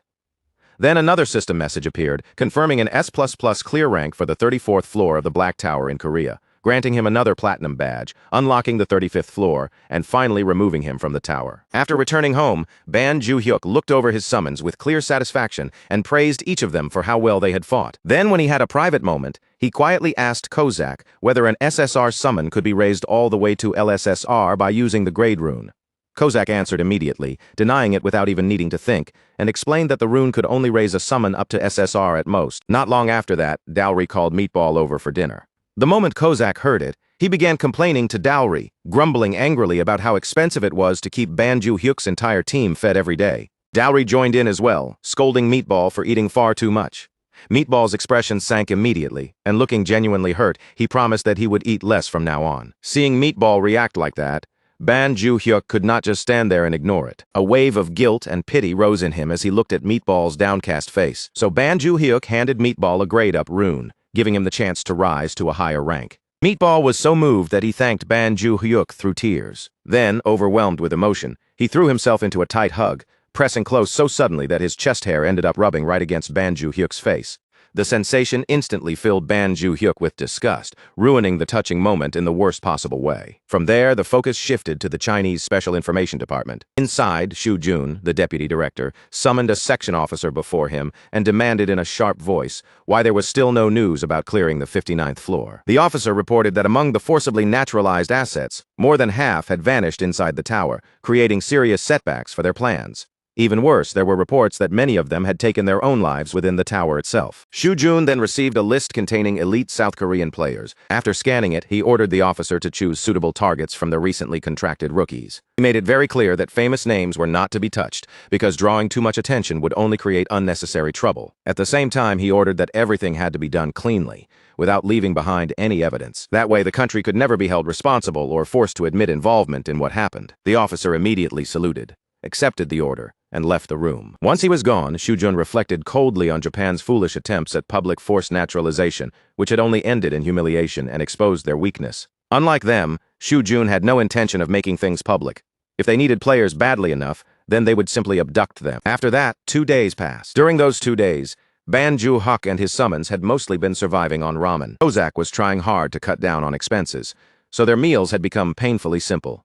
Ban Ju-hyuk, however, had other concerns weighing on his mind when a new system window suddenly appeared. The window showed a catalog update, and on it the dull barbarian meat shield was listed as unable to be summoned. Ban Ju-hyuk immediately grew worried, but Kozak explained that ranking up was not a simple process. It strengthened the soul itself, which made it dangerous, and if the upgrade failed, there was even a risk of permanent deletion. The moment Ban Ju-hyuk heard the word deletion, it struck him like a heavy blow. Dowry quickly scolded Kozak for scaring him like that, then turned to reassure Ban Ju-hyuk before his panic could grow any worse. She explained that if Meatball had truly been deleted, his name would have vanished from the catalog completely. Since his name was still there, the fact that he could not be summoned likely meant something else was happening. Dowry suggested that it might even be the rare case of a 2-rank leap during an upgrade. Kozak agreed with that possibility, and added that Meatball's soul was unusually pure, which might make him especially suited for a successful upgrade. Ban Ju-hyuk, however, rejected Kozak's misunderstanding silently in his own mind. Even with their explanations, he could not stop worrying about what a sudden jump in rank might really mean for Meatball. Wanting to lighten the heavy atmosphere a little, Ban Ju-hyuk tried to shift everyone's attention elsewhere and suggested that after finishing their ramen, they should all head out to a cafe. But almost immediately after saying that, another worry struck him. What if Meatball came back from the upgrade even larger than before? And if that really happened, what if the new house they had just moved into no longer had enough space for him to fit comfortably? Before long, the focus moved to a cafe, where two men were already deep in conversation about the upcoming raid on the 66th floor. They spoke as if the raid would be handled without much trouble, all because the Holy Sword was involved. One of the men even openly praised the hero Nam Ga-yoon, his voice filled with admiration. The other man immediately snapped at him, scolding him for mentioning her name so casually without the respect she deserved. Meanwhile, Ban Ju-hyuk was passing through the area like any normal customer, but before he even realized what was happening, he somehow ended up accidentally embracing Nam Ga-yoon without anyone around him noticing properly. Soon after, the drinks and desserts they had ordered arrived at the table, and everyone settled in to enjoy the sweet food and cafe atmosphere together. Right then, Ban Ju-hyuk received a call from Gwangil, who sounded excited as he congratulated him on breaking records with his unbelievable streak of consecutive Ace++ clears. After the congratulations, Gwangil brought up the penthouse that had once belonged to Yuki Allman. As a show of gratitude for renting out the Holy Sword at such a low price, he offered to transfer the entire place to Ban Ju-hyuk for free. The offer came so suddenly that Ban Ju-hyuk was completely caught off guard. Not knowing how to answer right away, he asked for some time to think it over, then ended the call before making any decision. Kozak noticed the exchange and asked who had called him. Ban Ju-hyuk reminded him of the house they had gone to see before, the impressive place that had left such a strong impression on everyone. Kozak admitted without hesitation that the house really had been magnificent. Dowry agreed as well, saying that a place like that matched Ban Ju-hyuk's current position and status quite well. But Kozak quickly added a warning, telling him not to trust anything simply because it was offered for free. In his view, nothing in life ever came without some kind of hidden cost. Dowry, on the other hand, encouraged him to accept it, arguing that it was a fair reward for everything Ban Ju-hyuk had already contributed. Ban Ju-hyuk found himself stuck between both opinions. He could not ignore the thought that once he accepted a gift that big, it might become much harder to refuse whatever the management department asked of him later. After weighing it over in silence for a while, he finally reached a decision. Instead of accepting the penthouse as a free gift, Ban Ju-hyuk decided that he would buy it himself. Summons immediately praised the decision, impressed by what they saw as his clear judgment and dignity. But the atmosphere changed the moment Ban Ju-hyuk checked the actual price. The number displayed in front of him was not small at all. The penthouse cost 20 billion won. It was not the 2 billion won he had been expecting, and the shock of that extra zero left him completely frozen in place. Kozak noticed his reaction and asked what was wrong, but Ban Ju-hyuk quietly pushed the matter aside and decided that it was time for them to leave. As they walked out of the cafe, the summons began talking among themselves, almost as if they were trying to comfort him. They said maybe they did not really need such a massive home after all. A place that big would be difficult to clean, expensive to maintain, annoying if someone had to walk far just to reach the bathroom at night, and the garden would probably attract bugs too. One inconvenience after another came up, until they finally agreed that living beside Ban Ju-hyuk mattered far more than living in a huge house. In the end, they even praised his judgment as if it had been brilliant all along. Then, right at that moment, the mood around them quietly shifted. Two suspicious-looking men stepped into the cafe. The moment they entered, something dangerous seemed to cling to them, like the faint smell of hidden weapons. There was also the sharp presence of blood, old scars, and even the harsh scent of gunpowder carried in with them. Kozak recognized it immediately. These men were the same kind of people as him, the sort who lived close to violence and danger. Without making a sound or drawing attention to himself, Kozak quietly made his move. He marked both men for tracking, making sure they would not disappear from his awareness so easily. Just then, Ban Ju-hyuk called out to Kozak and told him they were going home. Kozak followed without hesitation, but inside, he decided that for the time being, he would keep this suspicious situation hidden from his summoner. The focus then moved to the Awakener's Management Administration. There, Nam Gayun sat in complete silence, her posture still as she immersed herself in image, training deep within her own mind. In her thoughts, she went over the importance of the Holy Sword, knowing it was essential for neutralizing the dark aura released by the undead. Even so, Nam Gayun firmly told herself that she could not allow herself to depend on that weapon alone. Her mental training unfolded with sharp clarity, as if an endless battlefield was forming inside her mind and throwing enemy after enemy at her. Dark mummies, dark zombies, dark skeletons, dark ghouls, and eventually an entire army of undead pressed toward her from every direction. She had already cut down hundreds of enemies to reach her current level, and each imagined battle sharpened her senses further, hardening her resolve until there was no hesitation left in her eyes. When the intense training inside her mind finally came to an end, Nam Gayun prepared to leave. Her superior addressed her with formal respect, wishing her luck and warning her to stay careful. Mina also spoke up with clear concern on her face, unable to hide how worried she was as she supported Gayun. With their encouragement behind her, Nam Gayun headed toward the 66th floor of the Korea Black Tower. Her focus did not waver as she entered the battlefield. Before long, a skeletal monster appeared directly in front of her. Without wasting even a second, Nam Gayun rushed straight into combat, meeting the undead threat head-on. Hour after hour passed as the battle turned into a brutal struggle, pushing her body and mind to their limits. And after 10 exhausting hours, Nam Gayun finally emerged from the tower. Her strength was drained, her breathing came rough and uneven, and the fatigue was written all over her body. Seeing her like that, Mina rushed toward her in panic. But before Mina's panic could fully spill out, Nam Gayun lifted her tired face and gave her a faint, reassuring smile. Then she raised one thumb weakly, silently, letting everyone know that she had done it. At that exact moment, a system notification appeared, confirming what her exhausted gesture had already revealed. The 66th floor of the Korea Black Tower had finally been cleared. The screen displayed the details one after another, showing the location in Gangwon-do, Republic of Korea, the floor that had been cleared, the tower's progression to the 67th floor, and the newly updated time limits that came with that victory. The moment Mina saw it, she could barely contain her excitement as she rushed to inform Gwangil and their superior. Both of them were swept up in joy, and the boss immediately ordered a press release to be sent out without delay, fully aware that this was an achievement the whole nation needed to hear about. It did not take long for the news to explode across every major media outlet. Broadcasts began announcing that South Korea had successfully cleared the 66th floor of the Black Tower, and special reports quickly followed. Across the country, people reacted with overwhelming relief and admiration, saying they had been holding their breath for the past 6 months and could finally sleep without fear again. Comments flooded in from every direction, calling the achievement legendary and admitting that without Nam Gayun, the country might truly have been doomed. Others began calling her South Korea's new #1, saying that real heroes were the ones who quietly stood their ground when everyone else was terrified. Her sacrifice and loyalty struck the public deeply, especially when people compared her unwavering dedication to those who had run away during the crisis. Emotional reactions continued spreading as viewers confessed that they had cried watching her walk into the battle alone. Soon, voices began calling for the nation to support her properly, while others celebrated not only her success, but also the role of the Holy Sword Dungeon in making this victory possible. During her interview, Nam Gayun did not let the praise go to her head. Instead of claiming all the glory for herself, she humbly said the victory was only possible because of the citizens' support. She also sincerely thanked the owner who had lent her the Holy Sword, showing a quiet modesty even while the entire country was praising her name. Meanwhile, Ban Ju-hyuk watched the broadcast on TV, while speaking with Gwangil over the phone.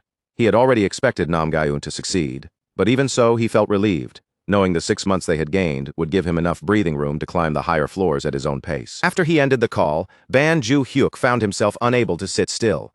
A restless energy filled him, and he wanted to enter the 35th floor as soon as possible, but his progress had been delayed because of Gobang's condition. Then, without warning, a new system notification appeared in front of him. The message showed a catalog update for Savage Meat Shield. Ban Ju-hyuk's eyes immediately caught the important detail. The restriction that had been blocking the summon was finally gone. Without wasting a second, he summoned Meatball, the companion also known as Gobang. As the summoning light formed before him, Ban Ju-hyuk watched with eager anticipation, wondering whether the upgrade result would be SR rank or even SSR rank. The system confirmed that Savage Meat Shield had been successfully called through designated summon. Ban Ju-hyuk welcomed Gobang back with relief, but the moment he actually saw him, his expression shifted into pure shock. Gobang no longer had the same huge, bulky body as before. Standing there now was a fit, muscular, almost ridiculously handsome warrior with a sharper build and clearly defined 8-pack abs. Gobang thanked him sincerely, admitting that he had been afraid he might never return, and that being summoned again filled him with deep gratitude. The system then displayed his updated catalog, confirming that his rank had risen all the way to SSR. He was now classified as a savage warrior, and the screen listed his detailed stats, including manifestation limits, satisfaction rating, and cooldown time. Soon after, Dowry and Kozak were summoned as well. The two of them greeted Ban Ju-hyuk respectfully, just as they usually did. But the moment their eyes landed on Gobang's new appearance, both of them froze in place. Kozak looked confused and uneasy, then questioned whether their existence had somehow been exposed to another person. Ban Ju-hyuk quickly explained that the transformed warrior standing in front of them was none other than Gobang himself. Even so, their disbelief was obvious. Kozak still struggled to accept it, while Ban Ju-hyuk congratulated Gobang on his reinforcement and pointed out that the sudden rise in rank had completely changed his body. To make absolutely sure of his identity, Ban Ju-hyuk asked Gobang to recite the 3 laws of the summoned. Gobang tried to answer properly, but he could not remember the laws clearly at all, stumbling over them in a way that felt painfully familiar. That clumsy response immediately reassured Ban Ju-hyuk. No matter how different he looked now, this was definitely the same Gobang. And with Gobang finally back, Ban Ju-hyuk suggested that they enter the tower again for a farming mission. The team agreed without much hesitation and prepared to move out. Soon they arrived on the 34th floor of the Korea Black Tower, where massive demons stood waiting in front of them. Gobang stepped forward first and said he would take the lead. Ban Ju-hyuk hesitated, unable to hide his concern. After all, Gobang's new form looked much smaller compared to the huge, towering body he used to have, and Ban Ju-hyuk was not sure how that would affect him in battle. Ban Ju-hyuk suggested that Gobang should at least receive Dowry's buffs and work together with Kozak for safety. But Gobang refused. He said he wanted to test his evolved strength on his own and see what his upgraded body could really do. Seeing the resolve in Gobang's face, Ban Ju-hyuk reluctantly agreed to let him try. Even then, he still told Kozak to stay prepared, just in case they needed to step in and help at any moment. Gobang then moved forward alone. He threw back his head and released a thunderous shout, loud enough to shake the battlefield. That roar instantly pulled every demon's attention toward him at the same time. Ban Ju-hyuk tensed in alarm, thinking it would have been much smarter to lure them out and fight them one by one. But before that worry could settle, Gobang's body began transforming again right before their eyes, swelling larger and larger. His size rose until he rivaled a minotaur, reaching a massive scale that left everyone watching in stunned silence. What came next was not just a fight. It was a one-sided display of overwhelming power. Gobang charged into the entire group of demons alone and fought them all head-on. His toughness was incredible, and every attack he unleashed carried destructive force that shook the enemies apart. The reckless fighting style he once had was still there in spirit, but now it had become controlled, focused, and terrifyingly powerful. Ban Ju-hyuk watched the scene unfold in complete awe. Seeing Gobang dominate the battlefield so effortlessly, he even joked to himself that he should have brought popcorn so he could properly enjoy the show. Kozak, on the other hand, could not hide the irritation rising across his face, and he grumbled that Gobang's power had clearly been boosted by an absurd amount. To him, it felt completely unfair, especially when compared to the much smaller improvement he had received from his own rune upgrade. Dowry immediately scolded him in a sharp voice, reminding him that Gobang becoming stronger meant Ban Ju-hyuk would be safer in future battles. Only then did Kozak realize how selfish his complaints sounded, and his shoulders dropped as he apologized in clear embarrassment. Ban Ju-hyuk then stepped in gently, asking Dowry to treat Kozak with a little more respect. He understood her point, but he also felt that constantly throwing harsh words at him was unnecessary and only made the atmosphere uncomfortable. Dowry paused for a moment, then accepted Ban Ju-hyuk's correction without arguing back. She turned toward Kozak and sincerely apologized for speaking too harshly. Then, as a small sign of goodwill, Dowry even reached out and took Kozak's hand. Seeing the tension between them soften, Ban Ju-hyuk felt quietly relieved because more than anything, he wanted his group to stay united. While that small reconciliation happened behind him, Gobang continued tearing through the battlefield with fierce momentum. At one point, a demon managed to strike him from behind, and Ban Ju-hyuk's heart jumped in panic for a brief second. But Gobang answered that blow with even greater force, turning around and completely overwhelming the demons that rushed him. His performance was so powerful that it barely looked like a struggle. Compared to what he could do back when he was only R rank, this level of strength was almost impossible to recognize. Every movement proved just how much he had grown, and the difference was so huge that no one watching could deny it. Before long, a system message appeared and confirmed that the 34th floor mission had been cleared successfully. Gobang returned to his refined human form and calmly said that the 34th floor had been far too easy for him. There was no loud bragging in his voice, only a quiet confidence backed by the overwhelming strength he had just displayed. Even after the fight ended, the force lingering around him made it obvious that Gobang had not gone all out. The system's presence itself seemed strangely subdued, as though even it had recognized his dominance. Gobang, however, was already looking ahead, saying that he wanted to challenge stronger floors and keep fighting without stopping. Ban Ju-hyuk watched him with excitement rising in his chest and declared that S++ clears would no longer be a problem. With his confidence renewed, he decided they could climb toward the higher floors much faster, as long as they kept moving forward together. The next scene showed Dowry, Ban Ju-hyuk, and Meatball sitting together at a meal, the battle already behind them as the group settled into a more ordinary moment. Ban Ju-hyuk looked at Meatball and smiled, thinking that his increased firepower and more compact SSR form were satisfying in many ways. On the surface, the upgrade seemed like a perfect improvement. But despite the dramatic change in appearance, Meatball's eating habits had not changed at all. He still attacked his food like a wild animal, scattering bits everywhere as if table manners meant nothing to him. Seeing that, Ban Ju-hyuk's smile slowly faded and disappointment took its place. He realized that even if Meatball's body had improved, his behavior had not improved in the slightest, and frustration finally burst out as he snapped at him to stop making such a mess. Meanwhile, Kozak sat off to the side in unusual silence. His thoughts seemed far away, and his eyes were fixed coldly out the window as if something was quietly weighing on him. Ban Ju-hyuk noticed that Kozak had barely touched his food and asked why he was not eating. Kozak forced a small smile, trying to brush it off as casually as possible, and said he just had a few things on his mind. Dowry immediately pointed out that his jealousy was far too obvious, especially when he was sitting right in front of the young master. Kozak looked visibly shaken, almost as if he might cry, and strongly denied it. He insisted that thanks to Meatball's upgrade, Summoner Ban was much safer now, and that he was genuinely happy about that from the bottom of his heart. Ban Ju-hyuk quietly reminded himself not to lower his guard just because Meatball's body had become smaller, especially since his appetite seemed even worse than before. Still, he offered Kozak some of the food he had saved. Kozak immediately became emotional, eating while tears welled up in his eyes and saying how deeply moved he was. Watching him react like that, Ban Ju-hyuk asked if there was anything else he needed. Kozak hesitated for a moment, then admitted that his manifestation time was about to run out, and he quietly asked Ban Ju-hyuk to summon him again around midnight. He explained that because of the designated summon cooldown once his time expired, 3 hours would have to pass before he could return. Ban Ju-hyuk asked why he wanted to come back at that specific time, and Kozak shyly revealed the reason. There was an overseas football match scheduled that night, and he wanted to watch it live. Ban Ju-hyuk looked surprised, wondering if Kozak had always been that interested in football. Kozak eagerly confirmed it, his face lighting up with rare excitement. Ban Ju-hyuk agreed to summon him again later, and Kozak smiled with genuine happiness. After that, Ban Ju-hyuk mentioned that he planned to visit the Awakening Management Department because he had gathered a large amount of mana stones. Kozak immediately grew uneasy and asked whether he was going alone, then requested to accompany him. Meatball quickly insisted that the outside world was dangerous, saying that a warrior should stay beside the summoner and protect him. Dowry also stepped in, calmly suggesting that it would be safer if they all went with him. The way they all fussed over him made it feel like they were treating him as a child who could not go anywhere alone. Ban Ju-hyuk finally grew annoyed and snapped back, reminding them that they could not even enter the facility if they were not registered as players. Soon after, the focus moved to the Awakening Management Department. Ban Ju-hyuk arrived there in a car sent personally by Gwangil. Gwangil welcomed him warmly the moment he arrived, thanking him with a bright expression for taking time out of his schedule to come. Ban Ju-hyuk smiled and said it was never a hassle when they always sent a car for him. In his mind, though, the truly difficult part had been escaping the worried attention of his summons. He also casually mentioned that a normal car would have been more than enough, since he still was not used to riding in limousines. Gwangil laughed it off and told him not to feel burdened, saying that this level of treatment was only natural for someone like him. After that, Gwangil guided Ban Ju-hyuk inside.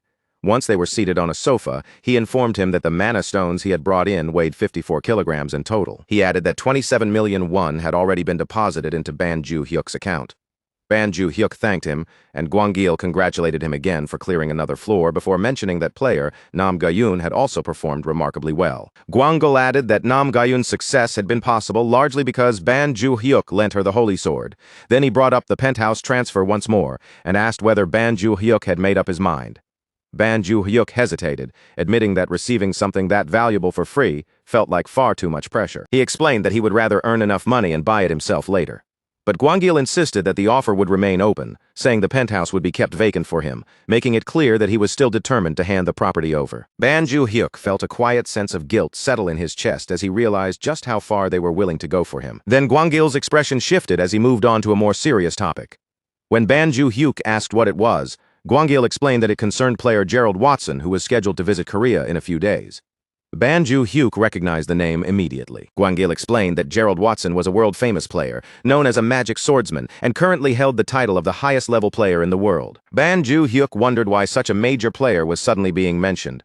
Gwangil then revealed that the purpose of Gerald Watson's visit was to rent the holy sword, with a proposed fee of $10 million for each use. Banju Hyuk was so shocked that his thoughts nearly stopped, and he silently questioned whether he had actually heard that number correctly.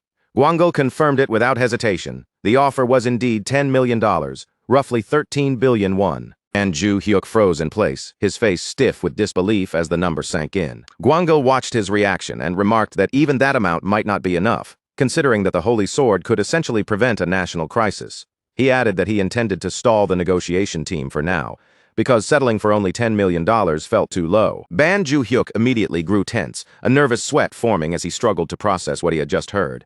The thought of pride ruining the deal and causing that massive opportunity to disappear made him deeply uneasy. So he quickly cut in and insisted that $10 million was already more than enough.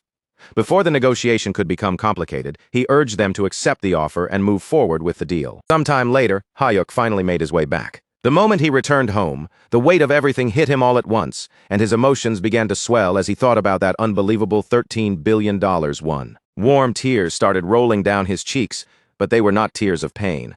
They were tears of pure happiness, because the moment he understood just how much money he now had, even his $2 billion won salary suddenly felt like something he could treat as spare change. As that realization sank in, Hyuk thought about his parents, and a deep feeling rose in his chest. After everything he had been through, it finally felt like he had truly made it. Then, as his stomach began to growl, his mind drifted toward food. Fried chicken sounded perfect. Yakbal sounded amazing. Beef yuko crossed his mind, and then tuna sashimi followed right after. For a second, he was so overwhelmed by the luxury of choice that he almost convinced himself to order everything at once. Just before he went through with it, Hyuk stopped himself, pulled back from the temptation, and decided to keep things simple by eating ramen instead. Even while he sat there eating, the tears kept slipping down his face. They were still not tears of sadness, but of relief, gratitude, and a happiness so heavy it was hard to contain. He thought about saving the tuna sashimi for another time, maybe to enjoy properly with his summons later. For now, sitting there with a hot bowl of ramen in front of him was already more than enough to make him feel satisfied. When night settled over the city, Hyuk called Kozak out once again. He told Kozak that he had been running around all day and was completely exhausted. So when Kozak's summoned time finally ran out, Hyuk probably would not be awake to properly see him off. So instead, Hyuk casually told him to relax and enjoy the football match for as long as he wanted. Kozak settled in to watch the game, while Hyuk, drained from the long day, slowly let sleep pull him under. Once Hyuk had fully drifted off, Kozak quietly rose and slipped outside without making a sound. As he stepped into the night, he thought back to the tracking mark he had placed earlier. That mark had no physical shape, no visible trace, and in a place like Earth, there was no one capable of detecting it, much less removing it. Kozak calmly followed the faint pull of the marks he had left behind, the same marks he had secretly placed on the two suspicious figures from the day before. All throughout the day, those tiny fragments of magic had remained within his senses, and he could feel them lingering near the office, watching it without rest. The idea that someone had dared to spy on the place where his summoner lived made a cold anger rise inside him. Without the slightest hesitation, Kozak narrowed down their exact location. The trail led him to a place operating under the front name Imperial Traditional Massage. Inside that establishment, several people had gathered together, their attention fixed on the data they had collected. They moved through the information like they were checking targets off a list, reading each profile one by one. One of the names was Kim Minji, age 32, recently contracted to an elite team and estimated to have reached at least the 30th floor. After that, more names came up, including Jang Dong-soo. Then they arrived at Banju Hyuk, 25 years old. His profile noted that he had signed his contract just over 2 months earlier, and his current tower position was estimated to be somewhere in the upper 20s. After reviewing the details, their judgment came fast. For now, he did not appear to present any immediate problem. The man in charge, Dong Quan Lin, captain of the Northeast Special Forces Brigade of the Chinese People's Liberation Army, made the situation plain. This would be a one-time operation. They had only a single hour, and within that short window, they intended to seize as many targets as they possibly could. But before anything could properly move forward, one of the men suddenly lost his head in an instant, his body dropping where it stood. A moment later, the severed head struck the floor with a heavy, sickening thud. Panic spread through the room almost immediately. The remaining members rushed outside with their weapons raised, eyes darting in every direction as they desperately tried to find the attacker. Back inside, Dong Quan Lin kept organizing the player photographs, forcing himself to stay focused. Then he suddenly noticed someone seated nearby, as if he had been there the entire time. The intruder was calmly studying one of the photos, looking at it with quiet interest, while commenting on his summoner's appearance, as though the chaos around him had nothing to do with him at all. Shock slammed into Dong Quanlin at once. That presence should not have been there, and nothing about it made sense. He reacted instantly, whipping out a dagger and sending it flying straight toward the intruder. But before the blade could reach its mark, it shattered in midair. The intruder had crushed it effortlessly, with nothing but his bare hands. In the very next instant, pain exploded through Dong Quanlin's body, as his hand was pierced clean through. The intruder did not even lose his composure. With chilling indifference, he made it clear that he had merely been observing his summoner's image, and he had no intention of allowing anyone to interrupt him. Dong Quanlin's scream dragged the others rushing back inside, and the moment they saw what was happening, gunfire erupted throughout the room. Bullets tore through the air and filled the space, but none of it made the slightest difference. The attacker stood there completely untouched, not flinching, not retreating, and not showing even a trace of urgency. There was no tension in his posture, only an overwhelming certainty. He made the truth painfully clear. Fighting back was meaningless, because every single one of them was going to die there, and the final thought hanging in the air carried an even heavier weight. They had stepped across a boundary they should never have gone near. Several men focused their fire on Kozak, unloading shot after shot in his direction, but not a single attack harmed him. In the next breath, Kozak moved fast, launching himself forward. With his sword flashing through the air, he cut them down before they could even properly react. The men were stunned by his speed and strength. Some of them shouted for the others to grab him and restrain him, but Kozak answered by slicing off their hands, making it brutally clear that they would not be grabbing anything anymore. Anyone who tried to attack him was knocked down with terrifying ease, as if their training and weapons meant nothing at all. Dong Quanlin could only stare in disbelief. Kozak was handling top-tier Black Ops agents like they were toys, and the sight sent fear crawling through him. He struggled to accept what he was seeing. For a moment, he wondered whether Kozak might be a Korean spy, or perhaps a soldier sent from some higher command, but the answer felt wrong. This was not something ordinary. Then Dong Quanlin remembered something.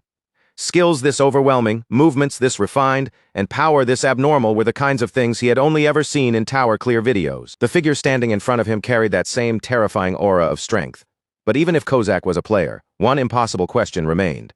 How could he be using that kind of power outside the tower? After the final agent fell and the room went completely still, Kozak turned his attention toward Dong Quanlin and walked over to him without the slightest rush. Standing in front of him, Kozak looked down and first checked whether Dong Quanlin could understand Korean. Then, in a calm but chilling voice, he demanded an apology from the man who had dared to target his summoner. Dong Quanlin quickly apologized, forcing the words out in fear. But by then it was already far too late for an apology to save him. Kozak showed no mercy at all. With one cold motion, he cut off Dong Quanlin's head anyway. Before the end, Kozak made certain Dong Quanlin understood exactly who he had offended and why this punishment had come for him. After that, Kozak even tied a bright red bow onto Dong Quanlin's severed head, then placed it neatly on top of a table before turning away and leaving the scene behind. But as Kozak walked away, his confidence suddenly cracked, and panic began creeping over him. A terrible thought hit him all at once. Summoner Hyuk might absolutely hate this kind of outcome. Even so, Kozak knew himself too well. This was simply the way he handled enemies, and changing that was not easy. Then he remembered Hyuk's warning not to kill, and the thought of being kicked out if Hyuk discovered what happened made him freeze for a moment. So, after hesitating, Kozak went back and removed the red bow from Dong Quanlin's head, as if that small change could somehow make the scene less suspicious. The next day arrived. Hyuk gathered everyone together once again. He brought up the previous night in a casual tone and mentioned that Kozak seemed to have enjoyed watching football. Kozak honestly admitted that he had. Then, Hyuk added that he had stocked food in the fridge for Kozak, yet none of it had been touched. Kozak explained that he had been too absorbed in the match to think about eating. Hyuk found that strangely funny, and with a small smile, he told the others to let him know whenever Kozak wanted to watch another game. Not long after that, the three of them got ready to challenge the 35th floor and defeat the Minotaur King. The moment they entered, a system window appeared before them, announcing that they had arrived on Korea's 35th floor of the Black Tower. Their mission was simple but intense. They had to defeat 80 Minotaurs of any type, along with one Minotaur King, all within 13 hours. Their current count showed 0 Minotaurs defeated and 0 Minotaur Kings defeated. The instant the Minotaurs spotted the group, they let out deafening roars, and the battle began. Hyuk looked ahead and saw a huge number of them swarming across the area. Princess Dao was the first to step forward, activating her buff as she prepared herself to launch into the fight. Meatball's body grew larger, his form swelling with power as he braced himself to charge straight into the enemy. Kozak moved next, shooting forward with incredible speed that instantly cut through the battlefield. As he rushed ahead, he thought back to the 34th floor and how Meatball had stolen all the attention there. This time, Kozak was determined to prove himself properly and show everyone what a true SSR rank summon was capable of. With speed that was almost impossible to follow, Kozak began slicing through the minotaurs one after another, cutting them down with sharp, precise strikes. Hyuk watched the sudden burst of aggression with confusion, unable to understand why Kozak had become so fired up out of nowhere. Meanwhile, Meatball was still crushing minotaurs with overwhelming force and confidently told Kozak to stay safely behind him while he handled the front line. Kozak immediately shot back, refusing the support and insisting that he could take care of everything himself. Watching Kozak and Meatball tear through the enemies at the same time, Hyuk quickly realized that their clearing speed was rising at an incredible rate. Still, Hyuk did not want to stand around doing nothing. He decided he should at least take down a few enemies himself and prove that he had something to contribute. With that determination burning in him, he remembered the Shadow Step technique he had created in midair. Holding on to that resolve, Hyuk activated Shadow Step while airborne and moved toward the Minotaurs, preparing to launch his own attack. But because of the LYPM trait, his attacks naturally ended up aimed only at the weaker Minotaurs. Right then, the Minotaur King suddenly appeared on the battlefield. Hyuk's eyes widened in shock and fear shot through him. He realized at once that the boss had shown up much earlier than he had expected. The moment the fight truly began, the Minotaur King charged straight toward Hyuk, lowering its massive body as it rushed in to attack. But before the monster could reach him, Meatball stepped in and unleashed a single overwhelming blow. The impact landed with absurd force. The Minotaur King was struck so hard that its huge body was sent flying far into the distance, disappearing completely from sight. Just like that, the Minotaur King was defeated. Hyuk checked the time and smiled when he saw 7:59 remaining. The difference in power had changed so much that he could not hide his amazement. Meatball's strength was far beyond what he had expected. Hearing Hyuk praise Meatball like that, Kozak's mood immediately sank, and he collapsed to the ground in disappointment. He had wanted to defeat the boss himself and prove his own value. Soon after, a system message appeared announcing that they had cleared Korea's 35th floor of the Black Tower with an S++ rank, earning a platinum badge as their reward. The scene then shifted back to the place where Kozak had killed Dong Kwan Lin and his men. Police officers were already there, carefully investigating the aftermath. Mina and Gwangil arrived at the scene soon after, with Gwangil introducing himself as the team leader from the Awakening Management Office. Beside him was Supervisor Lee Mina, who was also a police officer. She thanked them for arriving so quickly, then guided them inside. Gwangil immediately asked about the case files, and the officer confirmed that the targets listed there were connected to the management office. As Gwangil looked through the materials, he noticed something that made his expression turn serious. Sensitive information had been leaked. Then his eyes landed on Hyuk's photo among the files. At that moment, Gwangil realized that even Banju Hyuk's information had been exposed. Gwangil's expression hardened, and he immediately told Mina to call every executive into an emergency meeting without wasting another second. Mina understood the urgency right away and moved to carry out the order. Meanwhile, back in Hyuk's room, Hyuk stared at his newest reward with bright, expectant eyes, already wondering what kind of perk the 35th badge would give him this time. Kozak, looking oddly serious, suggested that before they tried anything again, they should first get water from the dispenser and use it like holy water. In his mind, praying beforehand might improve their luck, and Hyuk paused for a moment, thinking that maybe it was not the worst idea. But Dowry immediately stepped in and shut that idea down, firmly saying that the water was not holy at all.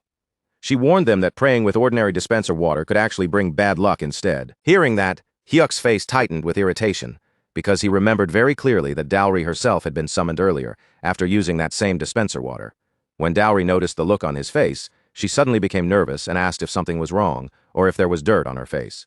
Hyuk quickly brushed it off, saying it was nothing, and decided to keep that thought to himself. Instead of arguing, Hyuk turned his attention back to the reward and focused on checking the new perk.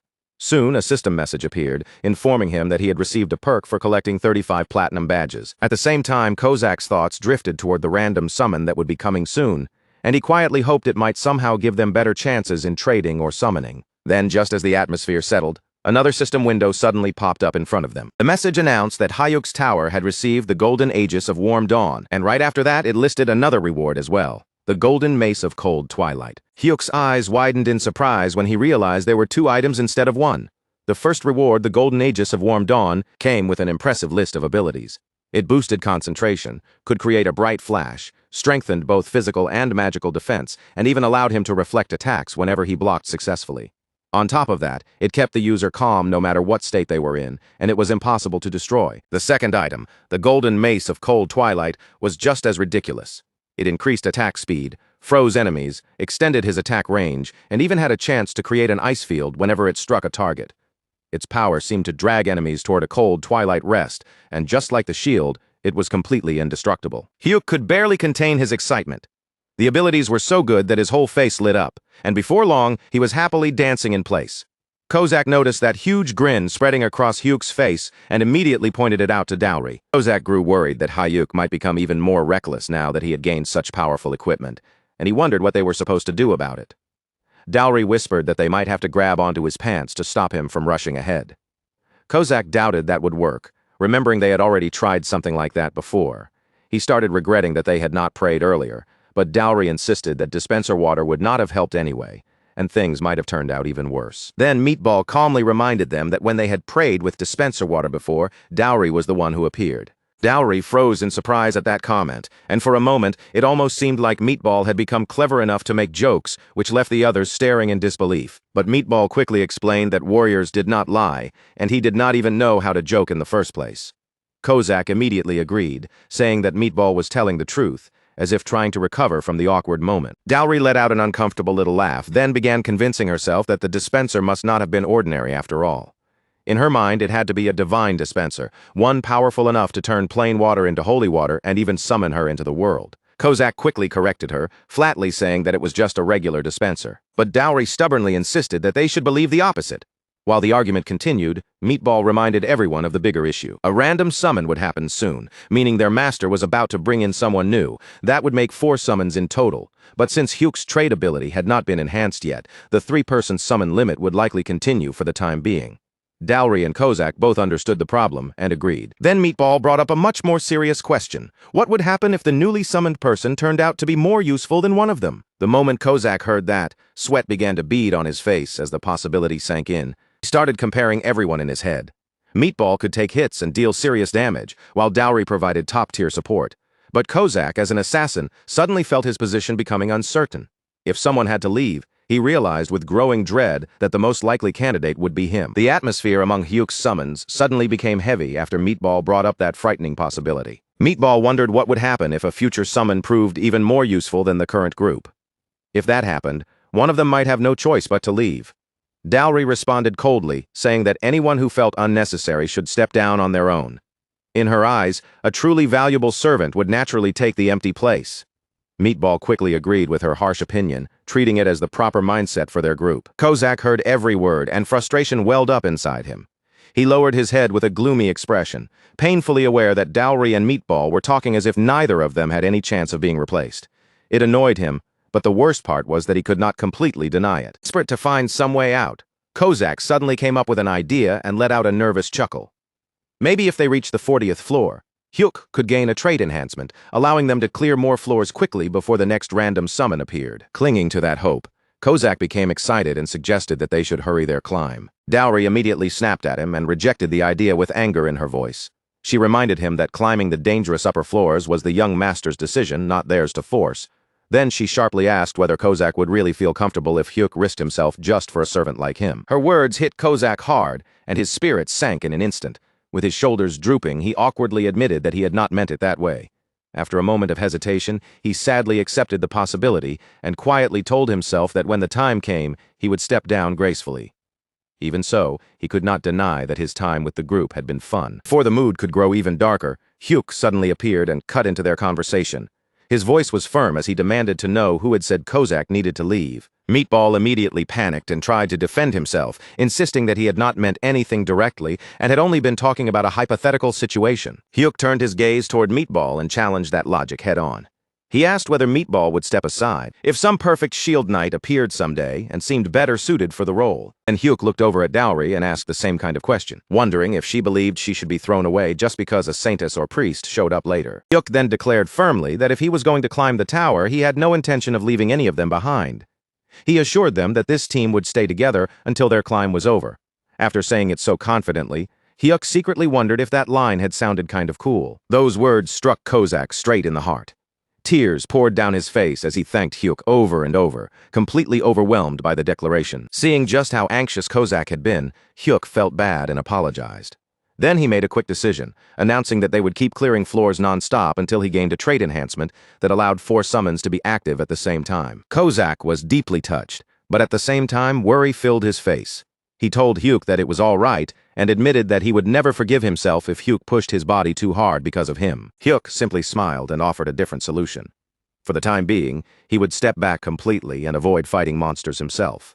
Then, half joking and half serious, he asked whether that could still be called overdoing it and whether anyone had a reason to object now. Dowry's motivation immediately flared up, and she declared that she would shake her ritual bells so fiercely they might even crack. Meatball proudly promised that he would personally protect the summoner and still achieve an S++ clear rank. Finally, Hyuk turned toward Kozak and asked whether he was coming with them. Kozak burst into tears all over again and answered with passionate certainty that of course he was in. The focus then shifted away from the tower and down into an underground briefing room at the Awakening Management Department in Hanamdong, Seoul. Inside the meeting room, Gwangil explained just how serious the recent incident had become. He made it clear that this was not some ordinary murder case. It was an attempted kidnapping aimed at the elite team responsible for the future of the nation. At first glance, the dead men might have looked like ordinary victims, but NIS Director Park Il-jun revealed through the autopsy results that they had actually been highly trained soldiers. Another bald director then pointed out that the real target had been the owner of the Holy Sword, warning that if anything happened to such a person, the loss to the nation would be enormous. That meant they had to uncover who was truly behind the attack, and the room grew tense as the discussion turned sharper. Park Il-jun let out a heavy sigh, his expression darkening as he admitted the situation was difficult. Since every person directly involved had already been killed, almost no evidence had been left behind for them to investigate. At that point, Gwangil spoke firmly, saying there was a strong chance China was responsible. He explained that China had already become widely known for abducting talented players from around the world, and by now, those stories had gone far beyond the level of simple rumors. Gwangil added that if even the smallest trace remained in Korea, they needed to dig through the entire abduction network until every hidden connection was exposed. He hated having to admit it, but the failed kidnapping attempt had only ended this way by chance. Deep down, he almost felt grateful toward the mysterious killer who had stopped them before things could go any further. The next day, Hyuk and his summons arrived on the 36th floor of Korea's Black Tower. Before moving forward, Hyuk looked at each of them and asked if they were ready to push themselves hard until they obtained the next perk. All three summons answered with confidence, making it clear that they were completely prepared. From the 36th floor to the 40th, the enemies waiting for them were ogres, huge humanoid monsters with thick bodies and frightening strength. They were smaller than minotaurs, but that only made them more dangerous because their movements were shockingly fast and hard to predict. Even so, Meatball proved to be on another level entirely, moving faster and hitting harder than the ogres could keep up with. Dowry constantly supported the battlefield by spreading wide-area binding debuffs and corrosive effects across the enemy formation, while Kozak became more and more aggressive in his assassin role, cutting through openings with ruthless precision. With all three of them working together, the ogres were overwhelmed with almost ridiculous ease. As a result, Hyuk achieved an S-clear rank on the 36th floor of the Black Tower. After that, the group kept using the same strategy, steadily pushing forward while aiming for the trait enhancement reward. The following day, they entered the 37th floor, where lightning-fast ogres came rushing at them. But even against enemies that specialized in speed, Hyuk's team still dominated the battlefield. On the 38th floor, a new type of ogre appeared, using incredible jumping power to attack from the air. But even against enemies dropping in from above, Meatball remained faster, stronger, and more overwhelming than every single one of them. Then came the 39th floor, where even more dangerous ogres were waiting for them. These monsters were clever enough to avoid direct clashes, using sneaky hit-and-run tactics to waste time and throw the team off balance. But no matter what tricks they used, Meatball still crushed through them completely, overpowering every last ogre with nothing but raw speed, brutal strength, and unstoppable momentum. Before long, the team was even joking that the best strategy was simply to throw Meatball directly at the ogres and let him handle the rest. Soon after, system notices began appearing one after another in rapid succession. The system announced that Banju Hyuk had achieved S++ clear ranks on the 35th, 36th, 37th, 38th, and finally the 39th floor of the Black Tower. The achievement sent shockwaves through everyone watching the rankings. For 5 straight days, people online could not stop talking about it. Some compared the mysterious S++ record holder to Nam Ji-eun, while others still argued in favor of Nam Ji-eun. Most people insisted that no ordinary player could ever match someone who kept earning consecutive S++ clears all the way to the 39th floor. Others said that anyone who truly understood skill had no choice but to acknowledge the S++ record holder. Some found it unbelievable that people were even comparing the two achievements in the first place, while others joked about excessive national pride and said everyone should just have a drink instead. At the same time, plenty of people were genuinely worried about the pace, pointing out that the player had been clearing floors non-stop for 4 days straight, which sounded almost absurd. Around that time, security around Hyuk's office had tightened dramatically, with far more guards stationed around the area than before. The day before attempting the 40th floor, Hyuk planned to visit an important place early in the morning. But leaving at 4 in the morning made him nervous, because that kind of timing could easily draw suspicion. Then he remembered the talisman that blocked perception. After carefully speaking with one of the guards, Hyuk felt a wave of relief. The talisman did more than hide his face. It also scattered people's attention, making it difficult for them to focus on him. Thanks to that effect, he was able to slip through the heavily guarded area without raising suspicion, even under strict security. Once he made it outside, Hyuk flagged down a taxi and climbed in. He politely asked the driver to take him to Gongju Traditional Market in Cheongnam, then added that he would appreciate it if they could get there a little faster. The driver looked surprised when he heard how far the destination was, but the moment Hyuk offered 500 won, his attitude changed instantly. Suddenly full of energy, the driver told Hyuk to fasten his seatbelt tightly. Eventually, they arrived at Gongju Traditional Market. After getting there, Hyuk summoned Kozak and immediately apologized for dragging him out while he had been in the bathroom. Kozak brushed it off without complaint, insisting that everything was fine and speaking proudly about his loyalty. The two of them then walked through the market side by side, talking about what they needed to buy. Hyuk suggested they start grocery shopping with a cheerful attitude, and Kozak happily agreed. Together they bought all kinds of food, fruits, and supplies from the market stalls, moving from place to place until they had gathered everything they needed before heading out again, this time making their way toward Mount Yongsan. When they finally arrived there, Hyuk called Dowry and Meatball over as well. Dowry greeted him politely, saying she had been waiting for him. Meatball, meanwhile, proudly announced that he would carry all the luggage by himself and told everyone to hand it over to him. With their supplies gathered, the group began moving deeper into the area. As they walked farther in, Dowry smiled gently and said that even though this world was different from the one she knew, the mountains looked surprisingly similar. Because of that resemblance, she believed the place she had mentioned before might actually still exist. Hyuk told everyone to follow him, and Meatball immediately lifted Hyuk onto his shoulders while carrying their belongings as they continued forward together. After walking for a while, they eventually discovered a hidden hiking spot, tucked away from the usual path. Hyuk was amazed that such a beautiful place existed so far off the normal trail. Then Dowry pointed toward a large rock and instructed Meatball to move it aside. Meatball obeyed right away, stepping forward and pushing the heavy rock out of the way without hesitation. Beneath the rock, Hyuk discovered a hidden altar. Dowry then told everyone to clean it carefully using the water they had collected earlier. While the others worked on cleaning the altar, Dowry calmly began sharpening her sword against the stone. Seeing her dressed in white mourning clothes while slowly sharpening a blade made Hyuk feel deeply uneasy.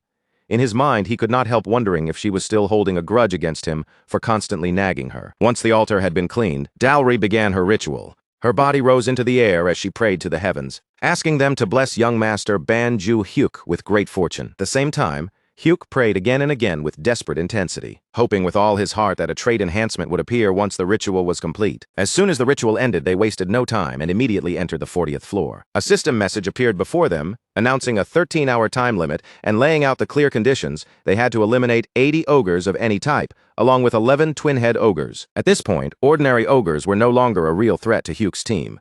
Even the twin-head ogres, which should have been the main danger of the floor, were wiped out almost the moment they appeared. Not long after the battle began, another notification appeared announcing that Hyuk had achieved an S-clear rank on the 40th floor of the Black Tower. Then the system rewarded him with a platinum badge for obtaining an S++ clear, followed by another message explaining that a new perk would be granted after collecting 40 platinum badges. Hyuk's heart immediately started racing as he wondered whether his long-awaited trade enhancement had finally arrived. The moment that perk appeared, Kozak returned home so overwhelmed with joy that he shouted out loud. Hyuk and Dowry quickly told him to keep his voice down. Kozak, suddenly embarrassed by his own outburst, shrank back and apologized in a flustered voice. Hyuk then opened his inventory to inspect the new reward. Inside, he found a unique ticket labeled as a roulette token. The system explained that if he tore the one-time use ticket, a random selection process would begin. But there was one condition. If he failed to use it within 1 hour, the chance would disappear forever. Hyuk stared at the roulette system in disbelief. The wheel was packed with countless sections, filled with different kinds of tickets, skills, potions, stones, items, and herbs. After scanning it carefully, he finally spotted the trade enhancement reward on the wheel. But the section was so painfully tiny that it looked almost like the eye of a needle, barely visible among all the other rewards. When Kozak saw how terrible the odds were, panic flashed across his face, and he asked if they were basically doomed. Hyuk could only admit that, no matter how bad the chances looked, spinning the roulette was still their only option. Kozak, still confused, nervously asked whether that meant they were really going to rely on an actual spinning wheel. Hyuk confirmed it and explained that the trade enhancement was definitely there, but the probability of landing on it was ridiculously low. Then, looking awkward, he asked if anyone else wanted to tear the ticket for him instead. The instant Hyuk said that, everyone suddenly found something else to do and avoided his gaze. Hyuk immediately complained about how they had all become useless at the exact same time. Trying to steady his nerves, Hyuk told them to trust the ritual they had performed earlier, then warned them not to blame him if the result turned out badly. Everyone quickly agreed that there was no reason to blame him. At last, Hyuk gripped the roulette ticket tightly in his hands. With his whole body tense, he desperately prayed for the one result he wanted most, the simultaneous summon trade enhancement. Hyuk stared impatiently at the roulette as it continued spinning without any sign of stopping. The wait dragged on so long that he nearly reached out in frustration, as if touching the wheel could force it to slow down. Then, after what felt like an eternity, the roulette finally came to a stop on trade enhancement. The moment Hyuk realized what had happened, he burst into a cheer of pure joy. His summons celebrated right along with him, their excitement filling the room as the impossible result became real. A new system message appeared, confirming that Hyuk's awakened trait had been enhanced. It stated that he could now maintain 4 summons at the same time. Hyuk announced that a 1-week summon cooldown had now activated, so everyone could take things easy for the moment. Then, almost casually, he mentioned that ordering chicken might be a pretty good idea. The moment the word chicken left his mouth, every one of his summons lit up with excitement. Meanwhile, at Incheon International Airport, Gerald Watson came rushing out from an arriving plane, his face full of energy and enthusiasm as if he had been waiting for this moment the entire flight. Director Antonio looked puzzled by Gerald's sudden dash, but he soon learned the reason. Gerald had been impatiently waiting for his chance to take revenge on the Dark Specters. Antonio reminded him that they had already defeated the Dark Specters once before, but Gerald brought up Korea's Nam Ji-eun, who had cleared the challenge in just 10 hours.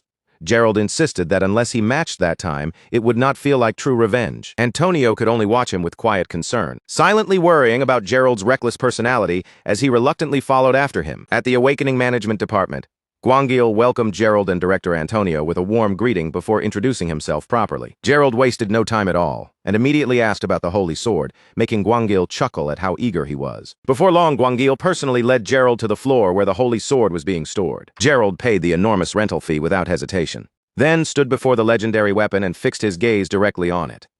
Gwangil warned him to follow every term written in the contract. Gerald confidently reached out and grabbed the Holy Sword. With the weapon in hand, he declared that he would not lose. Immediately after that, the system announced the start of the Black Tower's 66th floor mission.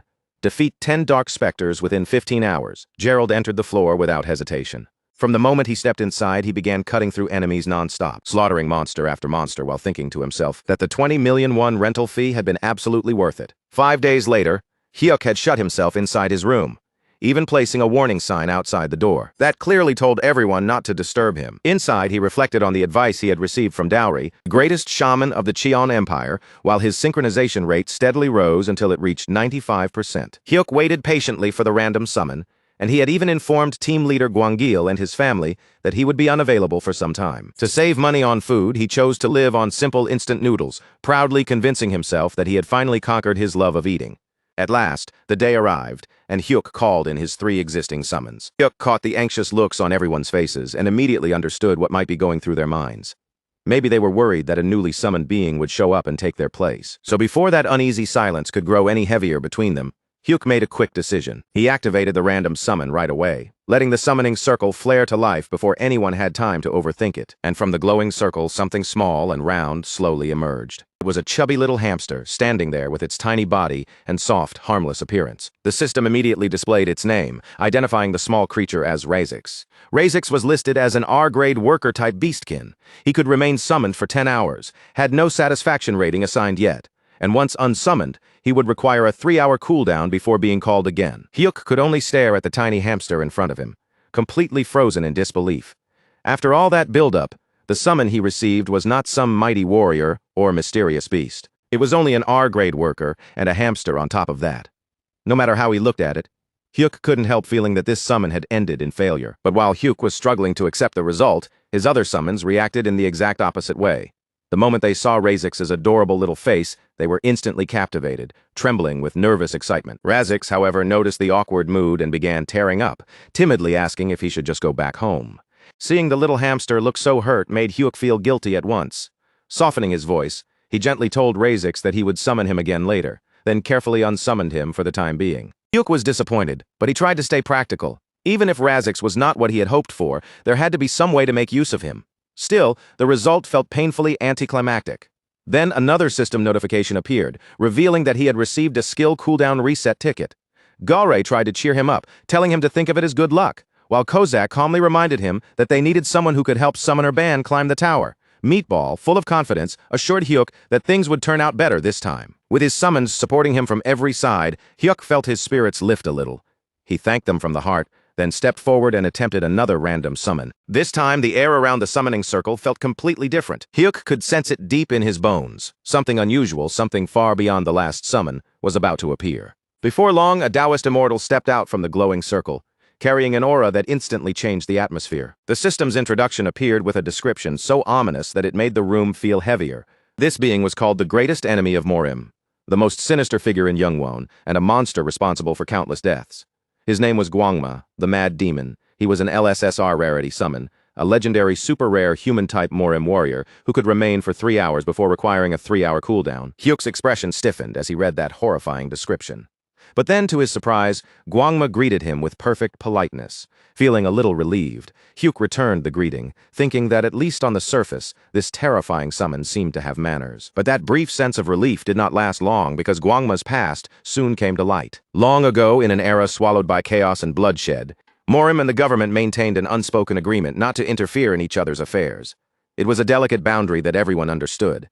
Yet Gwangma shattered that taboo without hesitation. He crossed the line in the most shocking way possible by beheading the emperor himself. Afterward, the emperor's severed head was displayed openly in the market square, turning the entire land upside down. Because of that single act, the Morim Alliance, the unconventional faction, and even the demonic cult joined forces to name him their common enemy. After 7 straight days and nights of brutal fighting, Gwangma was finally brought down by the combined strength of Morim's greatest leaders. After hearing the full story, Hyuk finally understood that Gwangma was not just dangerous in name, he was truly terrifying. At the same time, Hyuk also realized something else, a monster feared by that many powerful groups had to possess incredible strength.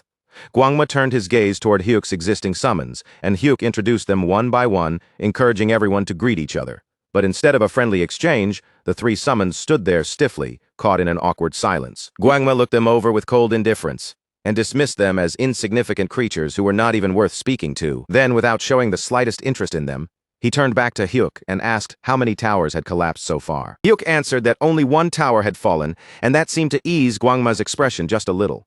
But when Hyuk added that humanity's conquest had only reached the 67th floor, Gwangma revealed a grim truth. He explained that once humanity advanced beyond the 71st floor, collapsed towers would begin appearing all over the world.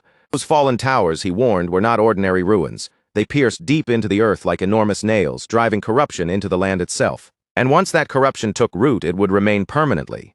Fortunately, the situation had not become hopeless yet, since only 1 tower had collapsed so far. Gwangma then spoke about the cruel structure of the tower system. Because people could only enter towers within their own countries due to nationality restrictions, the entire system was designed in an incredibly cunning way. He told Hyuk that his country would be safe now that Gwangma had appeared, and because of that, Hyuk no longer needed such weak summons. But he also made one thing clear. Saving a single nation meant nothing if humanity itself was doomed. With a sinister grin spreading across his face, Gwangma declared that he would help Hyuk conquer the entire world. If blood needed to be spilled, he would spill it. And one day, Hyuk would stand above every human as the one and only emperor. Hyuk was horrified for a moment. He could only wonder if Gwangma had completely lost his mind. Snapping back to his senses, he hurriedly ordered him not to do anything reckless. Gwangma did not back down.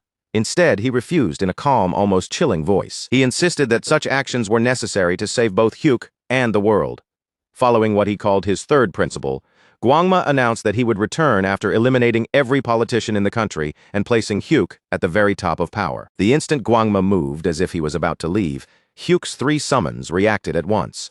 They raised their weapons toward him and ordered him to stop. Gwangma slowly turned back, and the look in his eyes became terrifying, the glare sharp enough to freeze the air. He questioned how such insignificant beings dared to show killing intent toward him. As Gwangma began stepping closer, Hyuk could tell the situation was spiraling out of control fast, and one wrong move could turn the room into a battlefield. Before things could get any worse, Hyuk immediately dismissed Gwangma, cutting off the confrontation before it exploded. 3 hours later, the atmosphere had changed completely.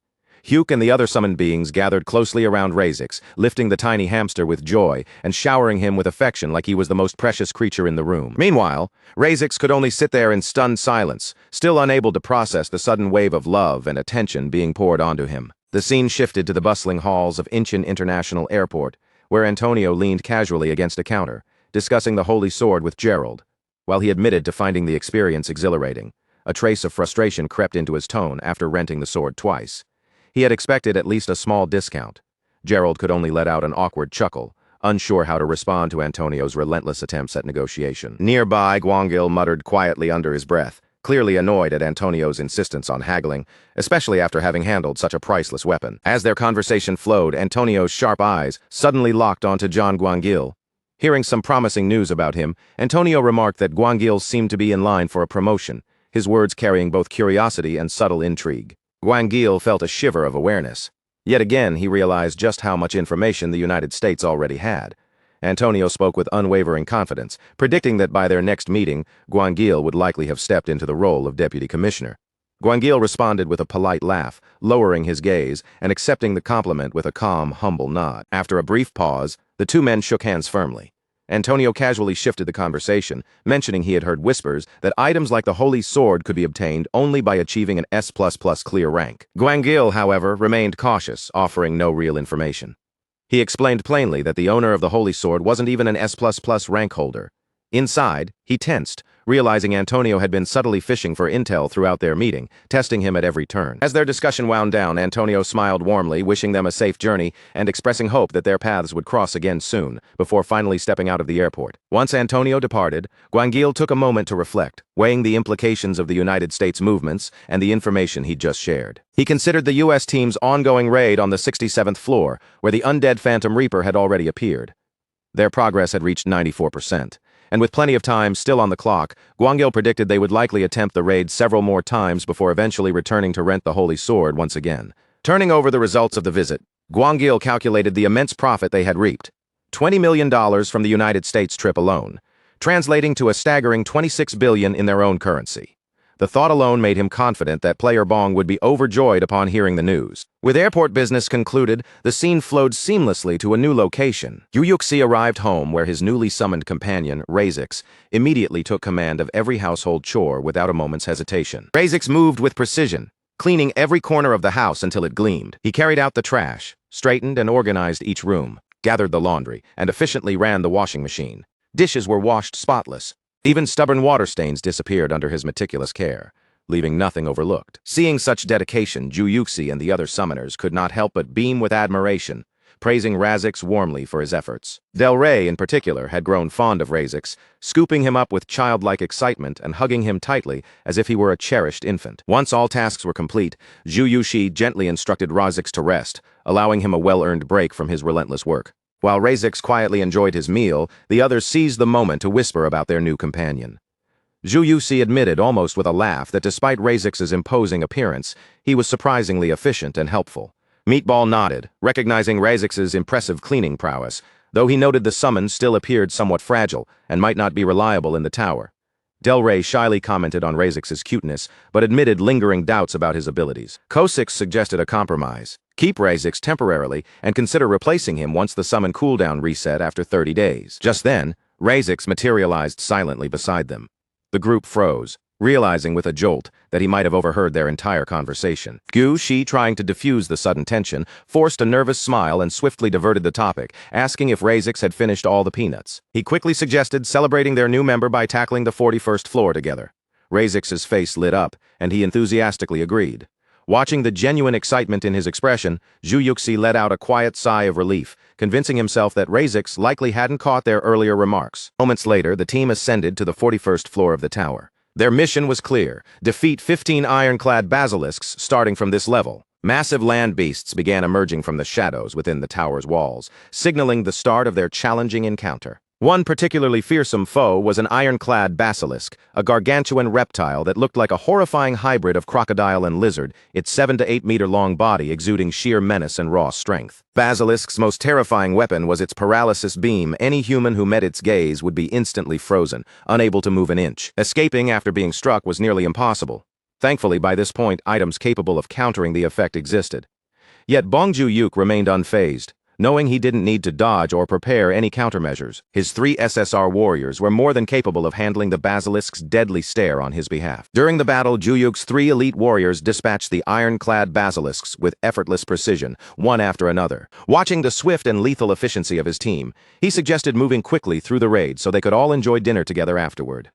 Fueled by this thought, he resolved to hunt down 3 basilisks himself. However, Kasich quickly intervened, reminding him of his primary responsibility, ensuring Rasex's safety above all else. Compared to the towering monsters on this floor, Rasex seemed tiny, vulnerable. One bite from a basilisk would end him instantly. Hearing this, Juyuk felt a silent acknowledgement, recognizing the genuine care Kasich held for Rasex's well-being. The memory of Rasex's very first summoning remained vivid, lingering sharply in his mind. In his previous life, Rasex had been a top-tier labyrinth adventurer's worker, capable of cooking, laundry, construction, herb gathering, mining, tanning, and even weapon repairs. Truly a versatile powerhouse, able to handle nearly any task flawlessly. Having such a dependable beastkin alongside an adventurer practically halved the difficulty of exploring the labyrinth.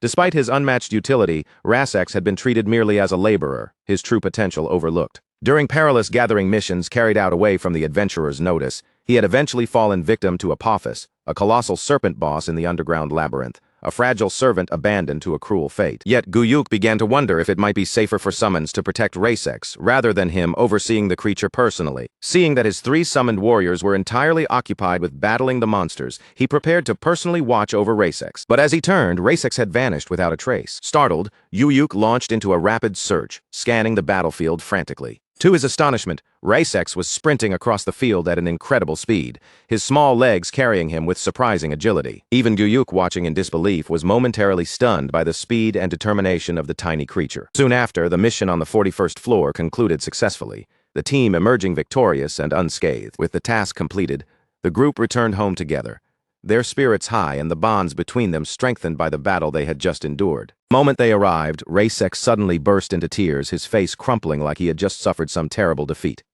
Seeing him cry out of nowhere, Juyuk and the other 3 summoned beings immediately gathered around him in concern, asking what had happened and why he looked so devastated. Still sniffling through his tears, Rasex explained the reason in a trembling voice. The mission had ended far too quickly, and because everything wrapped up so fast, he had barely been given any time to gather materials properly. Even so, Rasex had not come back empty-handed. In the short time he had managed to pick up a handful of useful things, including some herbs, pieces of basilisk leather, and even a few mana stones. The second Juyuk heard that, his expression froze. He stared at Rasex in complete disbelief, utterly stunned by the casual way Rasex had just listed off those items. Because if Rasex was telling the truth, then every single one of those materials had actually been gathered from inside the tower itself. To Juyuk, that made no sense at all. If collecting resources from inside had always been possible, then this situation should never have been considered impossible in the first place. After all, there would never have been such a serious shortage of resources if people could simply bring tower materials back with them. In the early days of the Black Tower, plenty of people had already tried doing exactly that, hoping to smuggle anything useful out. Some had packed ordinary cave pebbles into their inventories. Others had tried taking branches from the wasteland, and some even carried herbs from the plains with their own hands, thinking at least one method might work. But no matter what they tried, every single attempt ended in failure, without even one proper success. Normally, the only things anyone could bring out of the tower were monster drops obtained after hunting, and yet Rasex had simply tucked those gathered materials into his backpack like it was the most normal thing in the world. Dalre, clearly charmed by the whole situation, reached over and playfully pulled at Rasex's cheeks. As she looked over the haul he had brought back, she could not help but admire him, finding his tearful little reaction strangely adorable. Rasex, still acting modest despite what he had accomplished, lowered himself humbly and apologized. He said he had only managed to gather this much because it was his very first time collecting items, specifically for Juyuk. Wang was amazed by how quickly their hunt had ended, and Dalre carried the thought even further, wondering aloud whether Rasex could bring back even more if the hunt moved at a slower pace. Rasex answered without hesitation, confidently saying that under those conditions he could gather 10 times as much. The moment those words reached Juyuk's ears, his eyes practically lit up. Just imagining 10 times the amount of rare and valuable materials being handed over to him made his excitement surge instantly. In his mind, Juyuk could already see his account balance climbing higher and higher without stopping. Unable to hold back, he immediately asked Rasex if he wanted to enter the tower again. Rasex calmly reminded him that tower entry was usually limited to once per day, but Juyuk puffed himself up proudly and declared that he could go in twice. Rasex's face brightened into a cheerful smile at that.